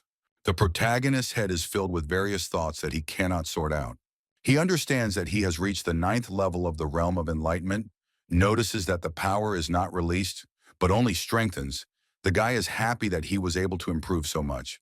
Michael throws his arms up, his power shaking everything around him. He screams about the realm of movement that he was able to enter. People on the street think there has been an earthquake. They even want to call the police. Johnson feels like a superhuman. He can crush anyone now. And more importantly, he sensed the appearance of a new grave in the cemetery of rebirth. And if he gets stronger, he will be able to summon it. Then the guy's phone rings. It turns out to be Jessica. She asks where Michael is now. He says that he is at home. The girl, in a panic, says that she is about to have a stroke, saying that an earthquake just happened near the house and wondering how Michael could not have felt it. Jessica calms down and tells the guy to hurry to Sarah because today is her birthday. The guy, who completely forgot about the holiday, says that he will be there soon. Leslie tells his boss what he saw yesterday, saying that he remembers Johnson killing Burke and Spencer, but he doesn't understand at all how Master Ree was killed. The guy himself only saw his torn body. The boss finds this circumstance very strange and asks for a more detailed story, and is also surprised by the power of the main character. Clinton tries to remember but finds that his memories are blocked and unresponsive, with only vague outlines emerging. The boss understands that we are talking about memory erasure. He flies up from his seat in shock, shouting something about psychics. He asks his subordinate if he was wearing these clothes yesterday, and after receiving a positive answer, he orders Leslie to quickly take off his pants. He says that he is not like that, but the boss stops his stupid thoughts, saying that he needs a belt, which has a video recording device. Clinton, connecting this complex device to the computer, admired the genius of his boss. They watch the recording. The boss, seeing Michael's abilities, says that he is simply not human. He is terrified by the understanding that only the first 50 masters are capable of this. He thinks about the fact that Johnson is only a little over 20. The first 50 masters, old men who dedicated their entire lives to their strength. These are two completely different ideas that do not fit together in the man's head. Leslie tells the boss that, judging by this recording, their Dragon Order is unlikely to be able to stand up to the powerful Johnson. The boss warns Clinton that he must not tell anyone what he just saw, and if the guy spills the beans, he himself will accuse him of treason. The chief also realizes that any observer of yesterday's massacre could have had a similar recording device, and he instructs Leslie to check everyone and get rid of all the recordings by any means necessary. He also orders that a plane be prepared for him, and he immediately flies to an unknown high-ranking gentleman in another city. Jessica is at the Walsh house for a birthday party and notices influential people everywhere that she had only seen on TV before. Sarah angrily asks her friend where Michael is. She replies that she just spoke to him. He will be there soon. The birthday girl is unhappy since the guy did not come himself and he had to remind him about the holiday. The girl's mother intervenes in the conversation, announcing that an important guest has arrived and that they should personally greet him and get to know him better. This guest turns out to be martial arts master Nick Board from the family of Sarah's future husband. Megan tells her daughter that their family really needs the protection of some strong master, and Nick is just one of them. He is in the top 600 in America. The Walshes express their delight at the arrival of such a gentleman, and he says that he is sorry that his young master could not be present in person and invites Sarah to meet him at their house after the banquet. The girl politely declines the invitation, citing numerous concerns, and suggests rescheduling the meeting for another time. All the guests are shocked by the refusal of the younger Walsh, because their arranged marriage with Board has not yet taken place, and there is no need to irritate the wealthy and influential family. Megan tries to tell everyone that her daughter was just joking, but Sarah insistently tells her mother that she will not be in this house for long and will never be Derek Board's wife. The master understands that his boss will not accept refusal, and therefore the consequences will not be long in coming. Master Me appears at the party, telling Nick that he has great power. Megan is shocked by his arrival because he refused the invitation. He says with a smile that he is glad to be here and congratulates the young girl on her birthday. All the guests are confused since the Me family usually does not interact with other families. Someone asks why he came then. We suggest that Sarah shouldn't stay in the province for long, to which Nick reacts sharply, saying that Walsh will actually be joining the Board family soon. The master asks Nick not to rush to conclusions, but he thinks that Me is too arrogant. His family is no longer as powerful as it was 10 centuries ago. Mai says that he understands that the Board family is greater than his family, but in this house he is the representative, and Nick is just the board dog. Nick, in a rage, directs his energy at another master, but Mi stops the attack. The attacker decides to simply leave this conversation, saying that they will meet again. Megan approaches the master and asks him what is going on with Johnson, since Mi is the judge of yesterday's duel. Sarah runs up to her mother and asks what kind of duel this is, and she replies that Michael himself is to blame. He accepted Burke's challenge and paid for it. The young girl is very worried about her friend and asks the master if he is alive. Then, to her relief, the guy himself appears and is perplexed by the conversations they are already having about him, since he just came in. Megan can't believe her eyes when she sees Johnson alive and well. Because two great ancient warriors had their eyes on him, how could they allow him to still be alive? Master Mi kneels before the protagonist, warmly greeting him and calling him Lord. Everyone around is shocked by such a gesture from the great and venerable master. Megan believes that his family will be furious if they find out what Mi did. Sarah's eyes light up as she thinks that, with such support, Michael will be able to protect her from the terrible Board family. She believes that the guy has a promising future. Nick, looking at Sarah and seeing the way she looks at Johnson, concludes that the girl is in love with him. Michael asks Mi to get up from her knees because the guy has already attracted too much attention to himself, which should be going to the birthday girl. Johnson, spreading his arms for a hug, approaches the girl, apologizes for being late, and hopes that she is not offended. Sarah demonstratively puffs out her cheeks and says that she will be angry if the guy does not give her a decent gift. The protagonist pats his pocket with a smug smile, saying that there is a gift there and the girl will definitely like it. The other guests are unhappy with the behavior of this narcissistic guy who thinks that his gift will be the best. Here, Megan takes the girl, interrupting their sweet conversation with the guy, and says that it's time for them to go on stage. Three women of Walsh's generation are on stage, and Megan begins her speech, thanking everyone in attendance for coming to celebrate her little girl, with a special thank you to the Board family. Michael notices Sarah's well-looking grandmother, and Jessica tells him that in this family, elders are respected. The girl asks the guy where he has been for half a day, saying that she has been looking for him everywhere, to which Johnson replies that he was solving minor problems. Nightingale notices that the gift-giving ceremony has begun on stage, and a man has already come out to congratulate Sarah. He gives the birthday girl an imperial jade, declaring its value at $50 million. Discussions immediately begin among the other guests.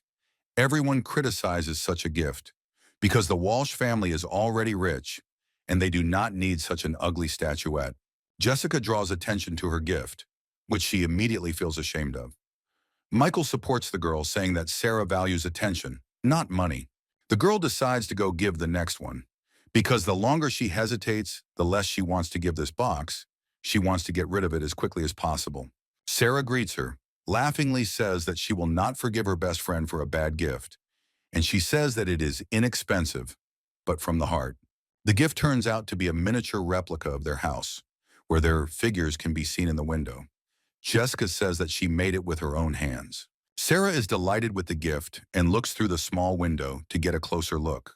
The happy girl hugs her friend, telling her that she is wonderful and she loves her to death. Jessica laughs and asks her to keep her gift carefully. Master Mi is touched by their sisterhood and decides to be the next to present his gift. Mai gives the girl his family's jade order, which shocks everyone present, and he also wishes the girl the fulfillment of all her wishes. Megan understands that with the help of this order, she can gain protection from the Mi family. She asks to take the gift, since her family will not be able to accept such a valuable thing. The master says that his gift is nothing compared to the relationship between Sarah and Michael. He hopes to attend their wedding soon, where he will present a much better gift, leaving the girl confused. Doubts arise in the crowd. Everyone calls it a confrontation, because Sarah has a wedding contract with the Board family. An enraged Nick quickly appears next to Mai, warning him that he is now in such a situation that no one will save him. The master only laughs. Nick turns to Sarah and gives her the order of the Board family, saying that this amulet is better than the one Mi gave her, and also informs her that he has another gift for the girl. He takes out a box with a magic pill, saying that if a person who is not involved in martial arts takes this pill, he will immediately become a master and reach the highest realm. The crowd is whispering about the power of the boards, and realizing that the pill has eclipsed all their gifts, they discuss how such a family can easily afford such gifts. Megan quickly flies up to Nick and says that she would gladly accept such a gift for her daughter, and hopes that one day their family will be able to repay in kind. Michael knocks the amulet and the pill out of Master Board's hands and asks with a displeased face how he can give Sarah such trash. Nick flares up in rage. His energy fills the entire space around him. He tells the guy that he does not dare to spoil the gift of the young Board, and now he is a corpse. Johnson says that such expired pills will only give Sarah a stomachache, and if Nick wants to take normal medicine, it's better to contact him himself, and the guy hands the master a handful of pills. The guests are shocked. They smell an amazing aroma and notice the engraving on the tablets, which convinces them that the pills are indeed of the highest quality. Megan realizes how much she underestimated Michael. Not only is he an amazing craftsman, but he also gets his pills from somewhere, and of such quality that Board's pill is pure trash in comparison. The protagonist pours a handful of pills into the hands of a shocked Sarah, telling her not to hesitate. Then he says that this is just an addition to the main gift and hands her the box, saying that if she doesn't like it, he is ready to do her and Jessica's laundry for a year. The girl unties the ribbon on the gift and warns the guy that she is very picky. The box contains the very necklace that her grandfather once wanted to give her, and the girl is delighted. The guests present laugh at Johnson's gift, saying they expected more from him. Sarah cries with happiness and looks at Michael, thanking him for being able to return the necklace. The girl shows the gift to her surprised grandmother, who confirms that it is the very same star teardrop necklace that her grandfather made for her. Sarah warmly thanks the guy, saying that this is the best gift. Michael exhales, glad that he won't have to do the girl's laundry. The inspired girl rushes to the guy and kisses him on the cheek. Michael is very surprised. The crowd is indignant at how one of the first three beauties of New York, a perfect girl in every way, could fall in love with such a guy. The guests also notice that she is the fiancée of the young Board, and this act is close to treason.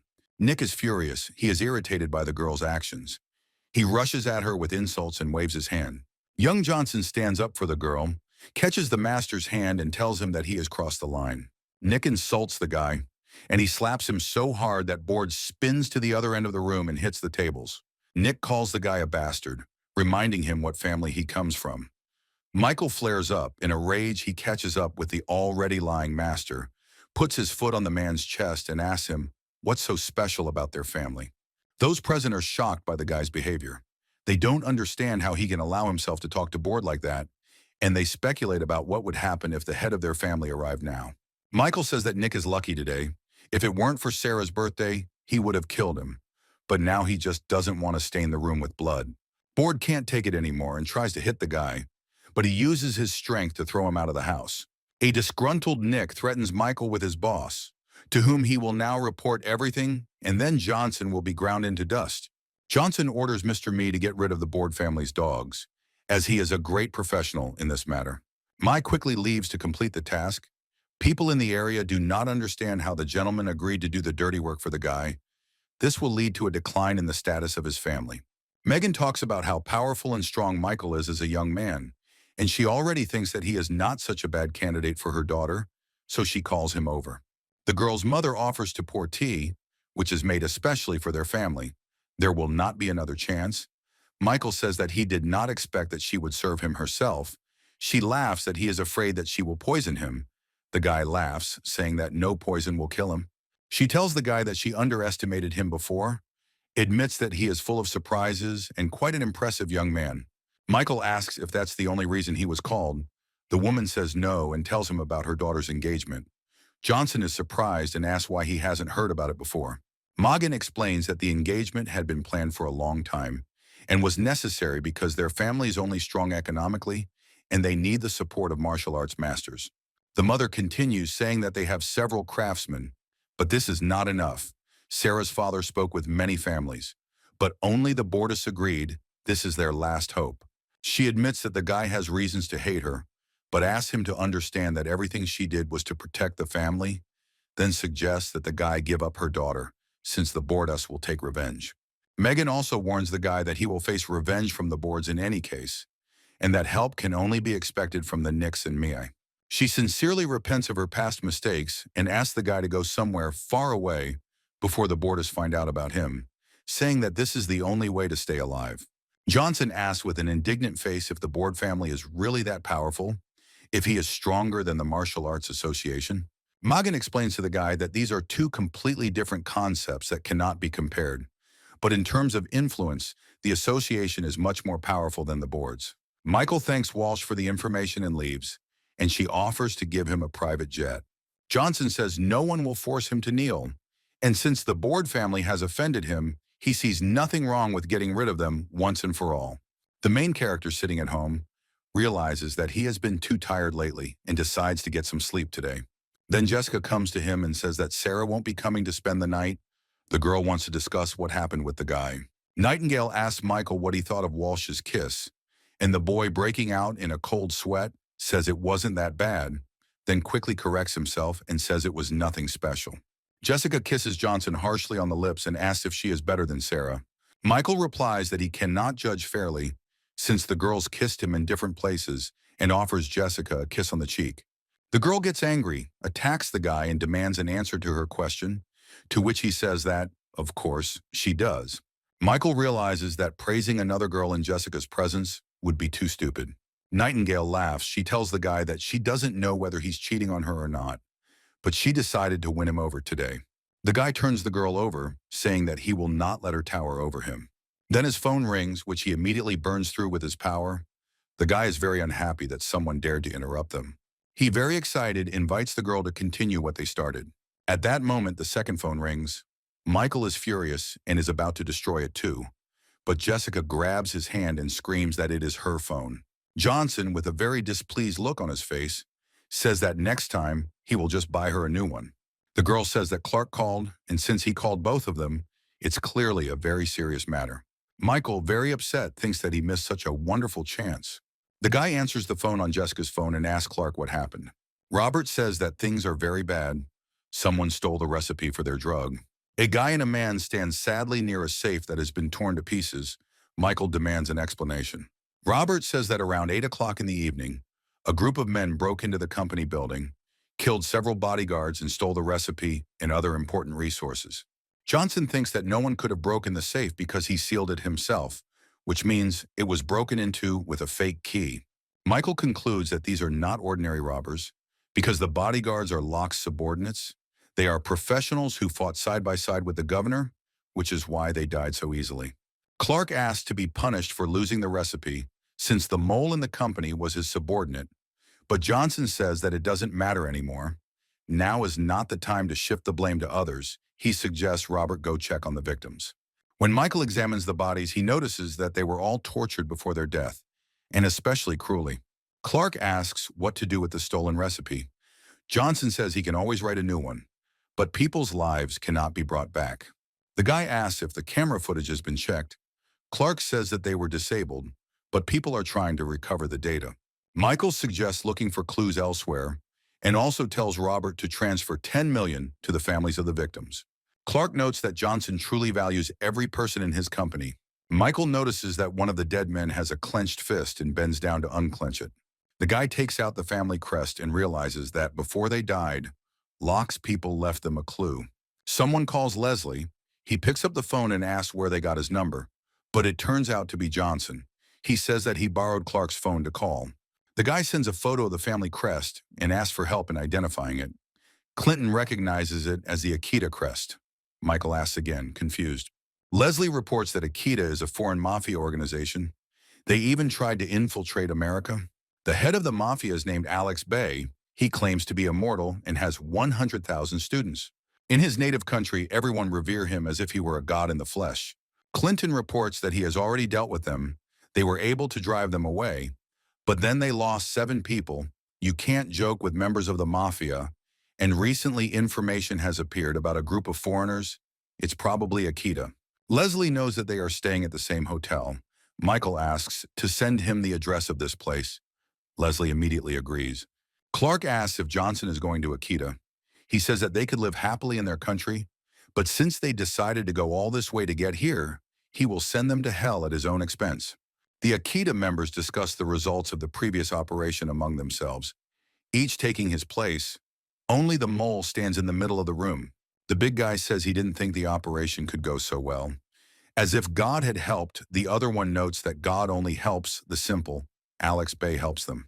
The traitor asks what will happen to him in their agreement, and they say that they will definitely transfer the money to his Japanese account, and also obtains citizenship for him. He asks to receive part of the money now because he needs to fly away urgently since he betrayed the Tizen Group company. The bully throws the spy to the floor and asks who he thinks he is, and does he really think they are lying. Amble says that they still won't give him money, but he has made a huge contribution to the future of the nation. They believe that there is no longer any point in keeping him alive, and therefore it is time to finally deal with him, but he begs to be left alive. The giant says that Americans are pathetic and deserve to die. Michael appears and says that the man who is on his knees is pathetic. America has nothing to do with it. He also says with a smug smile that these guys aren't worth a damn. The mafia is shocked that this guy climbed up to the 18th floor through a window. A former company employee asks Johnson to save him, and quickly. The elder orders Michael's limbs to be cut off and brought to him, and the whole gang rushes forward. Michael teleports behind the leader and suddenly asks who is in charge here. The big guy tenses up and Johnson says it doesn't matter because they're all going to die today anyway. Michael grabs the giant by the teeth and tells him that he seems to think he's tough, but he's just a fat guy, and then pulls out all of his upper teeth. A smarter mafia representative tells him to be careful because this brat is a martial arts master. Johnson effortlessly grabs the prone leader and throws him into the rest of the crowd of thugs, sending them flying. Another guy frantically thinks about how the guy threw a 300-kilogram carcass with one hand and then admires the enemy's power. He watches the intense beating of his partners and continues to admire the skill of his enemy. He has never had the opportunity to meet such a one in America.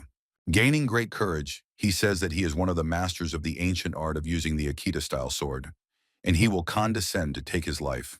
Michael grins angrily and orders him to shut up and also asks if he killed his people and then stole the recipe. The killer says that someone else killed, but he will not allow them to meet, and Michael has already managed to bend his huge forelock with his air attack.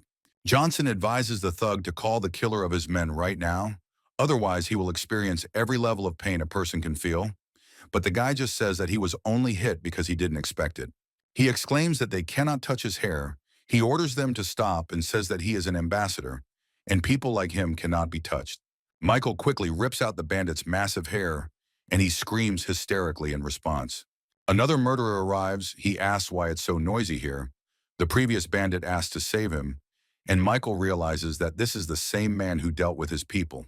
The maniac, with an evil smile, understands that Johnson is here and says that it was really he who killed them, and he also asks Michael to tell something interesting about himself.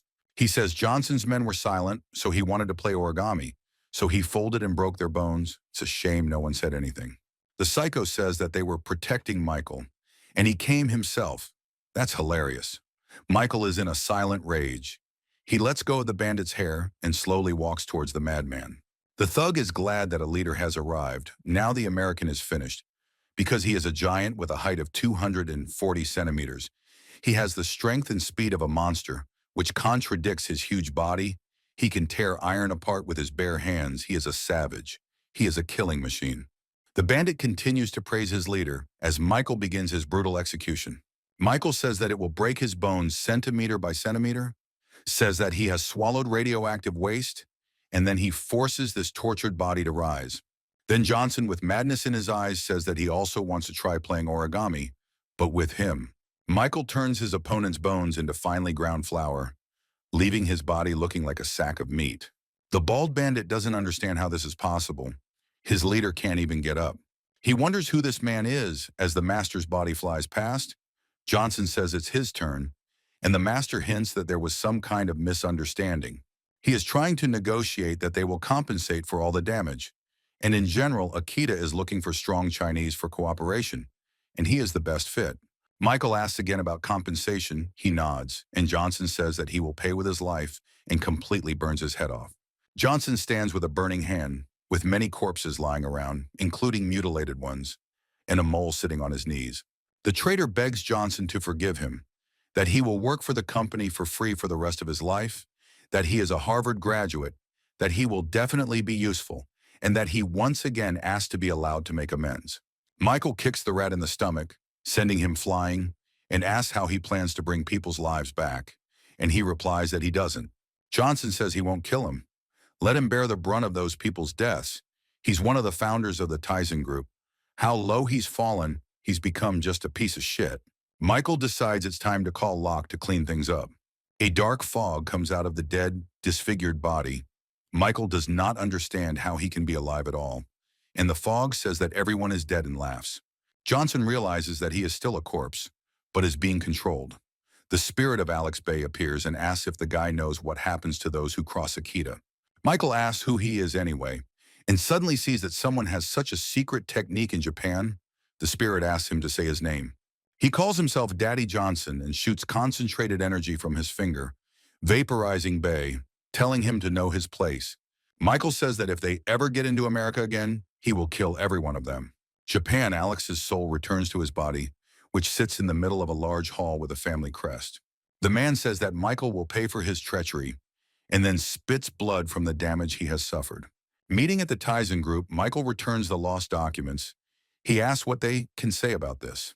They say that Michael was able to get the documents in a short period of time, but for some reason they are covered in blood. Johnson says that if someone is unhappy with something, they can leave the company, because if someone betrays him, he promises that the consequences will be extremely severe. The guy is already at Jessica's house. She says that he is already here, but is still thinking about work. He regrets it. He says that if he had chosen his employees more carefully, this would not have happened. But she says that he needs to stop blaming himself for this. Michael says that this is not enough and attracts the girl, and then kisses her. The stairs to the bedroom have a lot of things scattered on them, mostly underwear. They are lying in bed. Jessica tenderly hugs Michael, and he smiles sweetly. Michael asks the girl if she is in pain after her night's adventure, and she replies that she is not in pain after he healed her. He says that she shouldn't exhaust herself. Next time he will move because it is easier for him. The girl abruptly but sweetly denies because she must dominate. Michael giggles sweetly. She asks permission to tell him a secret, but only if he tells her his in return. He agrees. Jessica says, blushing deeply, that she loved him 5 years ago. She is very glad that he finally returned. Michael reciprocates. She later found out what happened to his family. She is angry that she can't do anything. She also says that she is weak. Even now, she will only be a burden for him. But the girl says that she likes to cook him dinner. Even though he cooks better, she just likes to do it and spend time with him. That's why she wanted to become his first woman, so that he would remember her all his life. He, gently hugging the girl and kissing her hair, tells her not to worry that someone will ever take her place. Michael asks what she wanted to know about him. She says that he has too many secrets, so let him choose which one to start with.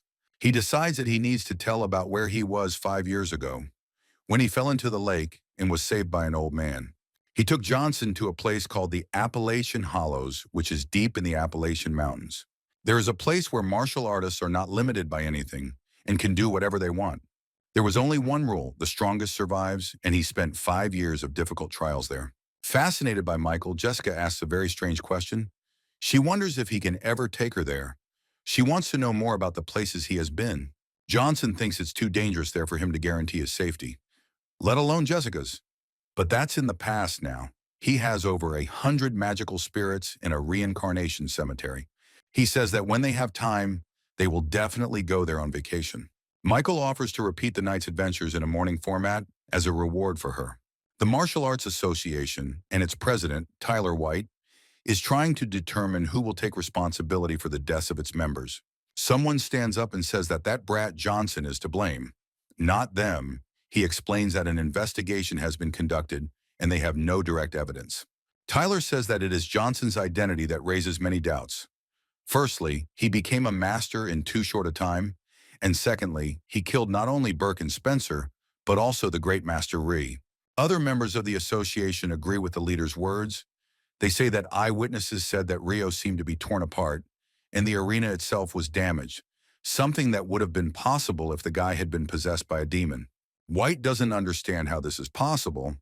Another master says that no one can really tell anything in detail, and their undercover man was also killed. It's all suspicious. Tyler sends 3 of his best men to find out the details of Master Ree's murder. He asks them not to miss a single detail, and if they find nothing, then let them bring Johnson to him. They cannot allow the vice president to die in vain. Clinton and the main character are standing at the base of the Dragon Squad. The guy thanks the fighter for yesterday's help, and he says that it's just his job. Michael asks why Leslie was looking for him. He replies that it was not he who was looking for him, but his boss. The boss asks Johnson to do him a favor and become an instructor for the Dragon Spirit Squad. He talks about the squad itself, saying that they are mysterious troops who follow the orders of only the first captain in America. They have sworn to protect the peace of the country and resolve all extraordinary situations. Michael doubts that he is the right person for such an important task, but the captain reassures him, guaranteeing that there is no more suitable candidate in all of America. The boss knows the guy doesn't like being confined, so he tells him to be free in his choice of training, and in return he offers military protection to the guy's loved ones. As an example, he gives a sniper who will eliminate any danger that appears near Sarah or Jessica. He says that, of course, that's not all. He will also send masters who will stay next to them and report every minor incident, so that the dragon spirit will react immediately to the danger, and then he will inform Michael. Johnson reflects that this is only the case with prominent political figures, and the guy finds the offer advantageous. The boss understands that Michael has a lot of enemies, who of course are not dangerous for him, but for the girls they are very much so. The guy cannot be around them all the time, so they really do need security. Johnson asks what his responsibilities are. The captain explains that the guy chooses the training methods himself. The longer he trains the fighters, the stronger they will be, and then the country itself will become stronger. Michael promises to justify the trust, announcing that for every experience gained from one of his training sessions, the fighters will be able to kill 110 enemies on the battlefield. The boss thinks the guy's exaggerating a lot, because training yourself and coaching others are two completely different things. The protagonist turns to the squad and says that he is now their instructor. The fighters are not happy with their boss's decision. They consider themselves quite powerful, and they don't understand who this guy is, what he thinks of himself, and why their boss is humiliating himself in front of him. They begin to protest, saying that they will not trust their lives to this impudent brat. Michael, beginning to warm up his hands, invites all the dissatisfied to a personal fight, saying that he is not against even a collective attack. The fighters call the guy too arrogant and are not going to stoop so low and attack him in a crowd. The boss notes that since Johnson says he is ready to fight, then they have nothing to fear. Let them fight. If someone defeats Michael, then he will remove him from the position of instructor. The confident fighter says that they won't humiliate themselves by attacking in a crowd, and that he alone will be enough to defeat the brat, and he begins the attack. Michael tells the fighter to concentrate all his strength on his toes for more correct movements, but he doesn't listen, considering himself to be powerful already. The fighter senses Johnson's powerful aura and is unable to do anything about it, so the protagonist knocks out his opponent by slamming him into the wall. The rest of the squad is shocked by the guy. Now that he has defeated a strong opponent, they understand that he is truly powerful. Johnson invites other fighters to the battlefield, saying that even their combined attack will not harm him. They rush at the hero with shouts, deciding that he has become too arrogant and needs to be taught a lesson. Michael only laughs. Johnson notices that the fighters have a good understanding of fighting, but decides to teach them more. With one swing of his fist, he sends all his opponents flying far away, without them realizing what is happening. All the fighters are lying on the ground and sighing in pain from their injuries, and Michael notices that it looks like victory is his. The guy's attacked by a bunch of other people, but he also easily throws them in different directions. The fighters are forced to admit that Michael is far superior to them, as no one can defeat him. The squad members line up in front of the guy and report to him, obeying the new instructor. A pleased Johnson thinks that these guys are very good, and it will be quite easy for him to train them to the proper level. He enthusiastically offers them to learn how to take on the challenge to the heavens, and all the fighters enthusiastically agree. Michael asks them to be more patient and decides to teach them a few simpler techniques first, believing that he will make them all stronger. The protagonist thinks that if he can secure their support, his plans to expand his power will come true. His underground forces are controlled by Locke. The company and Clark provide financial support, and on top of that, he now has the Dragon Spirit military. Michael realizes that he can now protect his entourage and finally gain the confidence to take on Master Torres, who took everything from him. The capital is very dangerous. The most powerful and wealthy families respect the families of martial artists, as they are at the top of America, and to compete with them, Johnson needs to develop his strength to incredible levels. The three masters sent by the association president look at the destroyed arena. They understand that a powerful force was the cause, They cannot imagine any master capable of such a thing. They realize that there is some master they don't know about.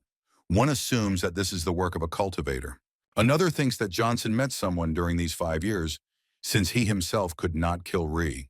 The third one says that this is all too suspicious and suggests simply delivering Michael to White. At Jessica's house, a guy and two girls are sitting at the table. Johnson admires the food cooked by Sarah, and Nightingale is surprised that she can cook at all. Walsh welcomes the compliments, saying she's learned a lot from her grandmother during these days at home. Jessica asks the guy where he was yesterday.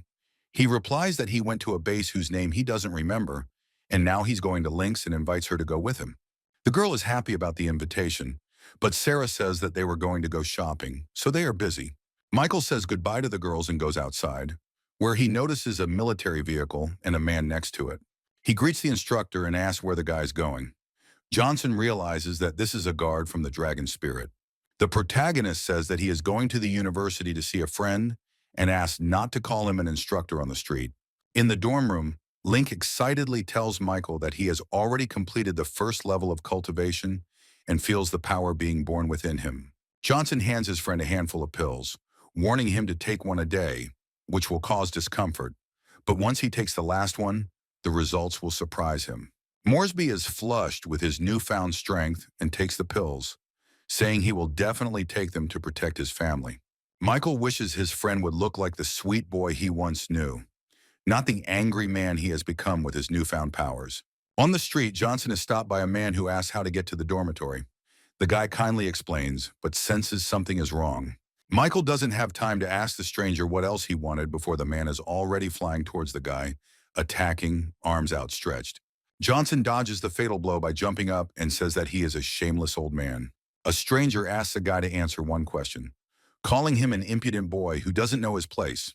He asks the protagonist what happened in the duel, how he was able to kill Master Ryo. Michael realizes that he is facing a master from the Martial Arts Association and calls him trash, who is outraged. Johnson, with a sly smile, notes that not only his interlocutor is a jerk, but also everyone who works in the association, who shouts at the guy, how dare he talk like that? The master says he doesn't care about the truth. He will kill the bastard today, to which Johnson delivers his magical blow, blowing off his head. The protagonist calls his assistant and orders him to quickly come here to help clean up the trash. Suddenly, the dead master's phone rings. Michael picks it up and answers the call. On the other end of the line, someone asks how things are going with the degenerate of the Johnson family, saying that White wants to see him alive. After a long silence, the interlocutor realizes that the master is killed and hangs up. Michael says that he will still find a way to deal with these people. A car from the Dragon Spirit, the one Johnson saw in the morning, arrives at a breakneck speed. A man jumps out of it and asks if everything is okay with the owner. Michael throws him the master's phone number and asks him to check his recent calls and get information about the Martial Arts Association. Johnson, already sitting at home, receives the requested information. He is surprised that the association has existed for more than 100 years. It includes more than 20 families of the province. He concludes that such a rival cannot be underestimated. He also learns that the president of the association has the right to govern the entire province. The current one's name is Tyler White, and he ranks 189th in the rankings. The guy concludes that he cannot be compared to Master Ryo. Michael notes that this information is 2 years old, and it is difficult to imagine what place this person occupies now. Johnson realizes he still has a lot to deal with White, so he decides to train more and goes to the graveyard of rebirth. He chooses a grave and wants to summon the spirit, but he understands that he is not yet strong enough. The protagonist understands that he needs to level up as quickly as possible to summon this spirit. He won't be able to handle the association alone. The guy gets a call from his assistant, who reports the location of the people who called the foreman who wanted to kill him. Michael doesn't understand why they are still there and haven't run away. The assistant warns the guy that there are 2 very powerful masters in the hotel and offers the help of the Order of Dragons. But Johnson replies that he can handle it himself and hangs up. The hero thinks about his next plan. All ideas involving murder seem dangerous to him, and he decides to use the power of subjugation that Claude's spirit gave him to make these masters his servants. 2 craftsmen from the association are sitting in a hotel room and do not understand why their friend has not contacted them yet. They think that he was killed, but quickly come to the conclusion that this is impossible.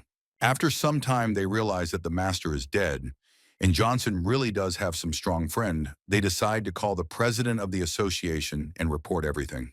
As soon as one of the masters takes the phone, Michael, who has just appeared, burns it with his power. He asks why they haven't called for help yet. One of the masters throws a throwing knife at the guy, but he turns it back at his opponent. The second master manages to block the knife with an iron rod.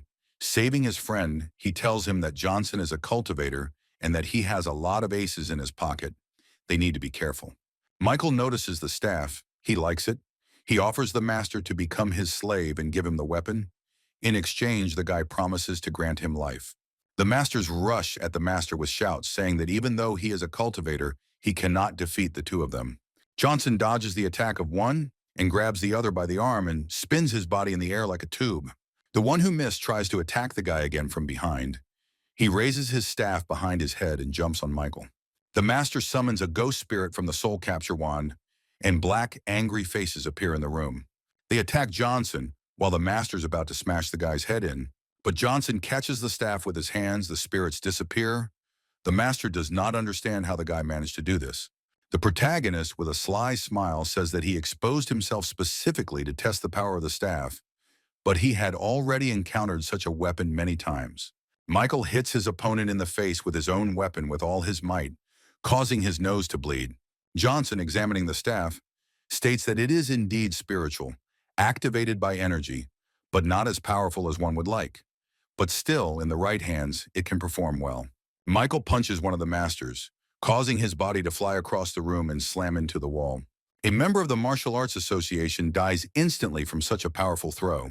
The hero approaches the second master and gives him a choice. Either he becomes his slave or goes to the next world after his friend. The master thinks about his family, understands that if he dies, the family will be in danger, and decides to become a servant. He bows to Johnson and begs for mercy. Johnson says that the master made the right choice. He asks him to raise his head so that Michael can give him a drop of blood. The protagonist warns the slave that if he thinks about betrayal, he will be instantly incinerated. Wally Fay, who has submitted to Michael, says that he will do whatever his master wants. He feels Johnson's strength and understands that he can get rid of him at any moment. Michael wants the association to leave him alone for the next month.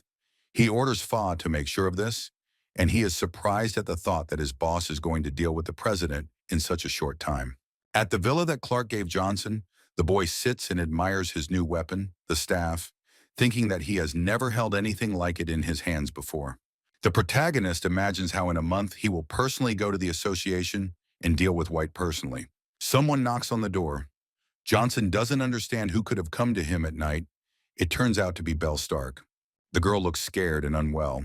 She wraps her clothes around herself and asks permission to enter. Once inside, Michael wonders what happened. Maybe something is wrong with the Stark family.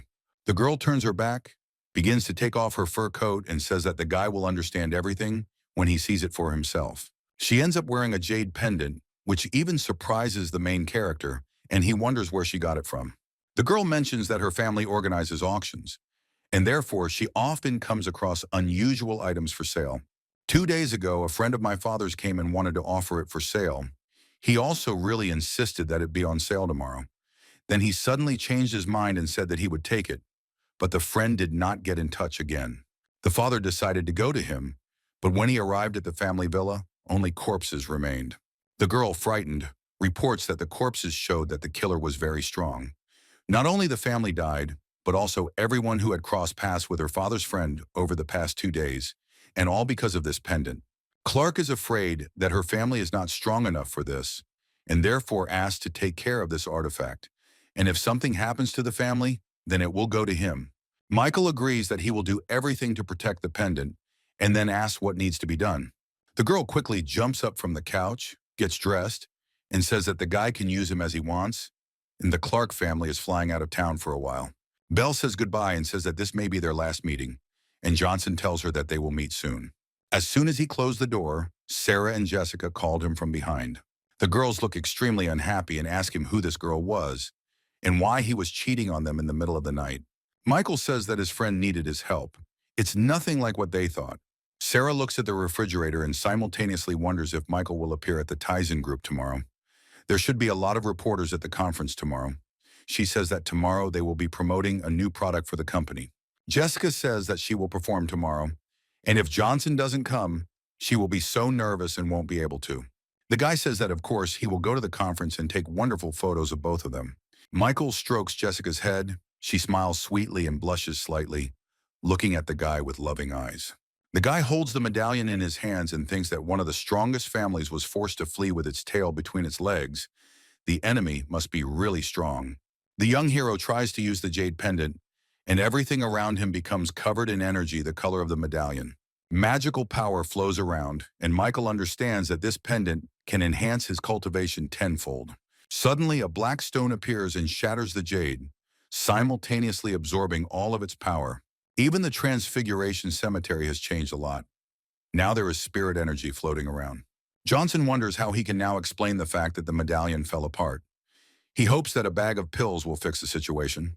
There are a lot of people at the conference that Michael already knows, and he is very happy about this. The girls, seeing that everyone has already gathered, are getting ready to put on a show, smiling mysteriously. They present two of their new products, which turn out to be the same longevity pills and a rejuvenating elixir still in development. They also note that the pills can improve the physical condition of older people, they will help restore youth, and the elixir rejuvenates the skin. The public is simply exploding when they find out this information. They are interested in the side effects, what the test results are, and whether they are really effective. Jessica understands that their mistrust is justified, so she says that the first few reporters will get the product to try for free. There are immediately a lot of people who want to try the product out for themselves. The journalists who received the elixir for themselves were very pleased. Their skin became softer and younger.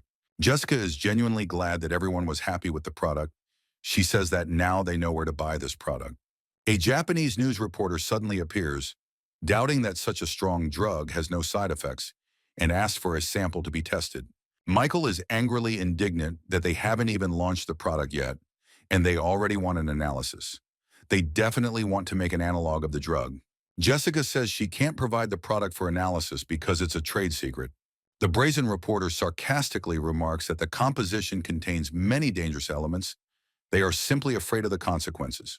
A murmur of distrust towards the products is emerging in the crowd. Now visitors are no longer so confident in the quality of the goods offered. Jessica convincingly states that the product has passed quality control under the supervision of a government agency, so they should trust her. Sarah realizes that her friend is hosting a conference for the first time and might panic, so she decides to step in and help her. Suddenly, Michael appears in the frame. He says that now he is taking matters into his own hands, and the woman asks who he is. Sarah is thrilled to see Johnson on stage, shouting his name in gratitude as he says he can allay concerns about drug safety. The woman insistently asks for a prescription, and Johnson repeats that they have passed government testing, and since she demands it, it means she simply wants to create an analog. The reporter goes berserk. She says that she doesn't care, and in general, all the people who suddenly look younger are just specially hired actors. Such a product simply cannot exist. The woman grimaces and says that only the recipe will prove it to her, and she also provokes the guy to hit her. Michael doesn't lose his cool, coats his hand with the miracle cure, and slaps the woman. Jessica and the victim herself are in shock, but he ironically says that he didn't hit her, but simply let her try the cure. The woman enthusiastically notices the changes that have occurred on the part of her face that was affected by the medicine. It has gotten rid of wrinkles and now looks young again. All the other journalists notice these impossible changes and start taking pictures, saying that this should be on the cover. The woman asks what she should do with the second half of her face. Michael says that he has no idea, and that it even suits her. The guy also claims with a sly smile that he gave her a whole half of his beautiful face for free. He says that if they are interested in the sales location, then first they will start in America. And after a month in other countries, except Japan, the drugs will never appear there. Spectators are shouting that this is real racism and that it also violates the law on fair competition. Johnson mocks the audience and says that only he decides where to sell his goods, and also asks to remove the scandalous journalist. Michael smiles and says that he has said everything he wanted to say and then leaves, asking Jessica to continue. Clark warns that if they don't enter the Japanese market, they will be portrayed in a bad light there. Johnson says he doesn't care, but they will be confident in the quality of their product. Robert agrees. Sarah says that things are unsettled in the provinces. The newspapers are writing that a private plane recently exploded, and Michael asks again with slight excitement. Johnson calls Little Dan and asks the special forces to find out information about the recent incident with the plane, and immediately asks to take him to the Starks. Michael and his servant get to the Starks' house. He smells a very strong smell of blood and decides to knock down the door. Inside, there is only a pile of corpses that were once members of the Stark family. This horrifies even Johnson, who is not easily surprised. Michael notes that they acted extremely cruelly and killed the entire family. Little John informs Johnson of the results of the investigation. Belle and her father's bodies were not found on the plane. They must have suspected something, but soon the father's body was found. All his bones were broken as a result of the struggle. Michael breaks the pendant again and realizes that Belle gave it to him, which means he can use it for a locator spell. Magic for finding someone only indicates that she is somewhere on the reefs, but where is unclear. Belle lies before some unknown warrior with a large sword, in a fur coat and with horns. He clearly has bad intentions.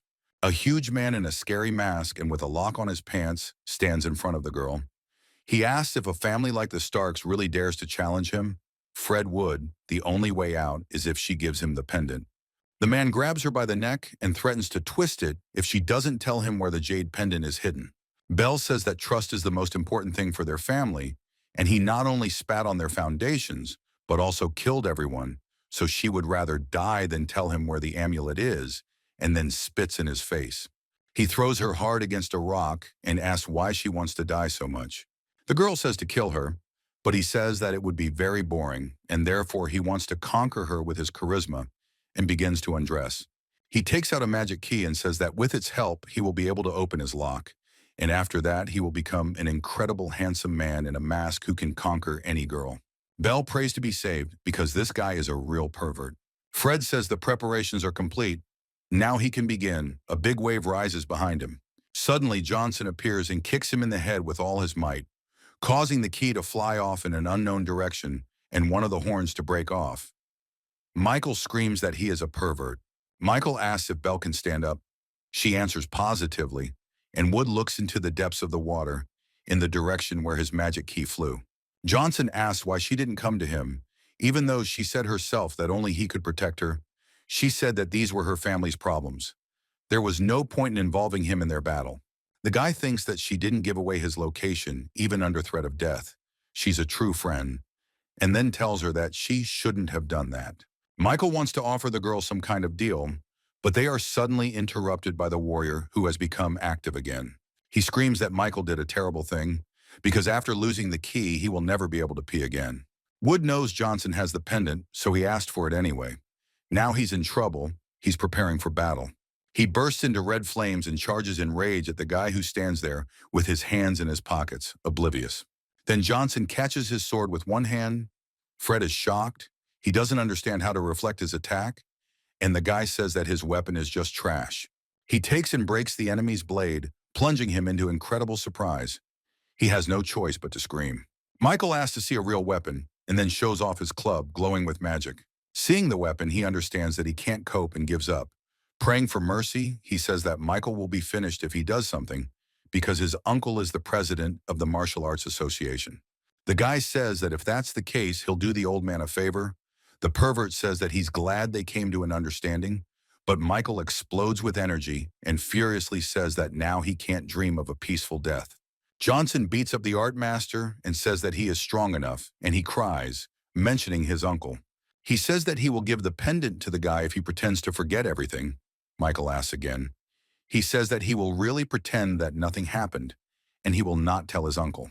Johnson hits him in the face with a baton, crushing his mask and making a hole in it, and says that if they kill him, the guy will clearly not live. Michael asks how he plans to repay the lives of the people he killed, and Fred says that he is completely different. He is more important. He is a martial arts genius. Johnson deals a crushing blow to his enemy, leaving him with only his zipped panties and a piece of his mask, and sends him to atone for his sins before the Stark family. The girl falls to her knees and says that now it's all over. She looks extremely broken. The guy asks what she will do since her family's no longer there. She says that the president of the association will think that she killed his nephew. She will not live long. Then Michael says that he will take her with him, she will turn into a dragon spirit, and then they will find a new personality for her that the association will never find.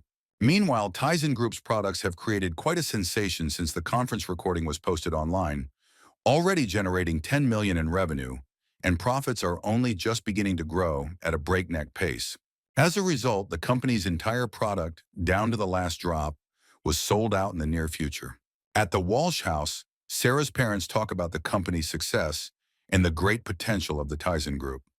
Her father says that Megan seems to have lost a bet, and she says that she has already come to terms with it. They praise Johnson in every possible way, thinking about what would happen if it weren't for Board, but at that very moment he appears and asks. He grabs his father by the neck and says that they really decided to marry his bride off to another man, and he came down from the mountains to meet her, and it was so difficult. The mother asks them to stop, and the groom leaves his father and orders them to call Sarah for him immediately. Grandma appears and asks why there is so much noise around here, why everyone is arguing. Her daughter supports her position that arguing is not needed now. The guy pounces on the old woman and touches her forehead with some kind of black magic. He says that now she will slowly destroy herself until he removes the spell. Now Sarah will want to come back here more. Johnson's mansion, Sarah and Jessica are lying on the bed exhausted because they have spent many conferences and sales of the company's products. Michael asks them if they are so exhausted that they can't even pour themselves some water. They ask if he doesn't know, because they sold out of everything and the company is in disarray, but they will be back to work soon. Johnson realizes how tired the girls are and offers them some water to drink. Holding the glass in his hand, the protagonist thinks that the medicine was prepared by the cultivator. It is obvious that it was all sold, but he does not understand what will happen next. He knows that the city is full of powerful people. At first glance, Tyler White may seem like the most important person in the city, but in the shadows there are more powerful figures hiding. Sarah's father calls her and tells her the sad news. Tears are streaming down her cheeks, and it's clear she's in a panic. She runs off, apologizing and saying she has to go home immediately, leaving Jessica and Michael confused. Johnson asks Nightingale what happened to her friend. She replies that she doesn't know. She didn't even take anything. Something terrible must have happened. Jessica runs off after her friend Michael, without wasting time, calls Locke, asking to find out what happened to the Walshes. John immediately tells him that his grandmother was taken to the hospital. Locke also reports that Board has come down from the mountains, suggesting a connection. Michael concludes that the area is becoming crowded and is planning to move to a more spacious place in the neighboring province, closer to John. Johnson thinks that he absorbed the black stone from the jade pendant. This should increase the speed of his cultivation, and also remembers that the reaction to the second tombstone was more powerful. According to his calculations, it will take effect in a few days. Jessica returns out of breath and says that she didn't catch up with Sarah. But on the way back, Clark called her and said that they were opening a new branch of the Tizen Group in a neighboring province and invited her to become president there. A satisfied Johnson tells the girl that he was just about to go there himself, invites the girl to go together, and he himself reflects on the fact that, although there are dark streaks, everything is working out for the best. The next day, Michael comes out with his things. The guard asks where he is. Johnson briefly explains the situation. Little Dan takes the guy to a luxurious villa. He invites him in, but the guard refuses as he cannot be on this territory because of the order. Michael receives a call from Master Mai, who asks him to come to his house and meet the boss, saying that the reception may not be the most welcoming. Johnson realizes that Mai is in trouble. He remembers how the master supported him at Sarah's birthday and decides to come immediately. Michael quickly gets to the given address and thinks that he could not have imagined that the first people he would meet here would be the Mai family. The master warns the boy that his family has been negotiating with the Board family for several days now, and that they will likely soon reach a critical point, which is why the leader is not in the best mood. Johnson decides that since this is the state of affairs, he had better meet him now, before he does anything. Mai says that there is still a chance to change everything. People from the association will arrive soon. They will help resolve all the issues, and then the head will be calmer. Johnson walks confidently into the house, Master Mai following him nervously. The daughter of the head of the family, Maya Mai, and the head of the family, Earl Mai, are waiting for an audience with the long-awaited guest. The girl is interested in the fact that the one to whom Uncle Sean has sworn allegiance must have a backbone, but this one doesn't look so serious at first glance. Michael greets the head of the family, but not respectfully enough, so one of his confidants explodes and slams his fist on the table. He didn't even bow, which is something he even allows himself to do. Johnson does not agree that he should treat him as his master, and if he dares to tell him what to do again, he will break his arm. Sean asks another family member to calm down. Because Johnson always behaves like this, there is no need to blame him. He doesn't understand why a master like Sean is licking this little kid's feet, because he is a member of the Me family and not some kind of puppy. Sean says that if that family member says another word, he will be forced to take action, to which the second one only says that he is ready if he is so protective of the stranger. Then suddenly the head of the family shouts. He orders everyone to shut up immediately. Earl says he doesn't understand why they put in a good word for the boy, but arrogance clearly doesn't suit someone his age. Everyone around feels the fighting force emanating from the head of the family.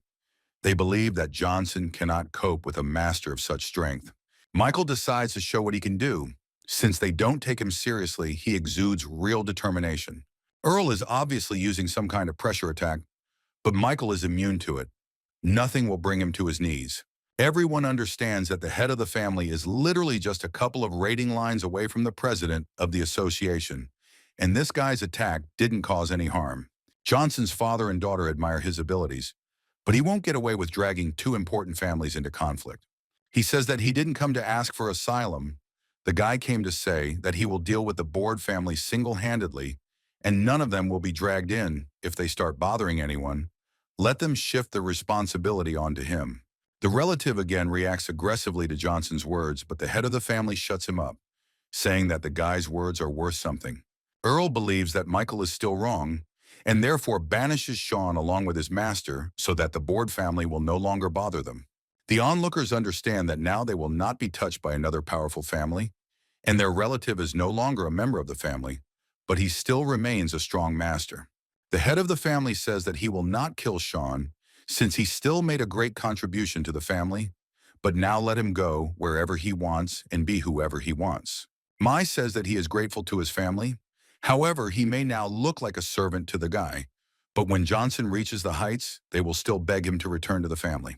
The rest of the family do not share his opinion and rush to drive him away in disgrace because he is proud of his position as a mutt. Johnson says he has never encountered such baseness as in this family, so he leaves. Vice President Wally Faw of the association has arrived, but he is extremely surprised by Michael's presence here. The Me family members begin to feel a little nervous when they hear that even the vice president calls the guy sir. After this act of unquestioning obedience, the men proceed with their original plans, and Michael leaves. Michael asks what Sean plans to do now that he has left his family. The man says that he is now a free man, so he will serve Johnson. The guy says that he will not allow his subordinate to be humiliated by the Me family because he chose him without hesitation. Michael takes out some pills and tells Sean how many to take so that his cultivation power will increase tenfold, and also promises that in a month, the head of his former family will run away just seeing him, due to how much power he will have. The man understands that Michael does not consider him just a servant. For him, he is a real person. Sean says he will be sure to repay Johnson's efforts with his loyalty. First Hospital of New York, VIP room, Megan and Sarah standing in front of Grandma.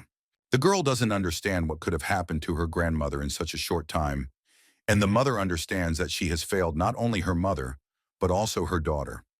Sarah feels that Megan is hiding something, so she asks why the doctors can't make a diagnosis.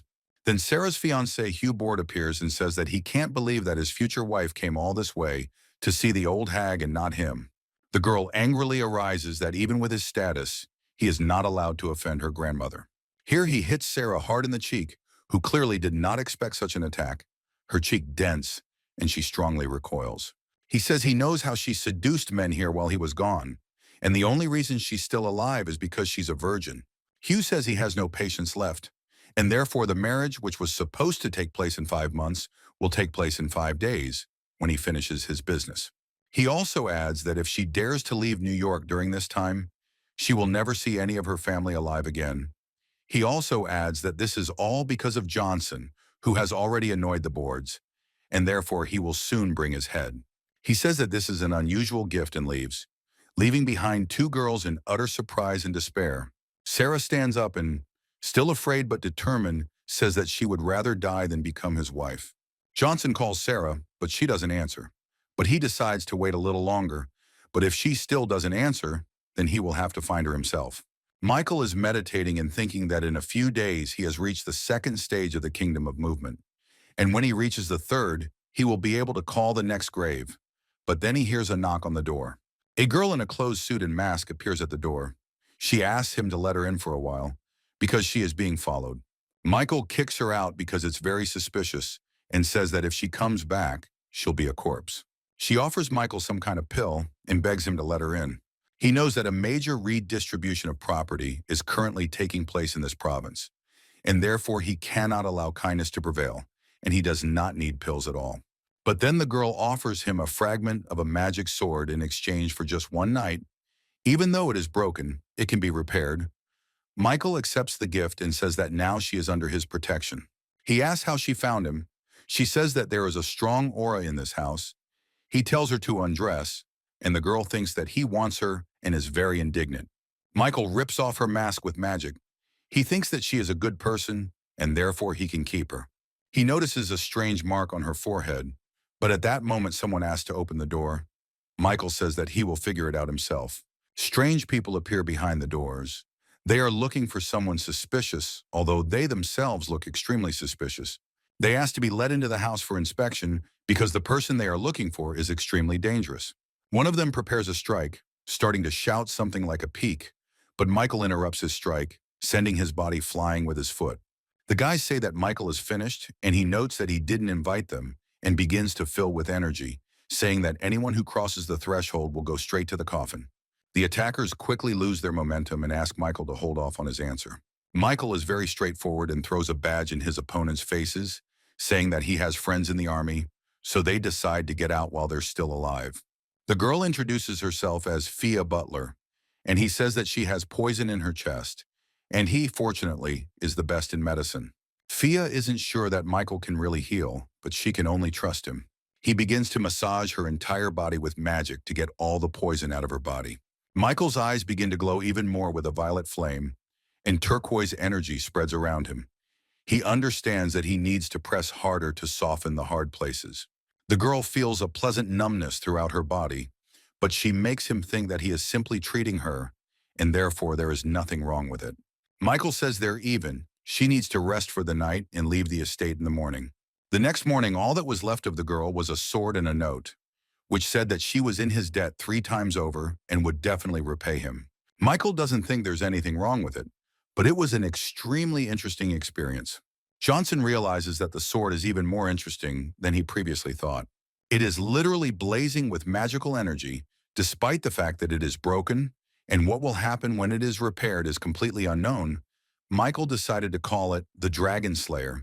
He really hopes that the sword will help in killing Hunter Torres. Then Sarah calls Johnson, and he tries to ask why she hasn't answered for so long, but she says that he can't go anywhere, and that he's in great danger. Michael asks the girl what's bothering her, but she says it's nothing. Johnson says he'll be there in half an hour, and Sarah only repeats his name with tears in her eyes. The guy goes outside and thinks he needs to call little Dan to come pick him up. Michael sees Locke and asks what he is doing here. He says that he came to see his master. Johnson says the point of his undercover protection is to avoid contact, not to assign it, but John says the distance is driving them apart. He wants to bring Michael to a building where everyone wants to meet him. The guy politely refuses, and Locke doesn't believe it. Johnson doesn't understand what John means and asks to take him to Sarah's house, and then they'll drop by to run his business. Locke thanks the guy. Michael, getting into the car, asks if there is any news about Hunter Torres. Locke says it is difficult for him to penetrate his province. John has already sent 6 masters, but there is still no answer. John apologizes profusely, saying he should have gone there himself to find anything worthwhile, but Michael says that's not necessary. Johnson says he's needed here, so don't worry about it, just send more people. Fia Battler meditates in the midst of the turquoise flames, wondering who that guy was and why his medicine not only cured her of the poison, but also enhanced her cultivation abilities. She holds information about him in her hand and thinks that he is some big shot and has hidden information about himself. Even his source can't find anything. Michael arrives at the scene. There are multiple guards at the Walsh house. They look extremely tense. Sarah seemed restless on the phone. Maybe she is being punished. Johnson is afraid that his arrival will cause problems, so he decides to sneak in unnoticed. The guy almost instantly appears at Sarah's window. He calls her over. The girl only looks in his direction with fear. The girl says that she told him not to come, but he is still here. Michael asks who is threatening her, but she very hesitantly says that no one would dare to threaten her because she is the daughter of the Walsh family. She is completely fine. The guy continues the interrogation, asking who is threatening her. The Martial Arts Association, the Me family, or the Board family. The moment Johnson names the last option, the girl turns pale, opens her mouth, and breaks out in a cold sweat. Michael says that he thought so he asks her to tell him their address. He will clean it up there. The girl begins to try to dissuade the guy, because this family is very dangerous. They have enormous influence. She begs him to hide somewhere. She cries and, sobbing, says that she is very afraid for him and does not want anything to happen to him. Johnson hugs the girl, saying that everything will be fine, and he thinks about the power he has, but he can't tell her because she still won't believe him. Michael says the only way to calm her down is to deal with the Board family, and if she doesn't tell him anything, he'll have to take matters into his own hands. Johnson hears footsteps coming from below, but they are extremely quiet, so he understands that martial artists are coming. The guy says that something is about to happen and orders her to stay here and not stick her head out. He doesn't think about them breaking into Sarah's room if they are security and peeking out from behind the door. But Michael understands that they could have been sent by the Board family to keep an eye on her, and then that would be a completely different matter. The girls notice the guy and ask who he is and when he even managed to get in here. He says he knows what they wanted to do, so he invites them outside so as not to dirty the house and scare Sarah. Michael asks who sent them to follow the girl, if it was the Board family by any chance. The girls wonder how he even had the nerve to enter Sarah's room if he knows about the agreement between the Walshes and the Boards. Michael shouts out that he can do this because she belongs to him. They shout that they will not allow anyone to defame the young master's woman and go on the attack. Michael immediately responds by delivering a powerful blow with the staff right to the nose. Blood spurts out and the girl is thrown back violently. The second girl uses her eagle claw move, but Johnson calmly intercepts her attack. He grabs her by the neck and mocks her helplessness and inability to get close enough to use the technique. The girl begs her not to kill her and makes a puddle, and Michael mocks the fact that the master wet himself, and then orders her to give up all the information about the location of the estate. She tells him the location of the estate, but she also notes that there is almost no one there now, and Michael wonders why. The master says that her position is too insignificant to know for sure, but she knows that they went to the mountain to find someone. They said that if they enlisted their support, they would become the strongest family in the province. Johnson realizes they could have gone to the Appalachian master, but is quickly dissuaded from this because the family's not that strong. But then he remembers that there are cultivators there who were expelled from the mountain, who are also not bad, and some of them even Michael can't handle. Johnson asks when the family will return, and the girl says that she doesn't know. It depends on that person, but somewhere in 2 weeks. Michael says he's heard enough and lets go of the girl, who immediately begins coughing violently. She thinks that he will be in trouble when she reports what happened. Johnson asks if she will kill herself or if he should do her the honor himself, and she asks if he is really not going to let her go. He says that he decided to slaughter the Board family, so why would he want to keep her alive? The girl tries to attack, shouting that she will resist. Michael suddenly snatches the baton and delivers a crushing blow right to the jaw, causing a sea of blood to spray out. Johnson calls Little Dan and tells him to call the boys because the Walsh house needs cleaning. Steve Walsh, Sarah's father, appears. The maid said there was a fight going on, but he didn't expect to see that same Michael Johnson here. The man calls the guy into the house. Sarah turns out to be there. He sends her to the room, saying that they need to talk alone. The daughter refuses to obey because she knows that her father will clearly want to say something unpleasant to Johnson. Michael reassures the girl, saying that she has nothing to worry about. She can go. They will see each other upstairs. Steve praises Johnson and says that calling him a genius would be a gross understatement. Derek Board is one of the top 200 martial arts geniuses in all of America and is the embodiment of fear. The man asks Johnson to stop, saying that he will do everything possible to beg for his forgiveness and save his life. He is doing this for his daughter. Michael smiles haughtily and says that he is pleased with his kindness, but he will somehow deal with the Board family himself. Besides, he thinks that they have misunderstood something. Johnson points out that this situation isn't because the boards are breathing down his neck, but because he's making his own way into their estate. Derek is very surprised, starts sweating, and asks if he is hallucinating, if the guy is really going to destroy the Bordeaux estate. Michael tells the head of the Walsh family to rest, and he will go talk to his daughter so that she does not worry. Johnson climbs the stairs, and Derek thinks that fearless fools are truly fearless. Michael is standing outside Locke's Quinlong building. It's full of craftsmen, so if anything happens, a craftsman will immediately show up to handle the situation. Johnson approaches the entrance to the building, where he is stopped by a security guard wearing rose-colored glasses. Some girl runs out and says that he is a very important client, and therefore you shouldn't do this to him. The bodyguard steps aside and lets the client go ahead. The girl will be happy to accompany him. The escort falls to one knee and apologizes for the guard, who didn't know about Johnson, but caused such a great insult. Michael tells her to get up. It's okay since the guards don't report directly to John.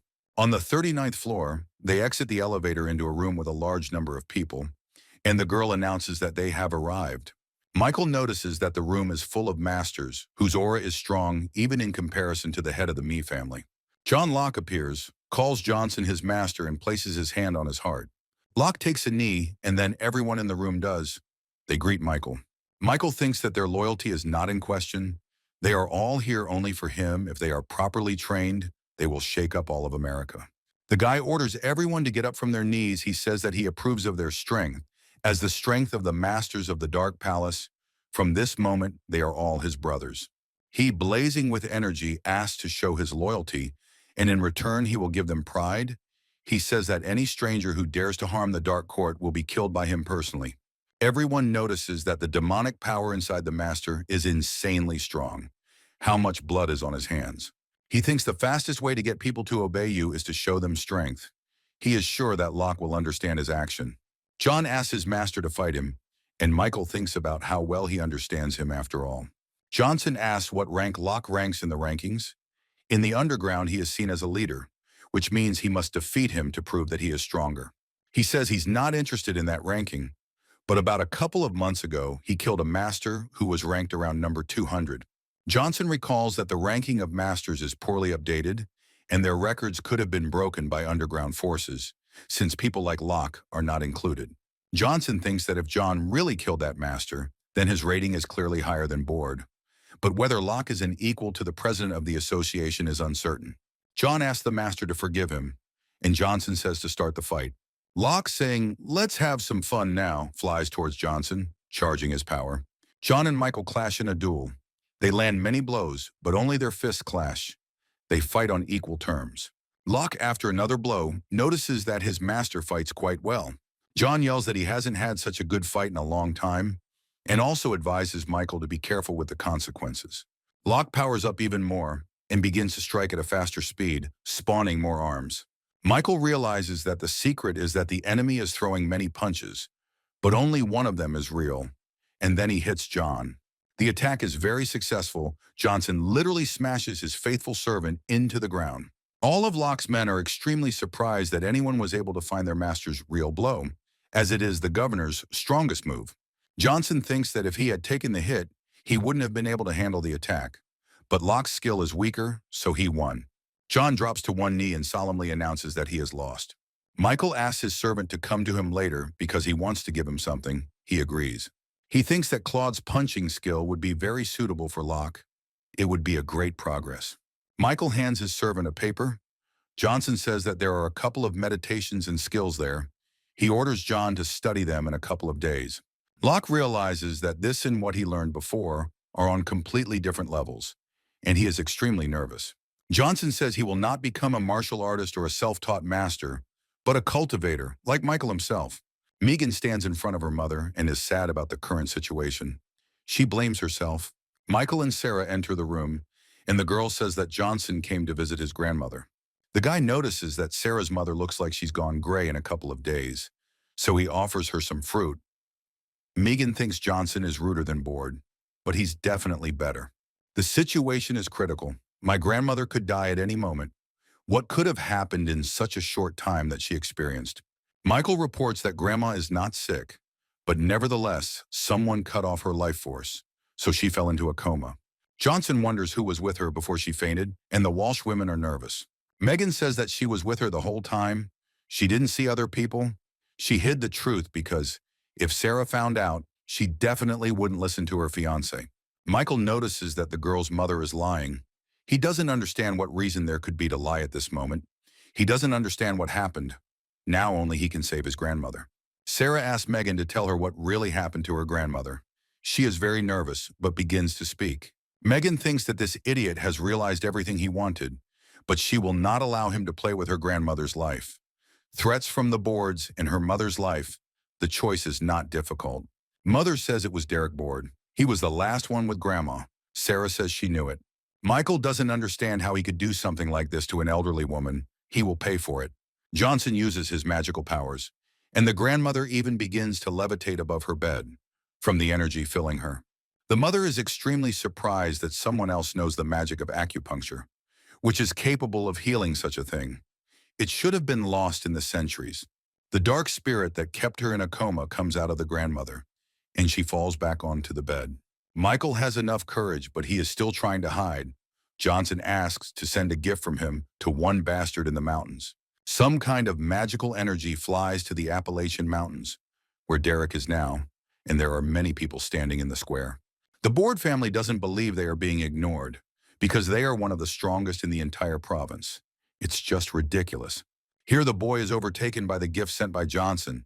He screams from the unexpected impact. The Borg people are very surprised that the son of the head of the family is writhing under some kind of influence. He understands that someone has removed his spell, and a return gift has now arrived to him. The head of the family, Rick Board, does not understand what is happening. For some reason, his son is under the influence of his spell. Rick says that the mentor who taught him promised that no one would ever be able to break this curse. And the guy says that it was the Walsh family. Someone helped them. The father does not understand how someone dared to harm his precious son. He asks to tell the palace that they are finished. Sarah writes to Michael that her grandmother is already much better, and she is looking for an opportunity to quickly run away to him. Michael thinks that no one can stop this girl, probably because of her grandmother's favor towards him. When she woke up in the hospital and realized everything, she almost decided to marry the girl to him, but Sarah said that no one would want to marry him. Michael opens the door to the house, realizes that someone is there and shouts who is there and takes out his baton. Johnson enters the house and sees Fia, whom he had just recently helped with treatment. Michael reminds her that he told her never to show up here again, but the girl says that she owes him 3 times over and she doesn't like being in debt, so she came to repay the first debt. She hands the phone to the guy and says that there is a very interesting recording in it. It says something about the Board family being willing to pay a high price for Johnson's head, and the girl asks if he's surprised. When she figured out he was the target, she killed another man to keep him safe for a while, which was a favor. Michael says that the girl hasn't fully understood everything yet, because it is he who wants to destroy the Board family, and not they him. He swears that one day the palace will meet the same end as the Board family. The girl simply laughs at the idea, saying that he would take her inheritance if she died laughing, because this is the largest organization of killers in the American martial arts world. For money, they will kill any master in the province. Even if they fail to kill him, they will send stronger masters, and if they fail, then even stronger ones. Fia says that there is a 30th rank master in the palace, so any relationship with him will end in death, and she saved him. Michael senses something and suddenly flies toward the door with great speed and determination. He hits the door with all his might, shattering it. The killer was behind it, and so he flies away along with it. The killer stands up and asks how he knew, but Michael doesn't give him time and immediately slams him into the ground again. He couldn't even imagine that the target would be so strong. He would never cope with it. The girl says that the Board family still has backup copies, and someone else took on the task of killing Michael, besides her. The assassin says that Fia needs to kill the target immediately, as it is a violation of palace law, unless she wants to risk her life, of course. Michael says that any mercenary who swore to kill him is a dead man, and he is no exception. She says that he cannot do this, because then the palace will know that their man has been killed, and they need to send another one who will be stronger. The guy under Johnson's boot says that if he kneels down right now, he will think about it, but in any case, he will not live.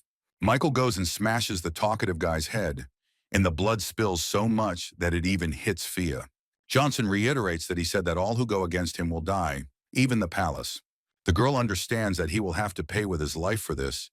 Is he crazy? He doesn't think about the consequences. Michael demands that the girl clean the house and bring him the corpse, since she is also from the palace. The girl is shocked by the guy's behavior, and he tells her where the cleaning products are and which ones are best to use. Fia is annoyed, but she decides to follow the order in the hope that this guy will live longer because he saved her life. But at some point she gets indignant and throws down the rag. She's not going to clean up after this idiot. Michael calls Locke and asks him what he knows about the Palace of the Martial Arts Master Assassins. He reports that this is the main organization of killers in America. There are only 36 branches, including the main one in the province, all of them under the leadership of Lin Feng. Locke says that his abilities are no match for theirs, so if he wanted to, he could crush him like an ant. John announces that he will bring all the masters from the underground to deal with the local branch of assassins. Michael asks what the palace does when a branch fails a mission, and Locke says that's the nasty part, because then the capital branch sends in their best fighter. The protagonist says that if the palace wants an endless battle, then it will get it, and he begins to blaze with magic. The guy understands that the Graveyard of Rebirth is his last trump card, and therefore he should not show it thoughtlessly. He believes that his real task is to improve his abilities and strength. During his meditation, Michael goes through the third stage of the Kingdom of Movement, and it turns out to be even faster than he thought. The more he improves, the more he advances in different directions. He blazes with a variety of fires. Johnson is in the Graveyard of Rebirth. He understands that he can summon the next more powerful spirit, but only once, and therefore it is worth saving it for later. Jessica walks through Johnson's house trying to find his whereabouts. She goes into his room, but he is not there. But then he jumps out and sharply asks why she is sneaking into his room, and the girl simply screams in surprise. Jessica says she wanted to surprise him, and Michael ironically asks if she really didn't want to attack him. Michael says that if she's not going to behave, then he doesn't have to, and then they end up in bed and making love. The girl says that the Tizen group is so popular that they appear in the news and on social media almost daily. The products were sold out as soon as they went on sale, and the resale price is double the original price. The company became famous overnight throughout America, not just in the provinces. Michael calls the girl a smart girl and says that he will leave part of the business to her. Jessica notices a photograph on the shelf and wonders if it is really a photograph of his family. He says that this thing helps the estate feel more like a home, but he himself thinks that it is also a reminder of revenge. The girl notices a spot on her mother's neck and wonders if it's a birthmark. And he says that this is indeed a spot that she has had since birth. She says she was present at his parents' cremation and is certain she did not have the birthmark at the time. Michael is shocked. He frantically asks if it was really her body. If she is confused about something, she says that it was the first time she saw a corpse so close. That's why she remembered. Jessica asks if his mother had a mole removed. Maybe something else looked different from the photo. Now Michael begins to think that his parents could have survived. He decides to find out at all costs. It will not be difficult to arrange with the help of the Tizen group because he is its owner, and they could look since they knew that he was alive. The guy calls Markseed. He says that they should meet right now. The man says that he is at the base. He will contact Little Dan so that he will give Johnson a ride. Meanwhile, Lucy Vox tries to get permission to pass from Little John, but in vain. Then Michael appears and asks what is going on, what all the noise is going on. Dan says that this girl wants to see him for some reason. She claims that they know each other. The girl thinks that one of the powerful families wants to try to befriend Johnson by killing her family. She hopes that he will help her solve the problem. Michael says he doesn't even know this girl, but they have to go. Lucy wonders how it is that he doesn't know her. They've been real friends since school. He said he liked her. Then they saw each other this month. She knows it might be unpleasant, but he still worries about her. He takes her hand and hits her on her weak face without any visible emotion. The guy says that if he sees her here again, she's a corpse, so she better leave. And she, lying on the floor, thinks why he just can't help her family. Michael is at a meeting with Mark. He presents all the documents they have about that incident from 5 years ago. Johnson thanks the people. They are shocked that he can do this. The guy asks if they are sure that his parents are dead. Michael reports that he found out that someone switched the bodies. Sid screams. He does not understand how this could have happened. He reflects on the incredible skill it must take to switch bodies in front of so many people. Johnson says he was told his mother didn't have a birthmark at the time of cremation. Sid looks interested. Mark says that if Jessica's words are true, then the suspicions still hold true, since they did not conduct an investigation during the incident. Sid says there is someone who can help. The official head of the crime bureau, he was directly involved in this case and was the first one who had access to the bodies. But even for him, Albie Hughes, life was not easy. 3 years ago, his son's wedding took place, and it was supposed to be a wonderful day. No one knew that the girl, disgraced by a member of the wealthy white family, would decide to commit suicide. The ex-fiancé wanted revenge, but the master of the white family did not allow him, and so the son was killed. Then Albie used all his authority and influence for revenge. He caused great damage to the family, but he paid a high price. Now he is imprisoned in the first prison of New York, and his cultivation base is wiped off the face of the earth. Sid asks if Tyler is the head of that family. Michael confirms that the head of the family is indeed the head of the Martial Arts Association. Michael says that Albie did nothing wrong. Why didn't the authorities do anything? To which Sid replies that unfortunately, the world is not as rosy as Johnson thinks. America needs martial artists like no other country, so it's immediately clear which of the two is more important.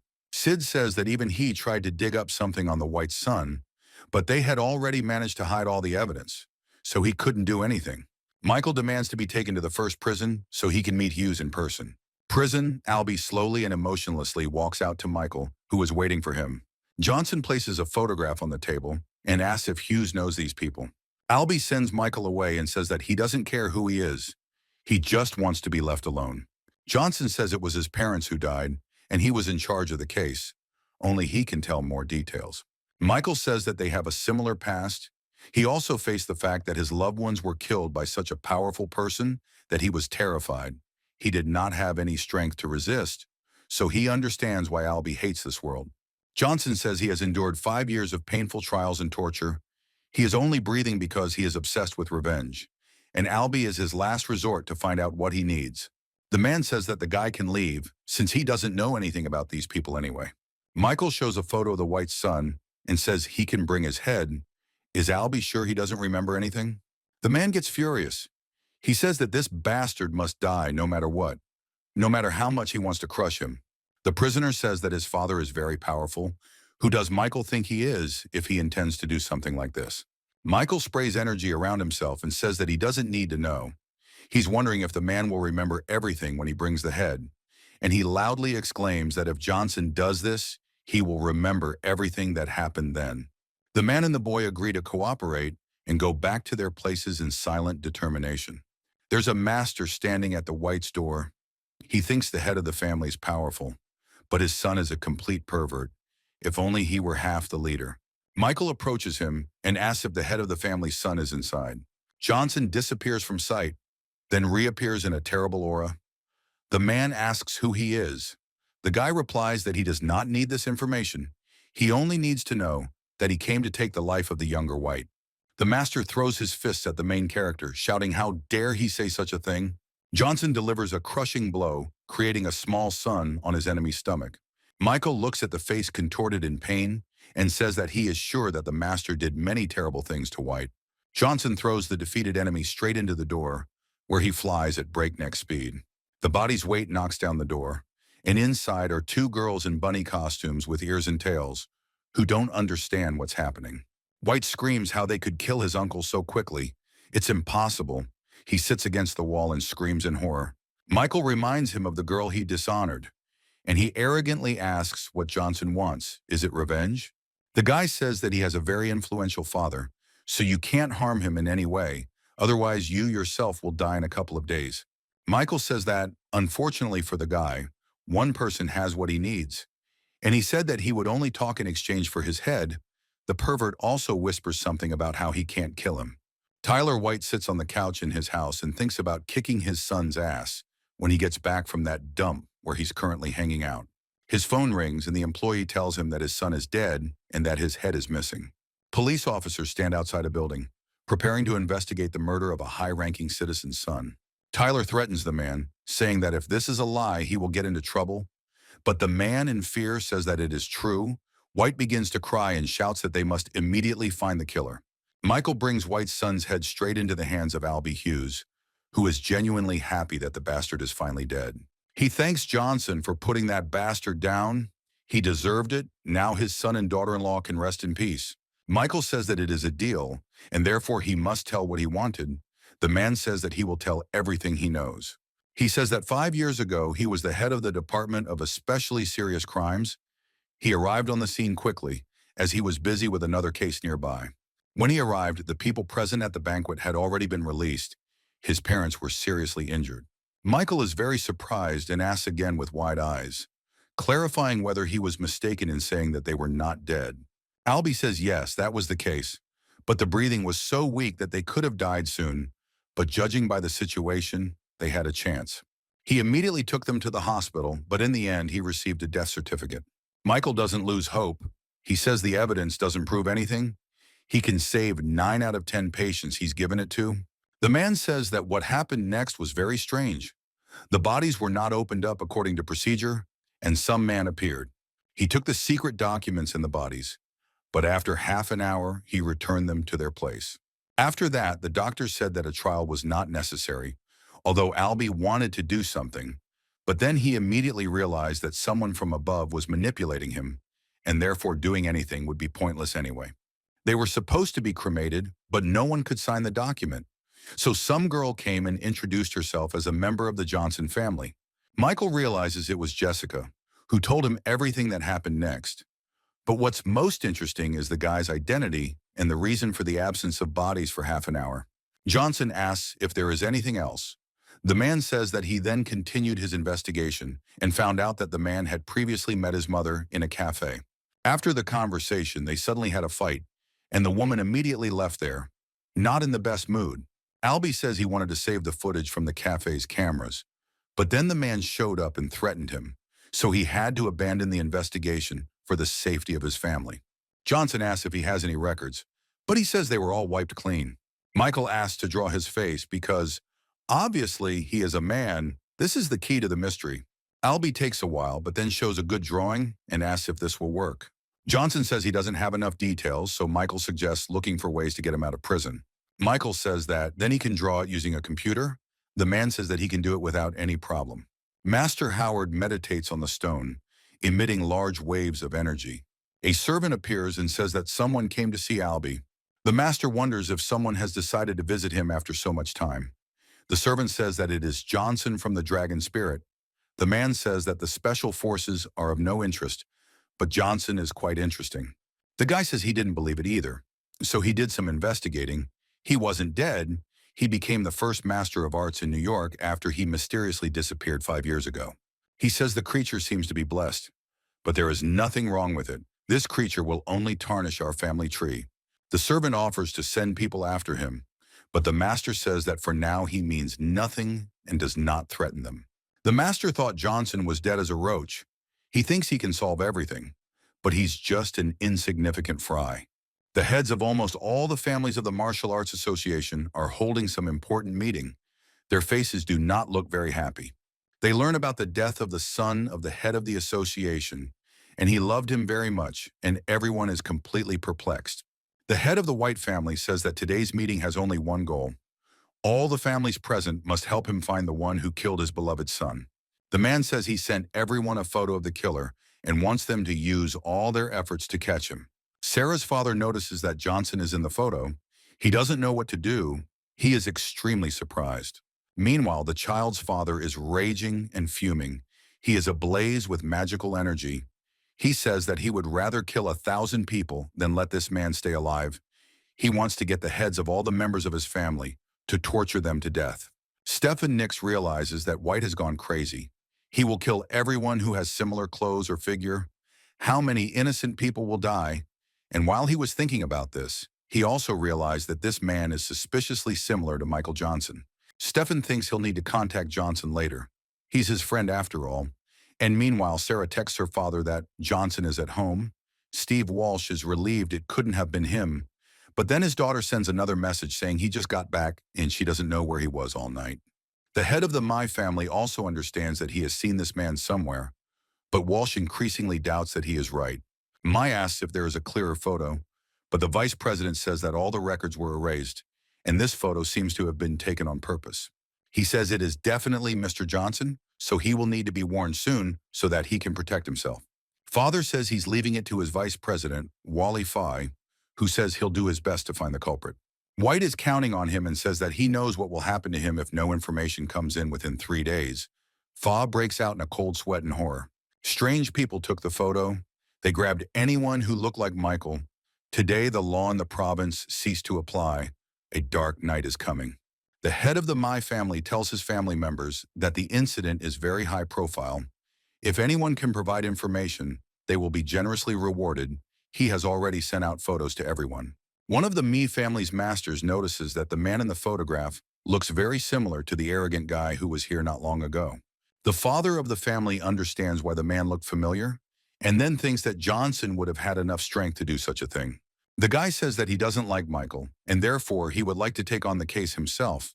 The main Mi tells him to take another one with him and grabs Sean to clear up all the issues before grabbing the boy. Sean is sitting in his chambers. He is training the art of cultivation. The man is very grateful that he received this gift of divine flame from Johnson. In a few days, he has become much stronger. He asked to give him another month, and then the head of the Mai family will be within his power. Then someone rips open the door to him. The man asks with displeasure who is there. The master fights off attacks from 2 people. They are pressing on him, but he resists. These are members of the Mi family. The warriors insult the master, calling him an unwalked dog, calling this place his kennel. Sean wonders what they were doing at his place, especially in such an impudent manner, since he no longer has any connection to their family. The cheeky guy says that they need to sort out some issues. So they are here. He notices with surprise that Sean is a hardworking dog. People notice the pill. They ask where he got it from. It's a concentrated healing pill with an engraving. The man says that it's none of their business and orders them to get out while they can. They say that he knows that their powers are higher than his. Is he sure that he can communicate with them like this? People rush at the man, saying that he deserves to die, but he throws them aside. Sean's eyes sparkle. He can't believe that Johnson's help in cultivation could improve his abilities so quickly. The guys notice that their target has become stronger. They are going to use some secret technique. One shouts that Johnson is here. Sean turns around, but it turns out to be a trap. The second one is already starting his attack. They catch him off guard, but he's trying hard to figure out what skill he should use to avoid getting killed by these 2 idiots. The Mi family members have won and are wondering where to find Michael now and where he got the pill. Sean, even lying in a pool of blood, says that by crossing Johnson's path, they will sign a death warrant for their entire family, and they say that he will die first. Michael is on the phone, wondering if the dragon spirit could somehow influence Hughes's release. They say on the line that he is a criminal. It is not so easy to free him. Johnson says that his parents are now God knows where. They could be in danger. It cannot be that they cannot come up with something. From the phone, they offer to take a tool for accurate facial recognition to Albie. Michael is happy that Sarah and Jessica are now running the company. At least he doesn't have to worry about that. It's time for him to start cultivating. He decides that he needs to find out how Sean and John are doing first, and then do something. Locke reports that learning the new skill is going flawlessly. He never thought such powerful skills existed in the world, and he also has something he wants to pass on. Locke says that white spies are everywhere. 36 teenagers disappeared overnight. All of them are either the same age as the Overlord or look like him. Michael says that he already knows and knows what to do. Johnson has a bad feeling about contacting Sean, but he starts calling anyway. The subscriber's phone is unavailable, Michael remarks with displeasure, that he is usually available 24 hours a week to receive new orders. He uses spirit possession in the hopes that he is winding himself up, but sees Sean pleading for help. Michael ends up in his servant's house. He shouts if everything is okay and notices blood. He understands that this is the work of the Mi family. The Mi family members throw Sean in, saying it's done, and they look very pleased. The father of the family is extremely indignant. He says that he asked to be brought in and not beaten. After all, he is still a member of the Mi family. The guy arrogantly asks for forgiveness and says that Sean is just a dog, and therefore it makes no difference whether he is brought alive or dead. The important thing is that he is a disobedient dog. He did not give away the location of the bastard. He shows the pill and, smiling mysteriously, says that he was hiding it. Earl Me quickly takes the pill away and says that it still has the inscription on it, which means it was created less than a month ago, and then eats it. He is filled with unprecedented energy and says that it is much more effective than the pills that their ancestors left them. Earl wonders where they got the pill, because if they find the source, they will become the strongest family in the province. No one will care about the white and board families. They say that they took the pill from Sean. At first, they did not plan to harm him, but he not only did not give up Johnson, but also wanted to take the pill for himself. Earl immediately runs to Sean and asks him in the sweetest terms where he got it. He says he just wanted to see him. He would never let those idiots hurt him. He's genuinely interested in where he got the pills. He'll take him to the hospital, hand him over to the best doctor, take care of him so he gets back to his best.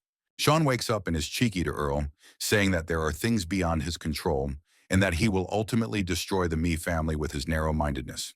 Earl is about to stab Sean in response to his insolence, because the only one who doesn't see the limits here is him, not the Me family. The girl yells at her father and asks what he's doing. Because Uncle Sean has always been honest and courageous, why is he doing this to him? Earl tells his daughter to stay out of adult affairs unless she wants to be punished. The subordinates say that they have collected all the data, and the head of the family asks if Sean seriously thought that they could not manage without him. Sean says Earl can't destroy the entire family, and he tells his men to find Johnson because he knows more than his dog. Earl thinks that Sean was willing to become the boy's dog in order to get pills from him. Perhaps the younger White wanted it too, which is why he was killed. The head of the family understands that he must find Johnson before White, because he must get all the pills. He laughs and says that then the entire My family will gain unimaginable glory, and his employee flies past from behind. There stands Michael, holding in his hand the one they just sent for him. Earl is shocked, and Johnson wonders if this isn't the one they just wanted to find. He thinks about the guy having so many abilities at such a young age. He killed both servants. How many pills does he have? But out loud he says that he underestimated the guy and asks if he killed White's son. Michael asks what difference it makes to him and says that maybe he will join him soon, and then he will ask. The head of the family says that Johnson is now on the Me family's territory, and therefore he will not let him leave here so easily. Michael says that a lot of people came to the party, which saved him a lot of time searching. Then everyone rushed to attack, and Johnson made a counterattack, scattering all the members of the MI family to the sides, leaving them no chance to win. It was a clear victory. Michael gives Sean a pill and tells him he'll get better. Earl is shocked. Mai says that he knew that these pills were from Michael. He doesn't know where he got so many pills from because cultivators are very rare, but he has to give them to everyone. Michael asks again if he should hand out the pills and then says that there is no need, because corpses don't need pills. Earl asks in shock what corpses he's talking about. Can the pills really raise the dead? Johnson asks if he's stupid, and then explains that he meant that they'll soon become corpses. The head of the family asks if Michael has any idea who he is. He is in 192nd place in the ranking. The guy has no chance. Earl begins the attack and screams for Michael to beg for a quick and painless death. Mai launches a series of attacks, but Johnson calmly dodges his attacks, even noting that he is not bad. The opponents clash fists and Earl is thrown back. Michael arrogantly remarks that this is all he can do. Earl says he underestimated his opponent, and Johnson thought it would be more fun. Everyone complains that Johnson is not fighting fairly because all the master's strength is in the sword.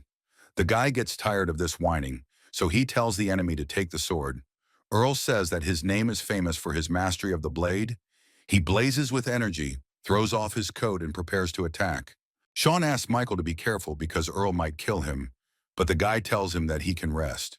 Mai swings and releases his magical blade attack towards Johnson. Earl screams that Johnson must die. He dodges, appears behind him, performs an attack, and says that he has already died. Earl's father appears and grabs Johnson's arm, asking him to stop. His son asks what his father is doing here. He should be at a closed training session. Father appears to be a very strong master. He says that if he had not appeared, Earl would have already fallen at the hands of Johnson. He asks how it is that he, the head of the Me family, cannot be equal to Michael. The father ignores his son's question. He turns to Johnson, calls him talented, and that he generally likes him, but he made a mess in the estate, so why not explain what happened? A black aura emanates from the old man, and Michael asks what to explain. He tells Michael to stop his cultivation, then maybe he will save the guy's life. The old man notices the ancient sword. Does the boy really think that the blade will change his life? And Michael thinks that he needs to use it. Johnson cuts the old man's head in half. Earl screams, not understanding what happened to his father. Michael looks at the sword and thinks it's pretty good for being broken. The whole family's in shock. There were legends about that master, and he died like this at the hands of a child. He was the strongest in the family. This can't be. Michael brandishes his sword and tells them all to kneel before him. Everyone except Earl kneels. The head of the family turns around, shocked by such an event.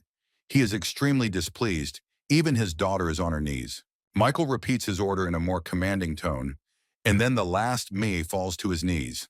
The family members are begging for mercy, saying they will do anything. Earl is very ashamed. Michael asks why he doesn't beg for mercy for his family and himself. He says that Johnson won't let him go anyway, although he is very interested in what his death will give him. White is only getting stronger every year, although he used to be in the 100th place. But that was years ago, so if Johnson crosses his line, he will not live long, because he is stronger than everyone Michael has faced. Johnson grabs the man by the neck and tells him he talks too much for someone in that position. But then a girl runs up and says that she will do anything. She will serve Johnson, but let him save her father's life. Michael wonders if she really thought she was in a place where she could ask him for anything. Earl has some kind of black liquid coming out of his eyes. He's choking, and the girl continues to beg. Johnson says he doesn't like killing women, but he has to kill his enemies, so she will join her father. Sean stands up for the girl and says that she is not like everyone else. She tried to help him and tried to stop the person who wanted to harm Michael. The protagonist asks the girl to give him a reason why he shouldn't kill her now.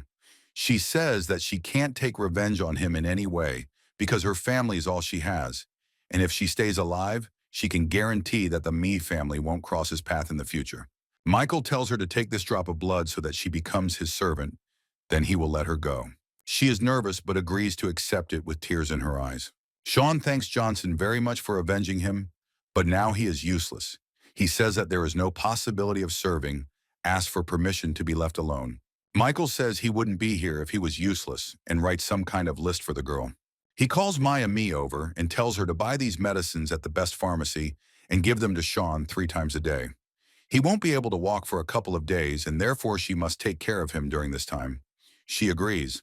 Sean thanks Michael heartily and tearfully for his attitude towards him. Leslie Clinton drives up to Johnson in the car and says he has news for the gentleman. The head of the Special Forces is also sitting in the car. It's a real field laboratory. They tell Michael that they were able to recognize the face with a probability of 90%. He looks at the photo. Johnson thinks that this man looks like a relative of his mother. The Dragon Spirit Specialists think so too, and through their database, they can get information about him. Michael wants to see him right now, but his information is classified. It is only known that his name is Jesse Howard. Johnson says his mother also had the same last name. Her name was Mary Howard, and they look similar. He remembered that in his family, they always changed the topic of conversation when the conversation turned to his mother's family. One of the parents always started talking about something else, but he saw his mother looking at the New York sky many times. She was very sad at those moments. Michael does not understand why Hunter Torres wanted to destroy their family and who this Jesse is.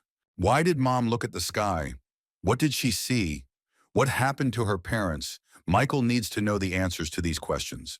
Michael involuntarily flares up with energy, touching his comrades. Leslie complains that if the gentleman does this again, he might even kick the bucket. Michael apologizes sincerely. He just let his emotions get the better of him a little. He wants to know more about why people's data is hidden. Mark says that it happens if the person is important to the state, as in Michael's case, or if the person is in an unusual martial arts family. Johnson thinks this guy is more like the latter, but it's unclear why he didn't have martial arts skills before, and his mother didn't say anything. And some unknown Jesse Howard is in 9th place in the ranking. Michael thinks that this is a hell of a long way off. Now, if he pushes himself, he will end up in 150th place at most. And even so, he still can't reach 9th place. Going against him is pure suicide. Michael calms down a little, realizing that he still has a rebirth graveyard, and if he uses the second one, the third one will certainly react. Johnson says to let him know if they find any information about him. Leslie reminds us of the people Michael recently killed, that the people from the Akita Mafia can even confront America, not just individual people. Johnson says that if they come here, he will make them feel the primal fear firsthand. A meeting of the Martial Arts Association, the president complains that all these people are useless. During this time, they have only found a few people similar to the killer. He says that these people are no use. He needs a criminal, not these idiots.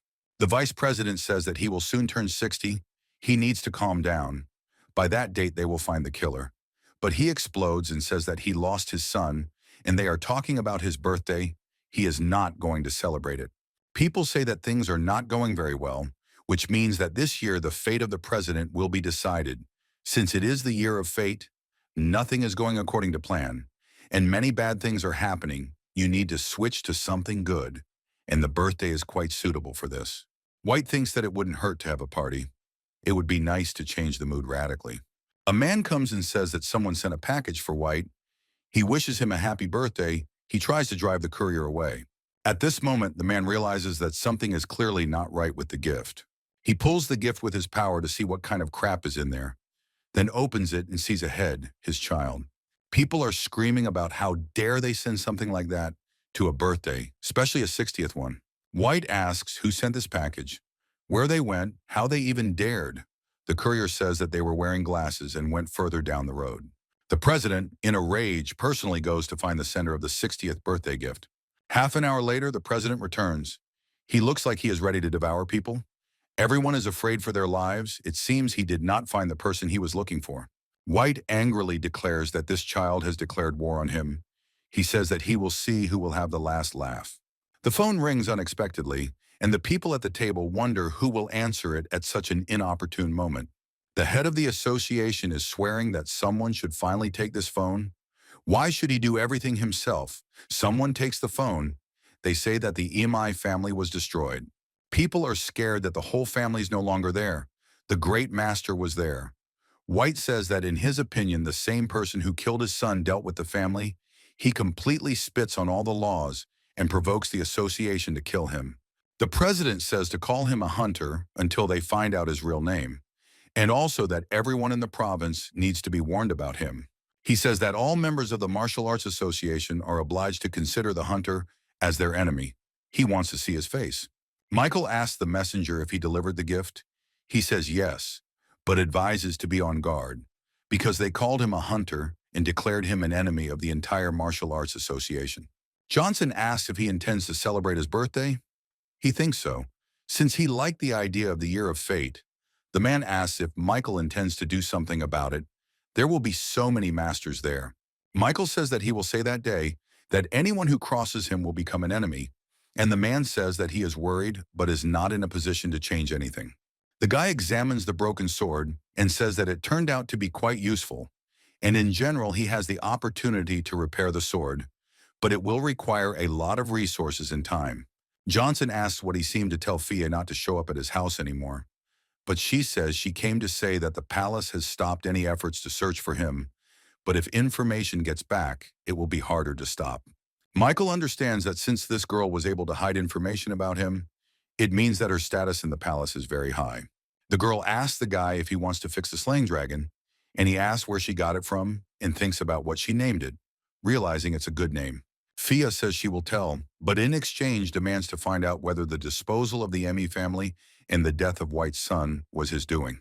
Michael says that yes, it was him, and from the photograph it is quite clear, even though it was taken from behind. The girl's eyes widen and she thinks that the guy is really very strong, but fortunately, she has no complaints about him. Then she says that she knows little about the sword, but she gave it this name, thinking that it suited it, and it ended up in her hands by accident, because its previous owner died in her arms and then she received it. The girl says that she knows that the sword is expensive and was forged 2 centuries ago by the hands of a brilliant blacksmith. For 3 years he put his heart and soul into it, but in the process of forging the sword he was cursed, so he soon died. Fia says she wanted to fix the sword, but she couldn't find the necessary resources in all of America because they are very rare.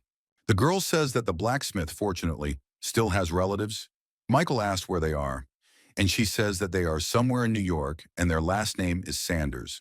Michael is surprised to notice that the Sanders could very well be his relatives, and he decides that he needs to talk to them as soon as possible.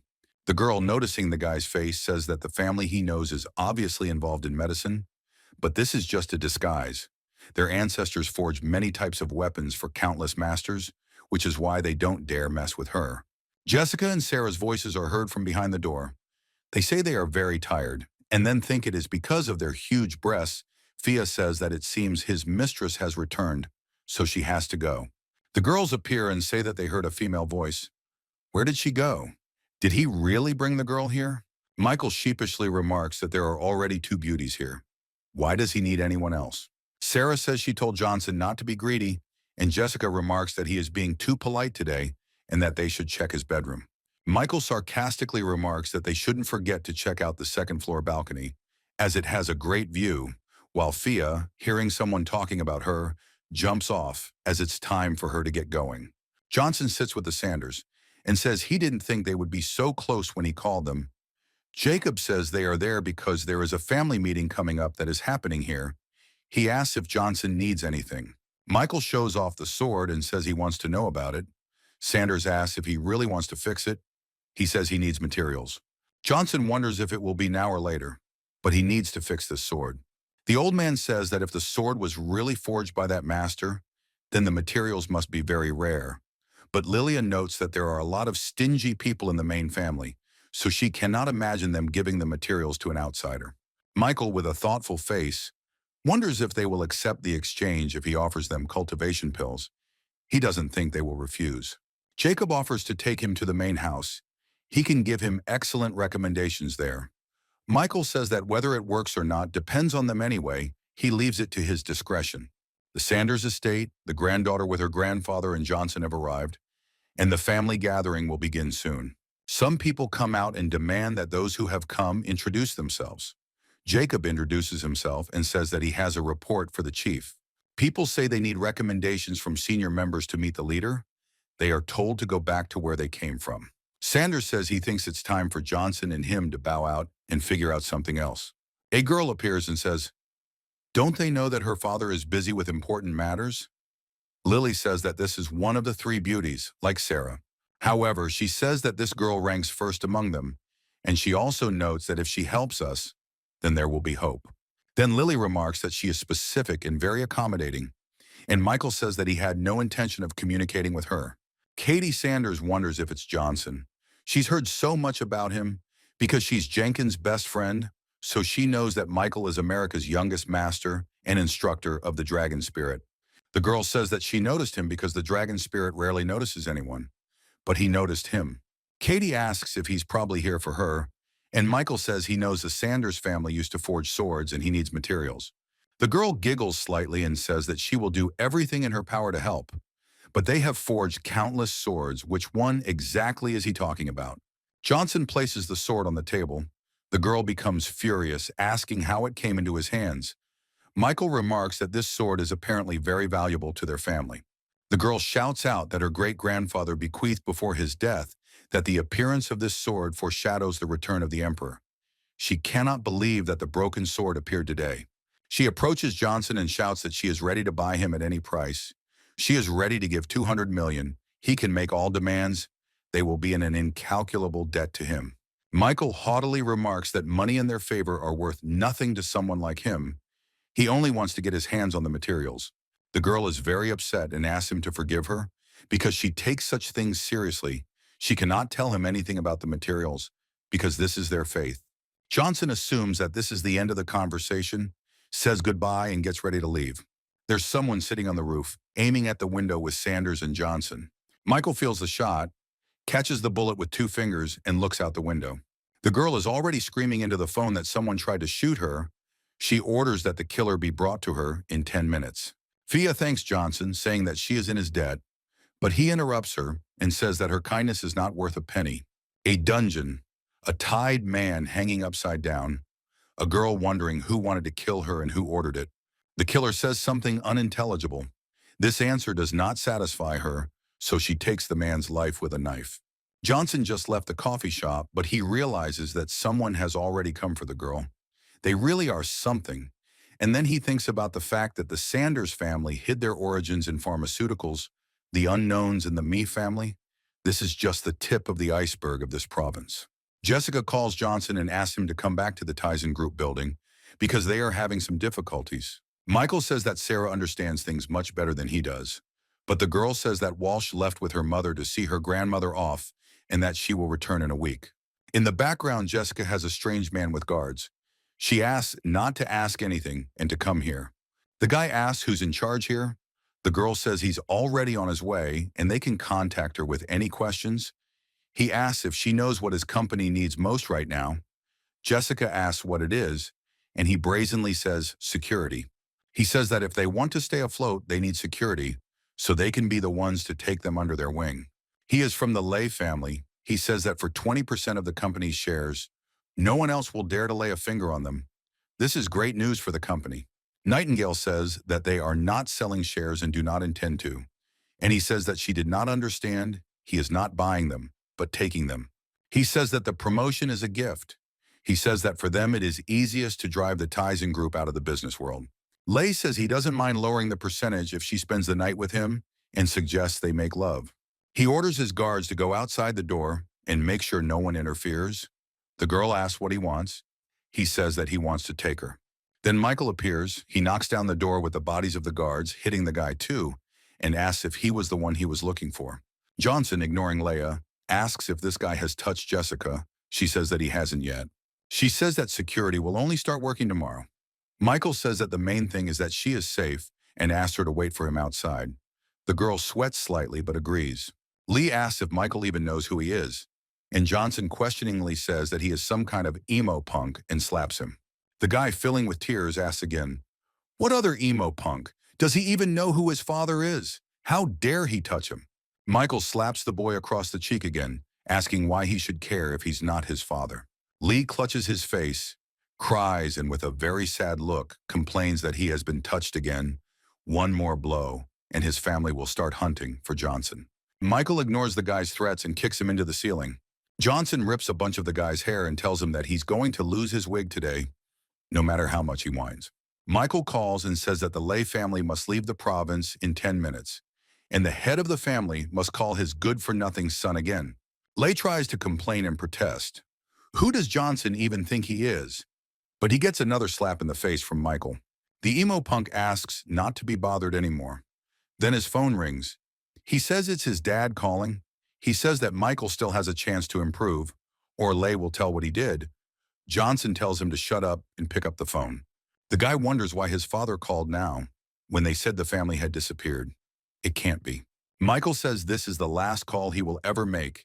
Is Lei sure he doesn't want to answer? Punk doesn't believe that his family could be dealt with in 10 minutes, but he picks up the phone anyway. The father is on the line.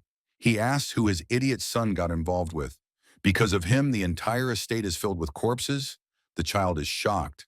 He cries and repents, asking for forgiveness, saying that he was simply mistaken. In fact, he is different. Johnson cuts off his head with his hand and says that the moment he decided to touch his girlfriend, he lost the right to life. At a martial arts association meeting, Tyler White complains that it's been a while and there's still no news.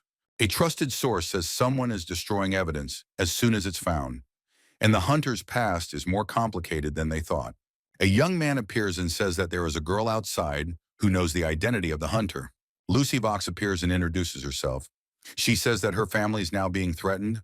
Will they help if she tells about the hunter? White is indignant at first, but then his face changes, and he says that he will not only help her, but will make her his goddaughter, and she will be granted glory and protection. She points her hand and says that she knows the man in the photograph. White wonders if this child really killed Ray, who was ranked 300th, and his son. The girl says she filmed him killing Mr. Ray during the Duel of the Masters. The president looks and realizes that this is indeed the same man they called the hunter. White's face changes, and he seriously shouts that everyone needs to find him immediately. He wants Johnson's head.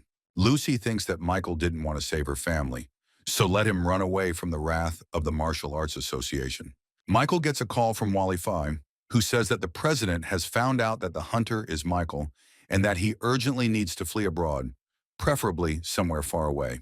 Johnson asks who told him. He says that Lucy Vox appeared and pointed to the photo. Now she is his goddaughter. Michael promises that he will kill her, although he does not like killing girls. Michael tells Jessica that she needs to stay in this building. It is under his control, and then, when everything calms down, she can leave. Locke appears, sits down on one knee, and greets the girl with Johnson. Everyone in the building warmly welcomes Johnson and Jessica. Sarah is shocked to think about how much power Michael actually has in his hands. She realizes that everyone present here is a martial arts master. John says that the Lord can leave Mrs. Nightingale here without any fear. As long as she is in the building, not a single hair falls from her head, no matter how many masters the Martial Arts Association sends. Some big guy in the Walsh house asked Steve why he didn't tell him earlier about the similarities between Johnson and the hunter. If he knows him well, he says that he is not interested in this kid. How could he know much about him? The healthy guy says that it won't be so easy to lead him by the nose. Everyone knows that Sarah is close to Johnson. He tells her to come to him. The guy continues to press, but the father says that Sarah, the fiancée of one of the boards, is a big guy and decides to leave, saying to contact him if there is any new information. Katie sits and reads the news that Johnson slaughtered the Inn family and White's son. The head of the Sanders family comes to her and, calling her mistress, asks why she called him. She says that there is no need to be so polite with her and says that she found that very sword at Johnson. Patrick is shocked by what he heard. He, very nervous, asks if this is the Johnson who was recently called the Hunter. The girl confirms his fears. Katie wonders how likely it is that the Sanders family will do everything to protect him. The man says 70%, because helping Johnson would put them among the White family's enemies. The girl says that compared to the value of this sword for their family, the Whites' disfavor is a small problem. Patrick says that he will do everything possible, but at the moment he is an enemy of almost the entire province. Jesse Howard practices cultivation and says he wouldn't have achieved such success if it weren't for his old master, because being ranked 9th is a strong position. The servant reports that Johnson killed the son of the president of the Martial Arts Association in the MI family. The old man asks again what they told him. He thought that Michael would not last long, who would have thought that he would not only stay alive, but also create such a mess. The servant says that every dog in White's is looking for him now. Jesse decides that Johnson, although a bastard, is somehow related to them, so he can't just be allowed to die like that. Jesse sends his servant to continue observing the situation, and he himself thinks that Johnson has really interested him. Tyler White sits and angrily tells his people that a whole day has passed, and there is no news about the bastard. He can even fly. The big guy comes in and says there are still a few places they haven't checked, some families they're avoiding, and a dragon spirit. White is furious and shouts that if his parents are dead, then is there really no other relative left? Vox shows his voice and says that he knows that Johnson can be influenced by his girlfriend Jessica Nightingale. Perhaps they are in a relationship. White says that he definitely hid Jessica. Lucy also talks about other acquaintances, including Clark and the family of restaurateurs. White looks at her mysteriously and tells Lucy to go and take with her all the craftsmen needed to bring Robert Clark and the Moresby family here. When asked where he plans to hold his birthday party, Tyler says he wants to hold it in the villa rebuilt after the Johnson family's murder. He wants this child to come to the place where his parents died and watch the death of his loved ones. Michael sits and thinks about how he has been here for 5 days already, and nothing has happened yet. Locke has blocked the communications inside the building, so he doesn't even know what's going on outside. Michael asks to go outside, and John gives him a large satellite phone. The guy is even shocked by its size, and Locke says that it is modified. You can even hit with it. Johnson calls the association's vice president and asks for news, and he tells him all of Tyler White's plans. Michael's expression instantly darkens. The phone cracks in his hands, and he orders Locke to immediately arrange quick access for him to New York. Johnson rides on a motorcycle, and at the same time he is informed that Clark could not be protected, and the diner was destroyed. Lucy comes to her old tormentors who, seeing her new support, back down and say that they never intended to harm the Vox family. She says that the most resourceful survive.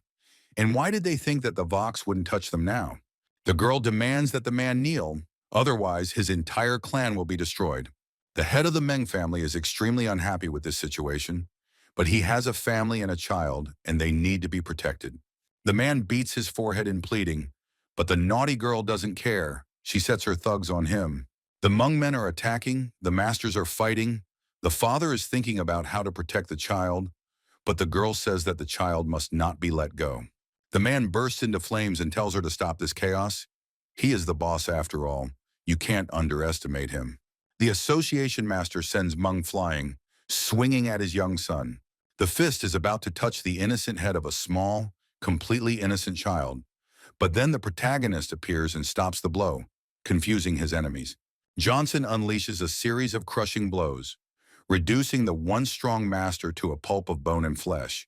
Lucy orders the remaining masters to capture him because it is Johnson himself. One of the thugs starts making a pompous speech, but Michael orders him to shut up and knocks his head off his shoulders with one kick. The last master realizes that Johnson's abilities are simply unimaginable, and therefore he must report this to the association, so he runs away. Vox screams at his last fighter, "How dare he abandon her? Tyler White will find out about everything, and it will be the end for him."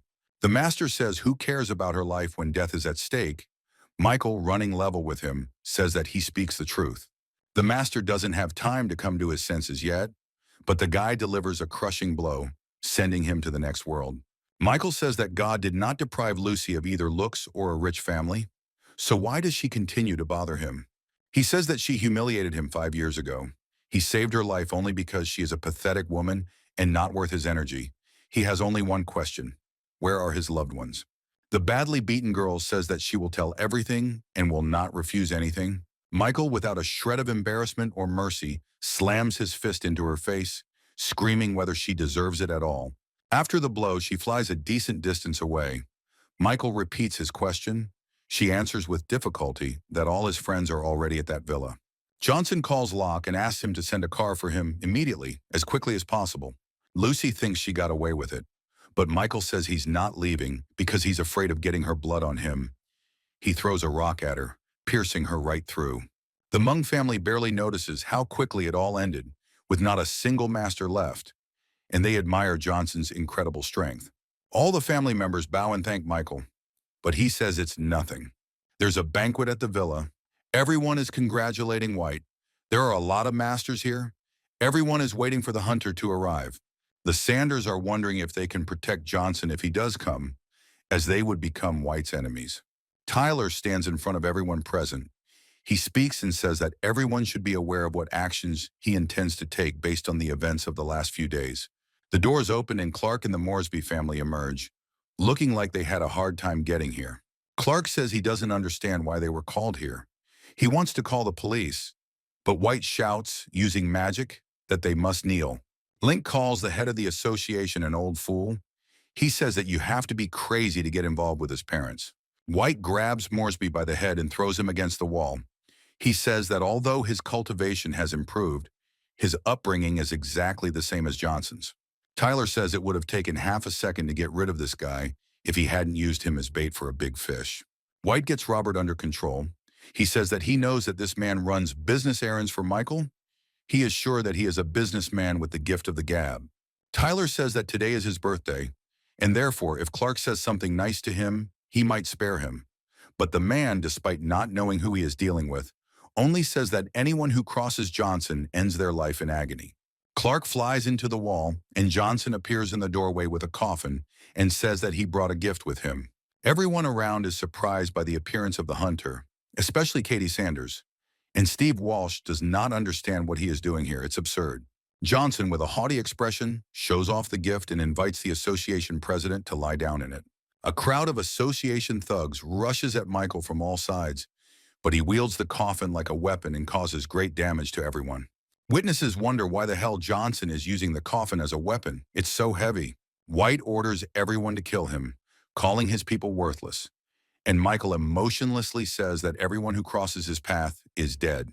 Johnson spins the coffin from side to side like a light toy and destroys all the attackers without any effort. White, in the blood of his people, thinks that Michael doesn't seem to feel the weight of the coffin. It's like a feather to him. Michael, blazing with energy, throws the loaded coffin straight at the association president and shouts for him to catch it. Tyler knocks the coffin away, but with some difficulty. Besides, that blow should have smashed the coffin to pieces, and there is not a scratch on it, but White orders him to bow down. The president thinks that he did not use all his strength, but the energy from the coffin is truly inexplicably powerful. He reflects that if he had not managed to put up a block, his arm could have broken. Tyler looks at the coffin and realizes that he underestimated Michael's strength, and that only with all his might will he be able to defeat this opponent. Johnson is distracted by the injured Clark, but Moresby says that they still have some pills left. They can handle it themselves. Michael is needed elsewhere. He says that whoever touches them with even a finger will not be left with a wet spot. White says he admires Michael's arrogance, and he truly thinks this banquet is so important to him. The only thing he wants is to behead Johnson, calling on his men. There are several masters around. They occupy some places from 178th to 203rd in the ranking. Everyone around notices that they are the highest-ranking masters in the world of martial arts of the province. White states that he can no longer hide his abilities. In fact, he is not in 189th place, but in 147th. Tyler says Johnson may be a genius, but this is where his path ends. He orders his men to capture the guy, strip him of his abilities, and plunge his soul into despair. The Sanderses come down the stairs and ask if he will allow this to continue if they side with Johnson. White doesn't understand what's going on and asks again what they're talking about. Katie says she hopes to see Mr. White's true face. She says to pardon Michael. The craftsmen note that the Sanders are no slouch, and recently some powerful craftsmen ordered weapons from them. Tyler asks why they made such a decision. Sanders says that the guy has what they need. She is sure that the president would not want to face the consequences of a hasty decision. Katie says that she will get Michael out of here alive, and he will give her the sword. White gets angry. Johnson asks why he didn't say that he was going to leave. The girl looks at Michael in shock, clearly not expecting such an answer. He says the Sanders family has nothing to do with this, so let her go. The Masters and Tyler are shocked. They think Michael is out of his mind. The head of the Sanders family almost explodes, but the girl stops him and says that they will wait. She tells him not to hesitate to contact them if he changes his mind, but he, with great displeasure, sends her away to just watch. White says that if death is what he wants, then so be it. He even gave up his last chance to survive. Tyler orders that Johnson be dealt with quickly, and all the famous masters rush at him. Michael multiplies, dodging all attacks aimed at him by enemies. The masters see this and do not understand what happened. Some think it is an illusion.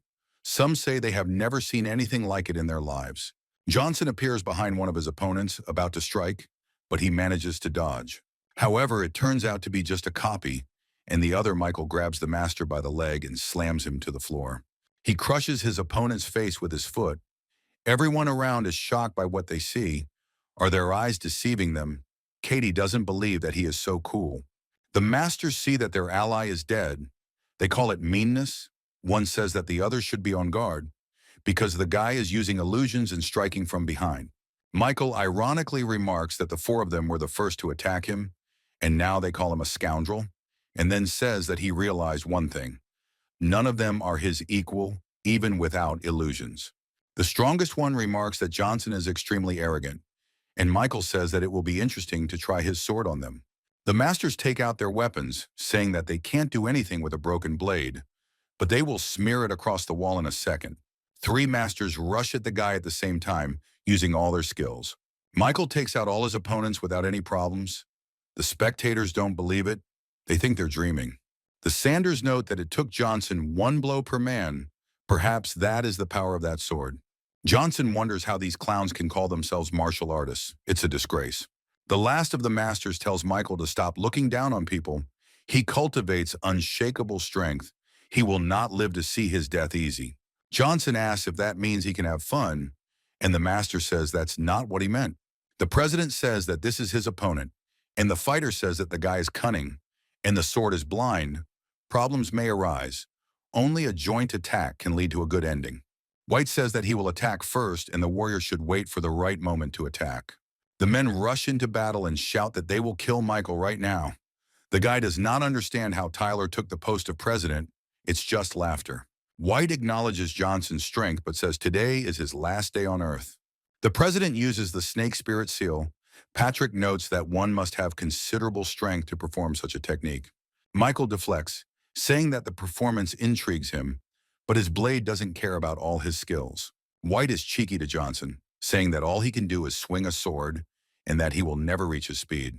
Michael teleports straight to the president, telling him he's finished, and he calls for the second warrior to strike right now.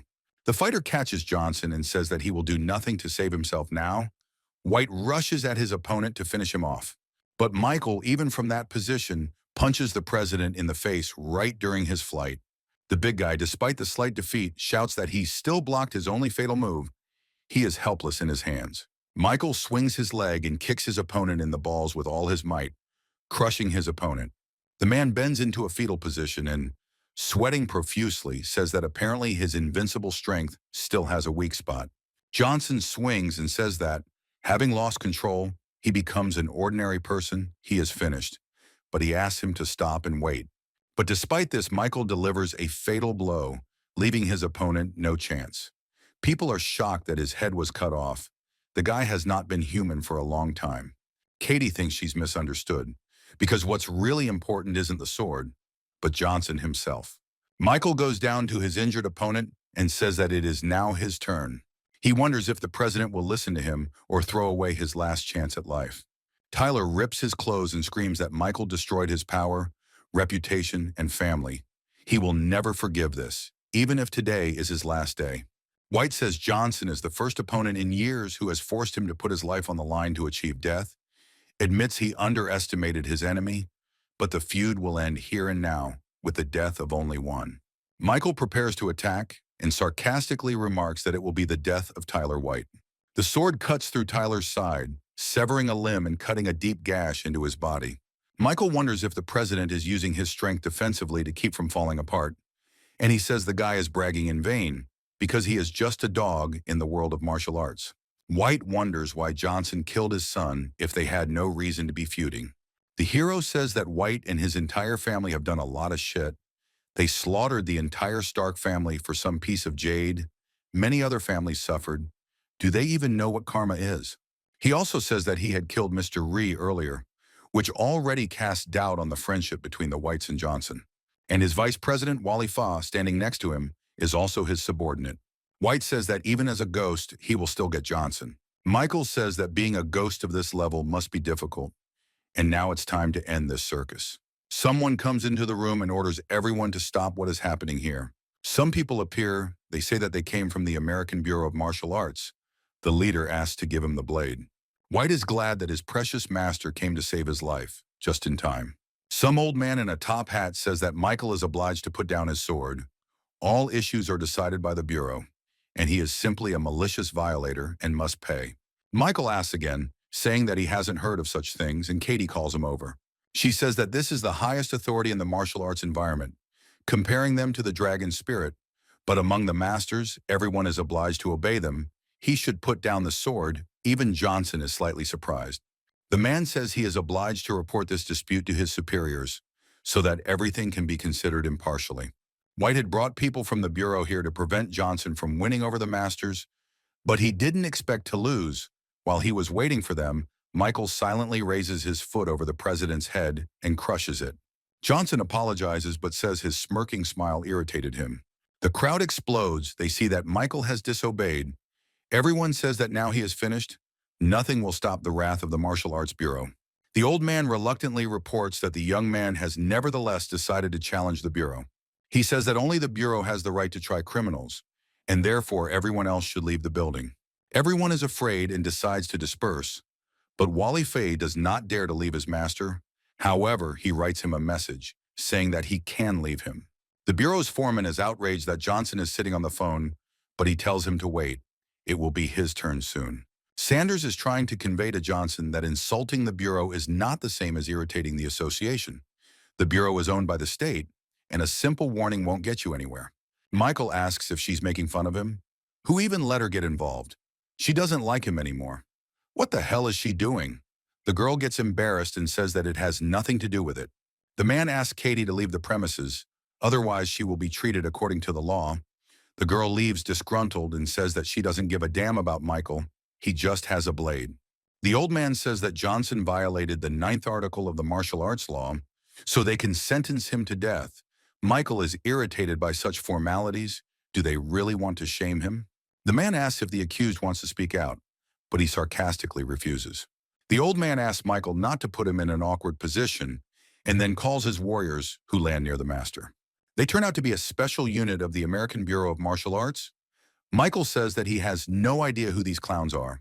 The old man says that these people are so strong that even a Chinese general said that his troops would not dare to cross the border if the American Martial Arts Bureau fought against them. Michael says they are talking complete nonsense, and the fighters rush to attack him. The masters begin to circle around Johnson. The leader says that it is bait to lower his guard, but Michael already knows. The strategy is for the special forces to surround the enemy, and even if he attacks one, the other three will attack from behind. The soldiers rush, but end up colliding with each other because Michael is not there. The masters go on the attack again, saying that there are more of them, which means they are stronger. With one blow, Johnson puts the entire Special Forces unit on their shoulder blades. They are finished. The old man asks if he even realizes what he did. He says that if he doesn't stop, then it will be his turn. He uses his technique, creates a cute pony, and tells the foal to incinerate Michael. Johnson dodges all the blows. The Bureau member is shocked. He has trained this skill throughout his life. He can deliver 10 blows per second, and Michael seems to be toying with him.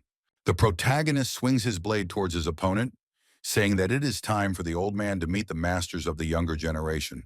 Another man, to Michael's irritation, tells him to stop, that he has passed the test. The man thinks about how strong this guy is. Despite his youth, and the old man thanks him for his help, the man says that he did what he had to. The new man says that killing a Bureau member is a crime, and therefore he will be executed by him personally. Johnson, with a haughty face and a stub of a sword, says that he will still see who kills whom. A man notices a bullet flying past his face. A special squad of dragon spirits appears. They say that this senseless battle must end. The man asks if they really decided to take on a martial arts master with a firearm. Mark Seed says that the same applies to the dragon spirit. The man notices that the Special Forces commander is nervous. Mark says that Johnson is their main instructor, so they have a direct connection to this. So he, Ken Evans, must stop if he doesn't want to face the consequences. The old man says that Sid must think about the consequences. Michael will stand trial, which means that there is now a conflict between the Bureau and the Special Forces. Mark shouts that as long as Johnson is in America, the dragon spirit is not afraid of any battle, so no one will dare touch him with a finger. Ken says with incredible anger that Mark needs to take back his words or he will regret them. Michael says he doesn't want America's two most important organizations to be at odds with each other, so he proposes a master's duel in 5 days. A fight that will have nothing to do with the Bureau or the Special Forces, just Johnson and Evans. Sid says that Ken is an unusual master, but the dragon spirit will do everything to protect Michael. Evans asks if Mark still wants to save Johnson, but Sid says he seems to have been misunderstood. He came to save the Bureau from Michael, not Michael from the Bureau. Ken explodes throughout the villa and says that since Johnson values death so much, he will receive it in 5 days. He will show what a master who occupies 99th place in the ranking is worth. Sid says that Michael will not gain a foothold in the martial arts world if he kills Ken. Johnson appears, saying that he never intended to settle there. Besides, they couldn't let him go anyway after White's death. He says that if Mark protects him now, it still won't change anything. They will attack him later secretly, but Sid's action touched him, so if the dragon spirit needs his help in the future, he will not stand aside. Appalachian Mountains. Board has recovered from the reverse curse sent upon him by Michael. He is much better, but the wound still hurts. He asks his father how much longer they will stay here. They have been here for more than a week, and the door has not yet been opened. Father says that with enough sincerity, the Great One will definitely appear. If the Board family wants to earn a reputation, then this is the only way. They must be patient. The man thinks that their goal was never to become the strongest family, but shouts that for the sake of their father, they will ascend and become the strongest. In the process of these reflections, that same master appears. He comes out, surrounded by waves of his energy. The ancient master asks how long they have been waiting for him. The Bordi invite him to visit, but he says that he has already gotten used to living in the wilderness, and he loves to feel free. Father Bordoff asks you not to jump to conclusions and shows you something that immediately draws the interested master to you. It turns out that this is a box with a key. The master asks where they got this key, then realizes that they are martial artists, not cultivators, and therefore cannot know about it. But he continues to wonder how it ended up in their hands. Board says that this key has been passed down in their family from generation to generation, and they hope that with its help, the master will take control of the family. He says he is ready to go outside the gates for this, but not for more than a month. The father sadly thinks that the relics of his ancestors, unfortunately, will only be enough to keep the master in the family for so little time. The master says that he will find himself a student in just that time, and the father quickly introduces his son. Derek kneels down and nervously introduces himself to Master Kyle Phillips. Kyle says that the muscles and bones are quite good, and so he offers a gift. As a student, Derek thanks him profusely. Villa, Michael comes in and sees Moresby's sad parents. He asks why they are like this. Do they really not like the place?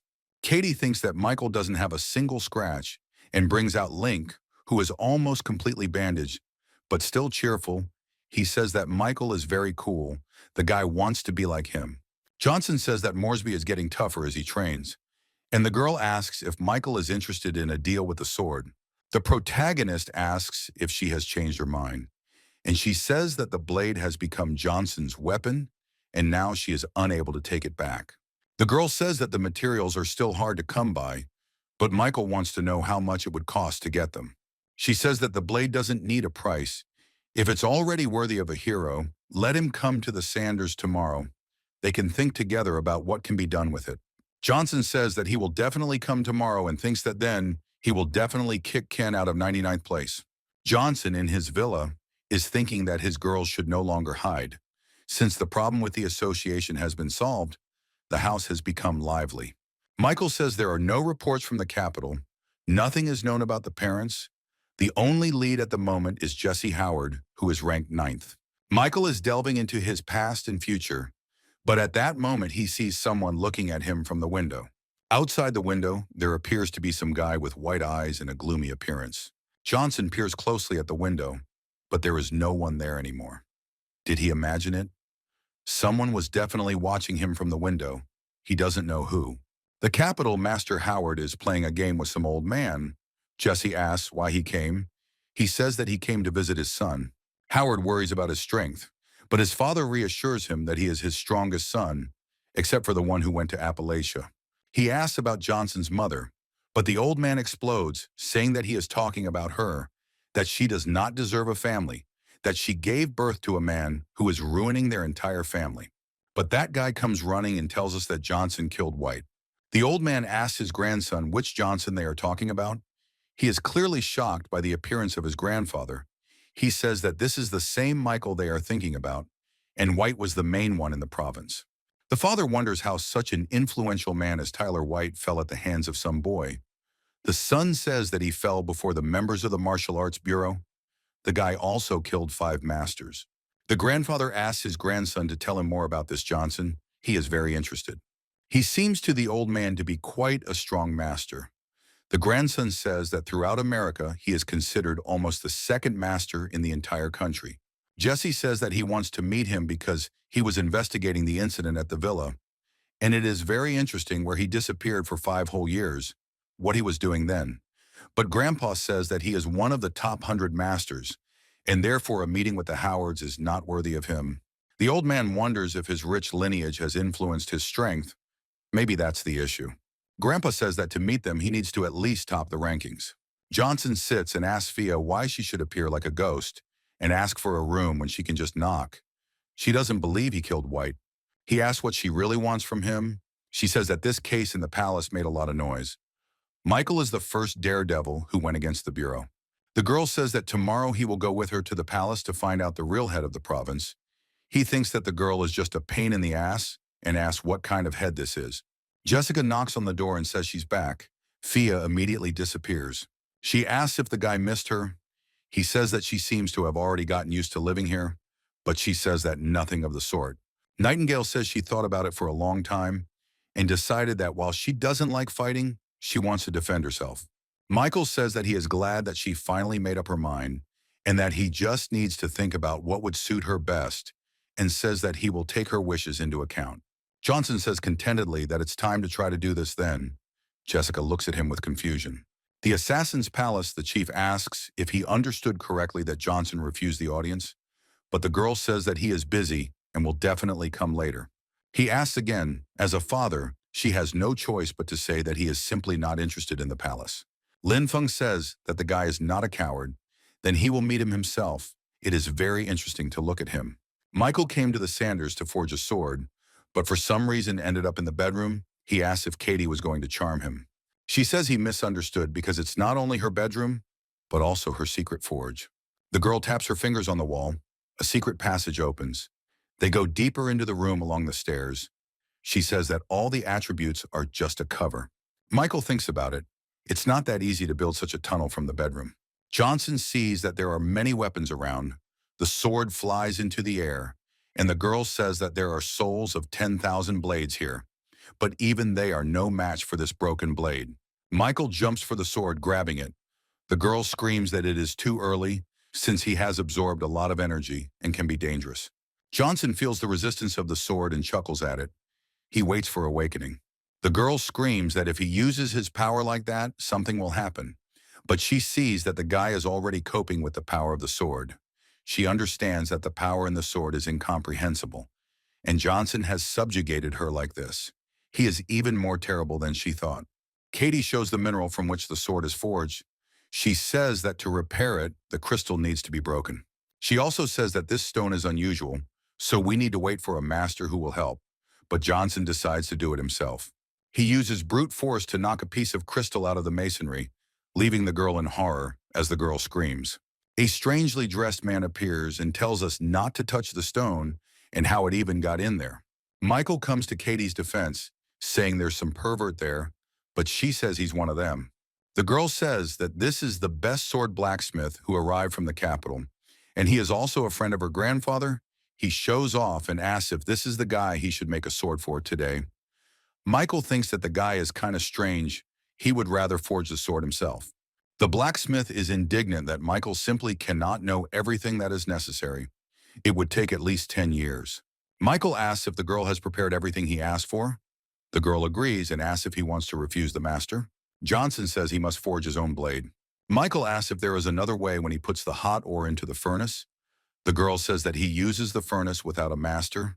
The master laughs that he is already giving up. Johnson successfully forges the sword. There is smoke and flames all around. You can feel the intense heat and Michael's confidence. The guy starts using stones. The man says that the stones are almost as expensive as high-quality pills. The girl says that for the sake of this legendary sword, they didn't mind. Michael casts a spell over the smelter, using his powerful magic to set everything around him on fire. The girl says that she has never seen anything like this before. What kind of tricks with fire are these? But the master confidently shouts that this is a trap for a ghost. Blue flames blaze around. The spirit of the sword appears in the form of a dragon and begins to look at Johnson. The blacksmith is very surprised. He curses and does not believe that what he sees really exists. The master says that he was an unrivaled blacksmith all his life, but it turns out that he was nothing but shit. With bated breath, the blacksmith notices that this guy is a true master because he managed to restore such a legendary blade. The man asks old Howard why he is so nervous, whether things have been bad lately or whether the practice has been difficult. Another says that he already saw such a face on the master 5 years ago. Could it really be his daughter's fault again? The third says that with her dedication to training, she was able to set foot on the Appalachian Mountains like her older brother. Only she decided to marry an ordinary man. The man has heard enough of this nonsense. He orders them to stop. Today they have gathered to discuss matters in America and not his personal life. In the distance, a large flash of energy occurs in the sky, and they think that this is a manifestation of God's creation, a beacon giving the heavens a guide. Some people resist the will of heaven, and some terrify them. The masters understand that this is a threat from heaven. Has a demonic force really appeared in America? An unknown man sits in front of a sigil and recites many spells. Gradually, everything around him becomes darker. Something happened to his face. Everyone asks what's wrong with him. He says that this is the price for the power of heaven. The victim says that this signal is in New York. The old man thinks with horror about that illegitimate child, whether he inherited such a spiritual talent. He thinks that when the child was born, he sent a servant there. He reported that Johnson does not have such power. He is just a child. His mother's power was wasted. Michael swings his new blade and finds that it exceeds all his expectations. The blacksmith kneels down and begs forgiveness for the insult he has given to such a master. He asks to be taken as an apprentice. Johnson says that he doesn't care. He won't take him as an apprentice. Let him get up. He thinks that he will now teach this man a lesson, but his strength leaves him as he has spent too much. Michael wakes up in the Sanders house. Luckily, the sword is still with him. No one took it. He can't believe that he lost consciousness. Johnson realizes he has no clothes and is in Katie Sanders' bedroom. He hopes that this girl did not do anything to him while he was sleeping. Katie appears and says that she didn't think he would wake up so soon. Maybe he should sleep some more. Michael asks if she undressed him. She says she did it because his clothes were wet. She didn't want him to catch a cold. Johnson didn't expect it to be like this and doesn't blame the girl. Now Johnson is indebted to her family. If she needs anything, she can ask.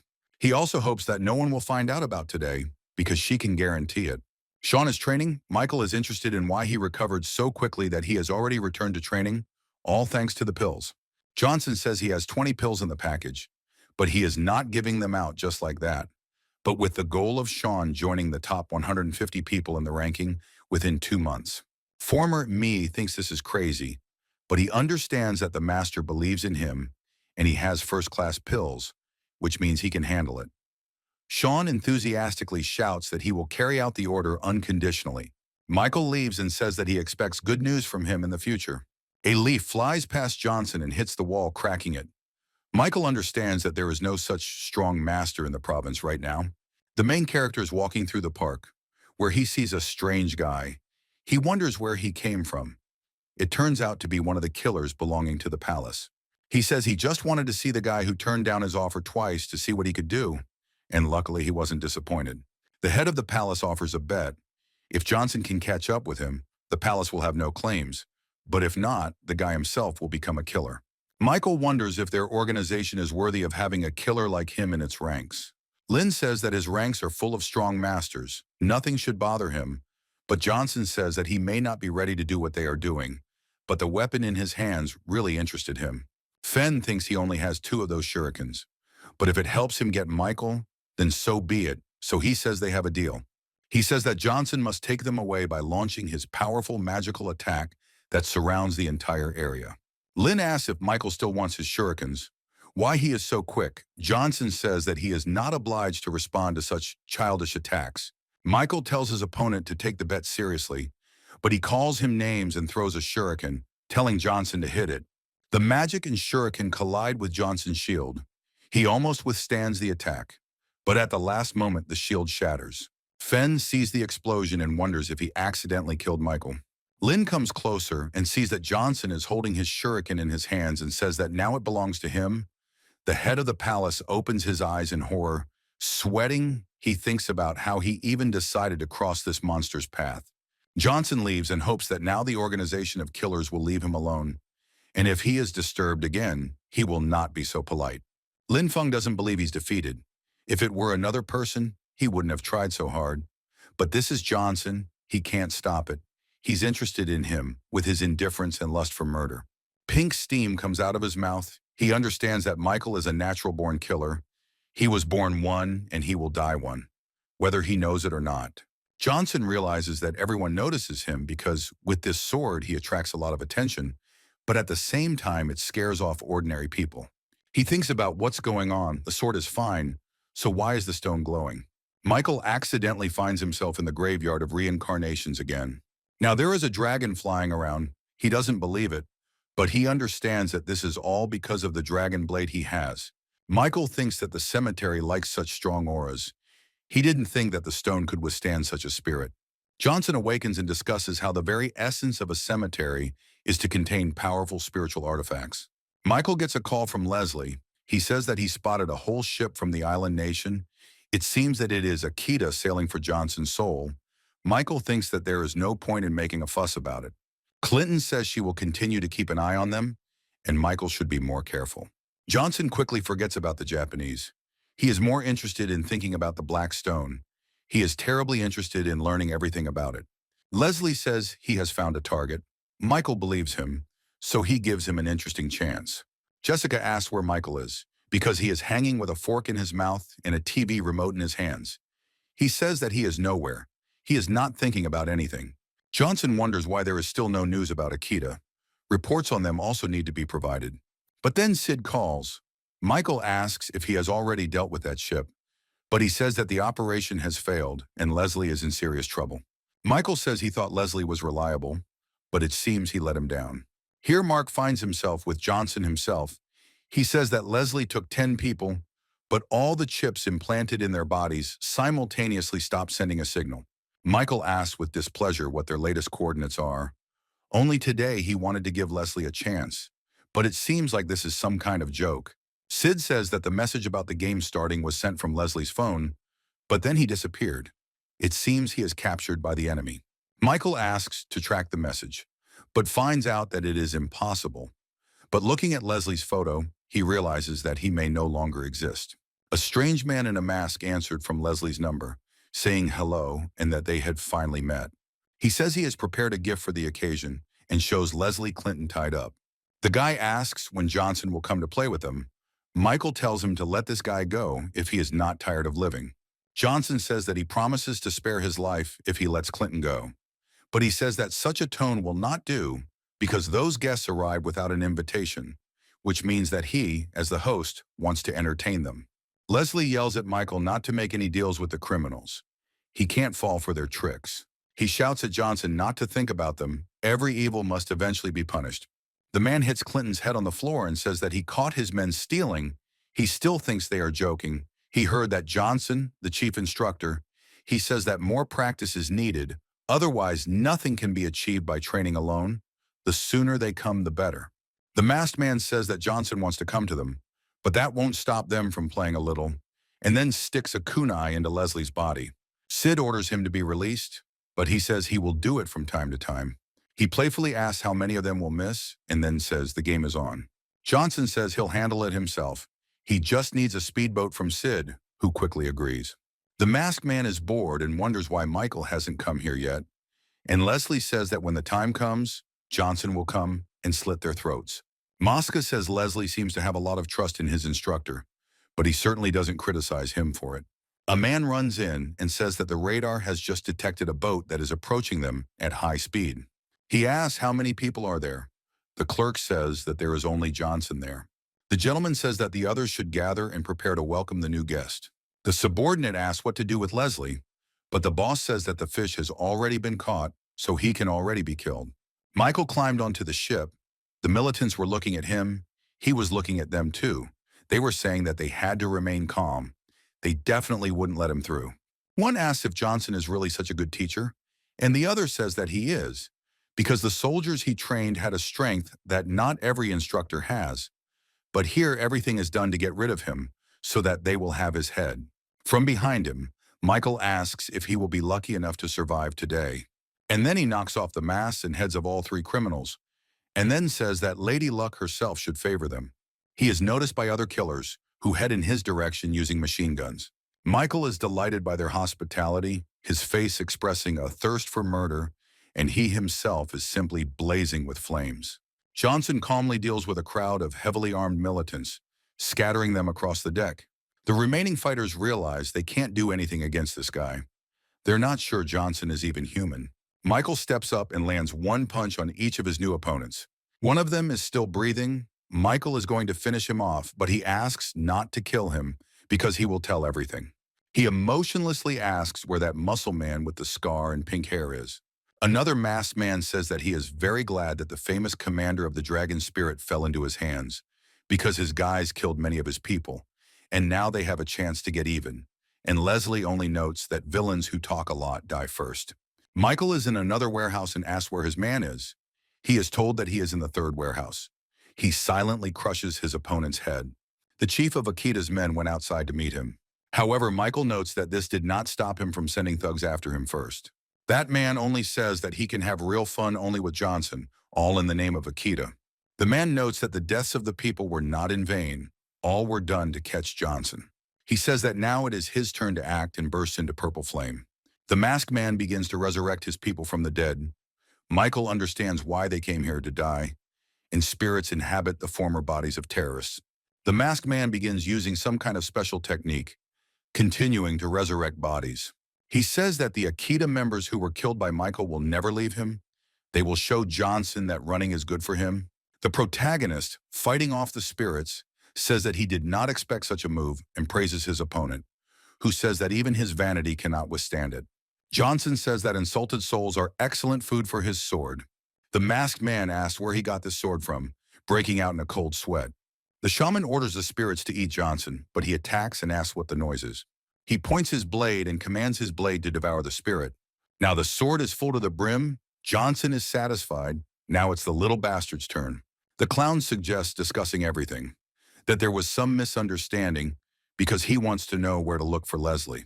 Michael starts to say something, but Leslie appears behind him. Johnson asks how he escaped if he's injured. He says he's fine, he's strong, and that clown left some idiots to look after him when they were distracted by the noise, and that's when he finished them off. The main character offers him a pill to help him recover. He's very grateful, and the Akita fighter is sweating profusely at the same time. Johnson flexes his fists, saying it's time to start a new round of their game. Here the guy in the mask starts making excuses. He asks to discuss the information that he can give them. But Michael says that it's not worth it, because after the game, he will tell everything anyway. Akita's boss finds out that Johnson actually came, and he's furious. He thinks that if it is one of the top 10 masters, then it will be the end for him. But since the American Martial Arts Bureau sent a strong master, they signed a non-interference agreement. A servant comes running and shouts that the young man with the sword killed almost all of the Akita members. The boss runs along with the servant and asks about the fact that there was only one guy. He confirms this information, but says that he had a terrible and unusual sword. They go out into the street. There is only a sea of corpses of mafia members around. Even the leader is in shock and does not understand what is happening. Michael says that the restored dragon blade is truly amazing, so he will cut off the heads of the strongest enemies with it. Kitano asks why Johnson wants to destroy Akita, and he replies that he ignored his warning and sent his subordinate to America. The boss says that if this is the case, he will stay here forever and begins a magical attack. Johnson says that the boss can't handle his strength, but at the same time, the guy's strength is much higher than his. But it's too late to run away, so he must stand firm. Bei thinks this guy is only a few kingdoms ahead of him, but he still completely destroyed his kingdom without much effort. Michael says that he understands why this boss became an idol for these people. He is perhaps the strongest man in Japan, and in the rankings he was somewhere in 30th place. Kitano admits that he is strong. The guy stands out among his peers. He is considered a genius, but he has been practicing martial arts since he was 3 years old. He is not American, but he knows everything about America. The boss says they were supposed to send someone from the top 30, but they sent him, and therefore he will soon die. The masters swing their weapons at each other, preparing to deliver the most powerful blows. After the clash, the boss's katana cracked, and Michael was thrown back hard by the opponent's force. Kitano can't believe that his sword is of a lower level. It's completely broken. The boss furiously rushes into the attack and says that this brat is not worthy of such a weapon. Kitano screams that it will be his, but Michael throws his shuriken at him, hitting his opponent. The mafioso gets even more enraged, losing concentration, but their fists meet. Michael parries all the blows. Kitano doesn't understand what this kid is doing. The fight promises to be difficult, but he won't give up. Johnson sits at a table with an unknown man, asking how he ended up in the cemetery with his powers. The man says that Michael will know when his strength reaches the required level. Then everything will be explained to him. He says that no one should know about the cemetery, much less enter it, and if anyone finds out, Johnson should immediately kill him, not giving him a chance to become a slave. The man says that in his lifetime he was the patriarch of the fire sect. He had thousands of disciples. But in that era, there was no person with absolute power. There were certain rights. He says that he is sorry that the Great War ended. Countless sects scattered throughout the world and has disappeared. They practiced all their lives and could not bear to lose. It was the burden of their generation. He asks if Johnson wants to become his only disciple and accept his inheritance of the higher path. The man says that his education, pedigree, and strength are mediocre. Michael thinks that the old man in Appalachia said that he was quite talented, but this guy is an order of magnitude stronger. The man says that Michael has a graveyard of reincarnation. He has an entire army of spirits behind him. He is destined to crush all living beings on earth, so does he accept him as his second teacher? Johnson gets up from the table and says that he acknowledges him as his teacher. The man beams, raising his hand upwards, saying that at this point in time, Michael is only able to accept part of his inheritance. The higher the level of development becomes, the more knowledge will be revealed. A giant magical hand strokes Johnson's head. He hopes that Michael will be skilled enough once he has mastered all of his knowledge, but he hopes that the boy will remember to enter the cemetery afterwards. The master disappears and says that Michael is the hope of 100 warriors, and he is sad that he cannot repay the teacher with kindness. Is this really the curse of the cemetery? Johnson doesn't understand how he can be a hope for such strong masters. Michael returns from the vision. He meditates. Blue lights disappear from the air. He thinks that training at night will help him reach the 5th level of the kingdom of movement.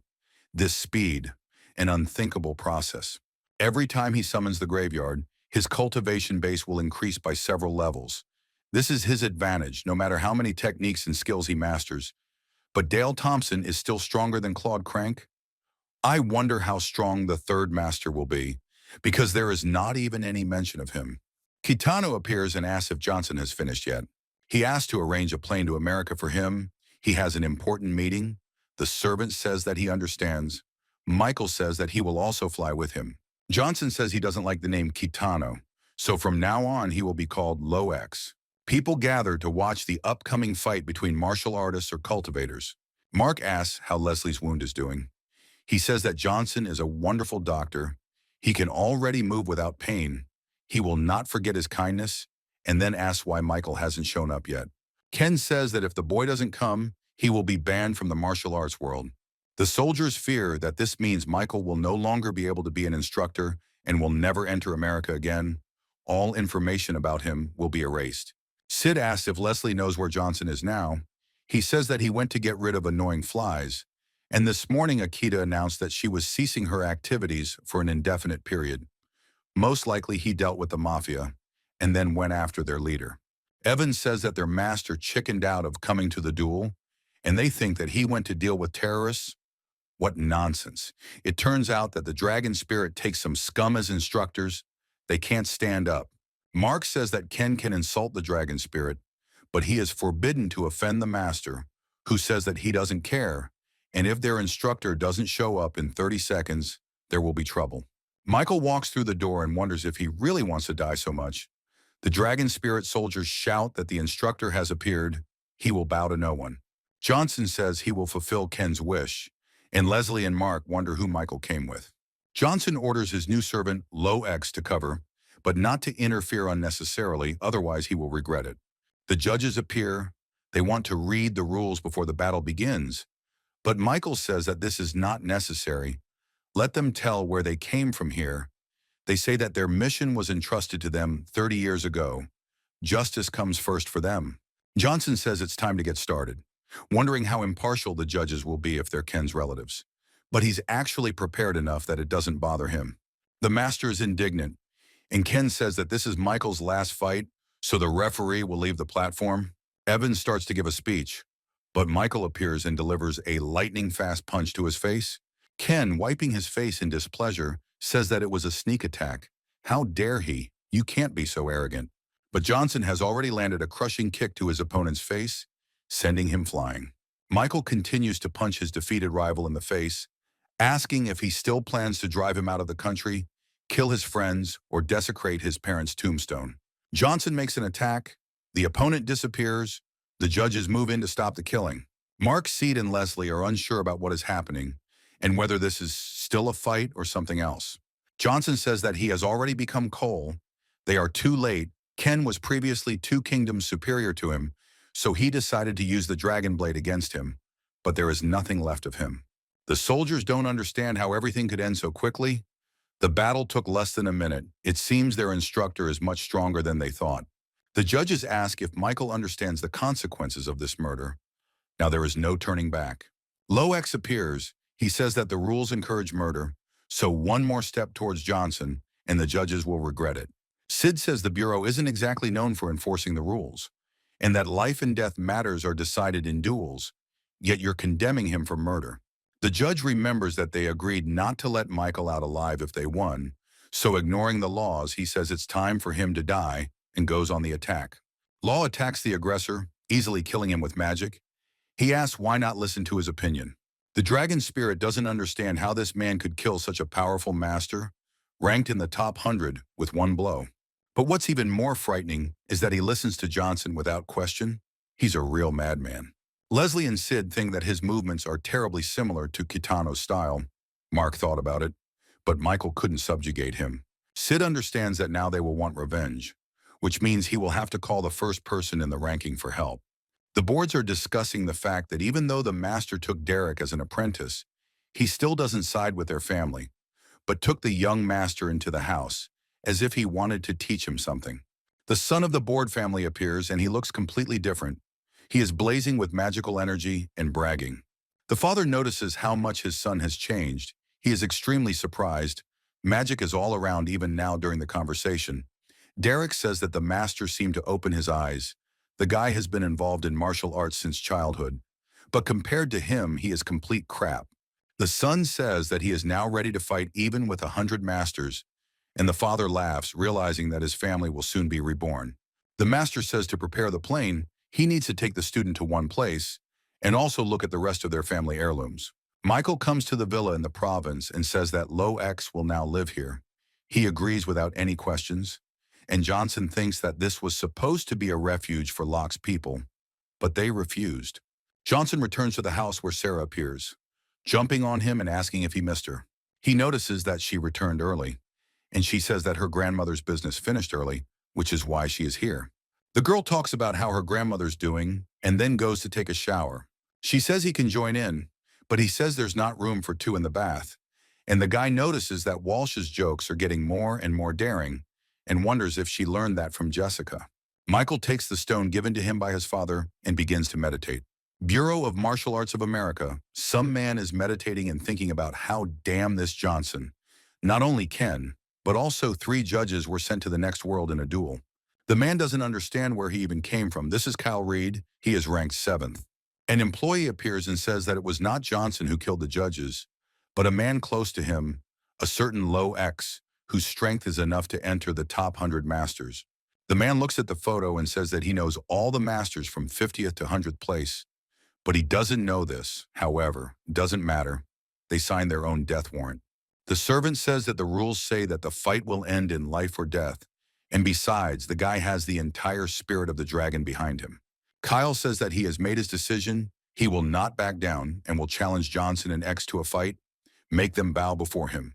Howard shakes his son after learning that Johnson killed both Ken and the judges, but he corrects him, saying that the judges were killed by a man named Lo X. He says that this man is even much superior to him. He would certainly be in the top 30, and most importantly, he is Johnson's servant. Jesse tells them to call him a plane immediately. He intends to fly there and show everyone the power of the Howard family. The son says that his grandfather told him not to meet with him. He broke ties with the family.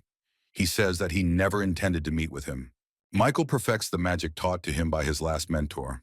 Johnson understands that the skill has proven to be a force worthy of the second spirit. It is unknown what will happen to him if he trains it even more. Sarah comes into the room. She asks what Johnson is doing, noticing how he left a handprint on the wall. She wonders if he is really going to destroy the whole house. She is glad that at least Jessica is not here. She would be very scared. Michael says that he misjudged his strength and that she has a cool nightgown, and the girl, embarrassed, leaves. Johnson says Locke will send someone to repair the wall. He sincerely hopes she lives to see it. He sees that the 3rd tombstone is not yet open.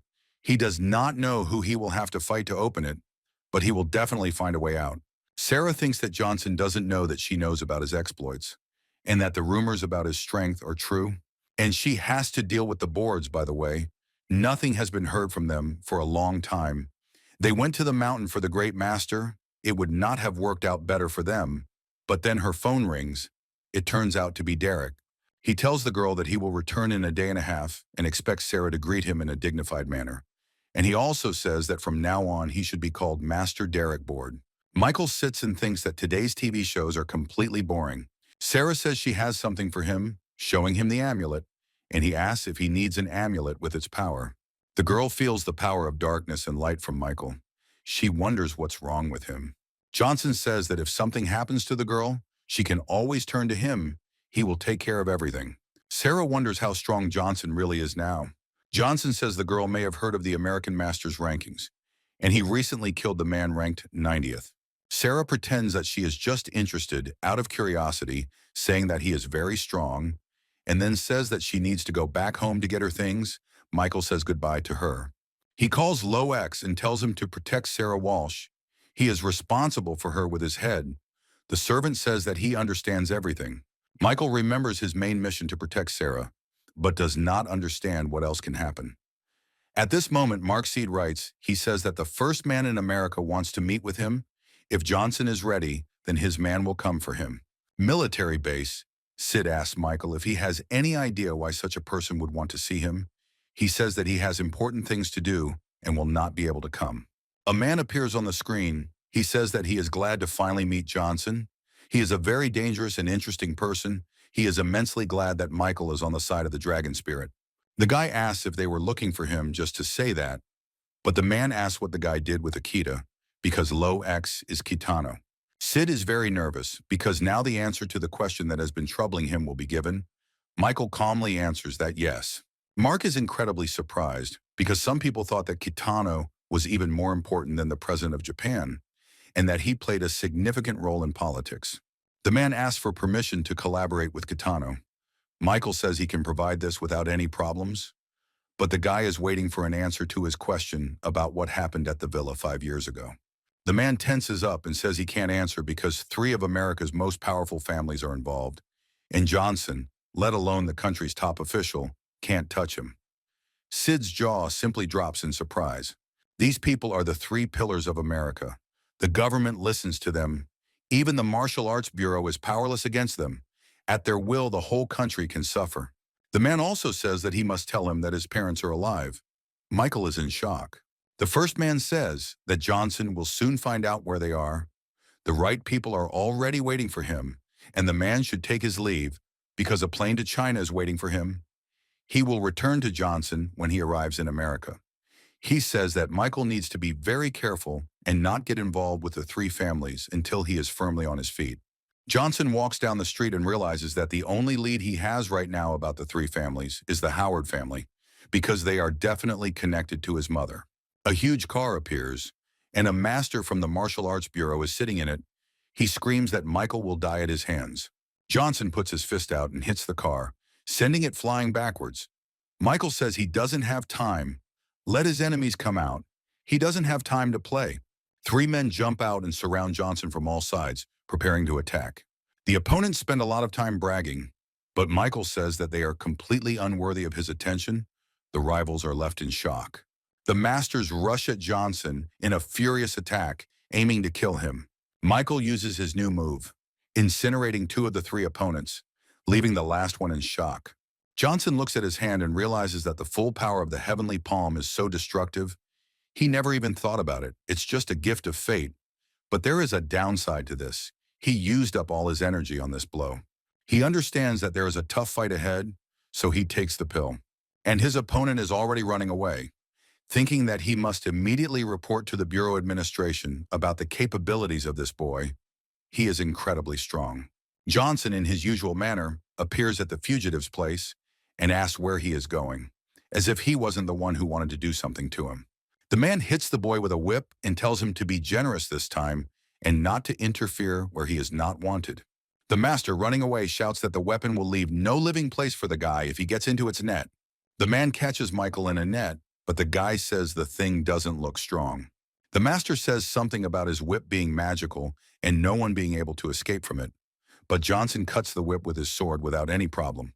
The man doesn't believe it, but he sees how the sword has completely absorbed the energy of the whip, leaving nothing of it. He asks if this is the sword from the legends. The guy answers that this is exactly the sword, frightening his opponent. The enemy tries to beg for mercy, but Michael cuts him down, ending the fight. Kyle Reed calls his masters. He asks if they have already dealt with Michael, if there is anything left of him, but Michael speaks on the phone. He says that he took care of his people, 2 burned, but he thinks that he will not be too upset by this news.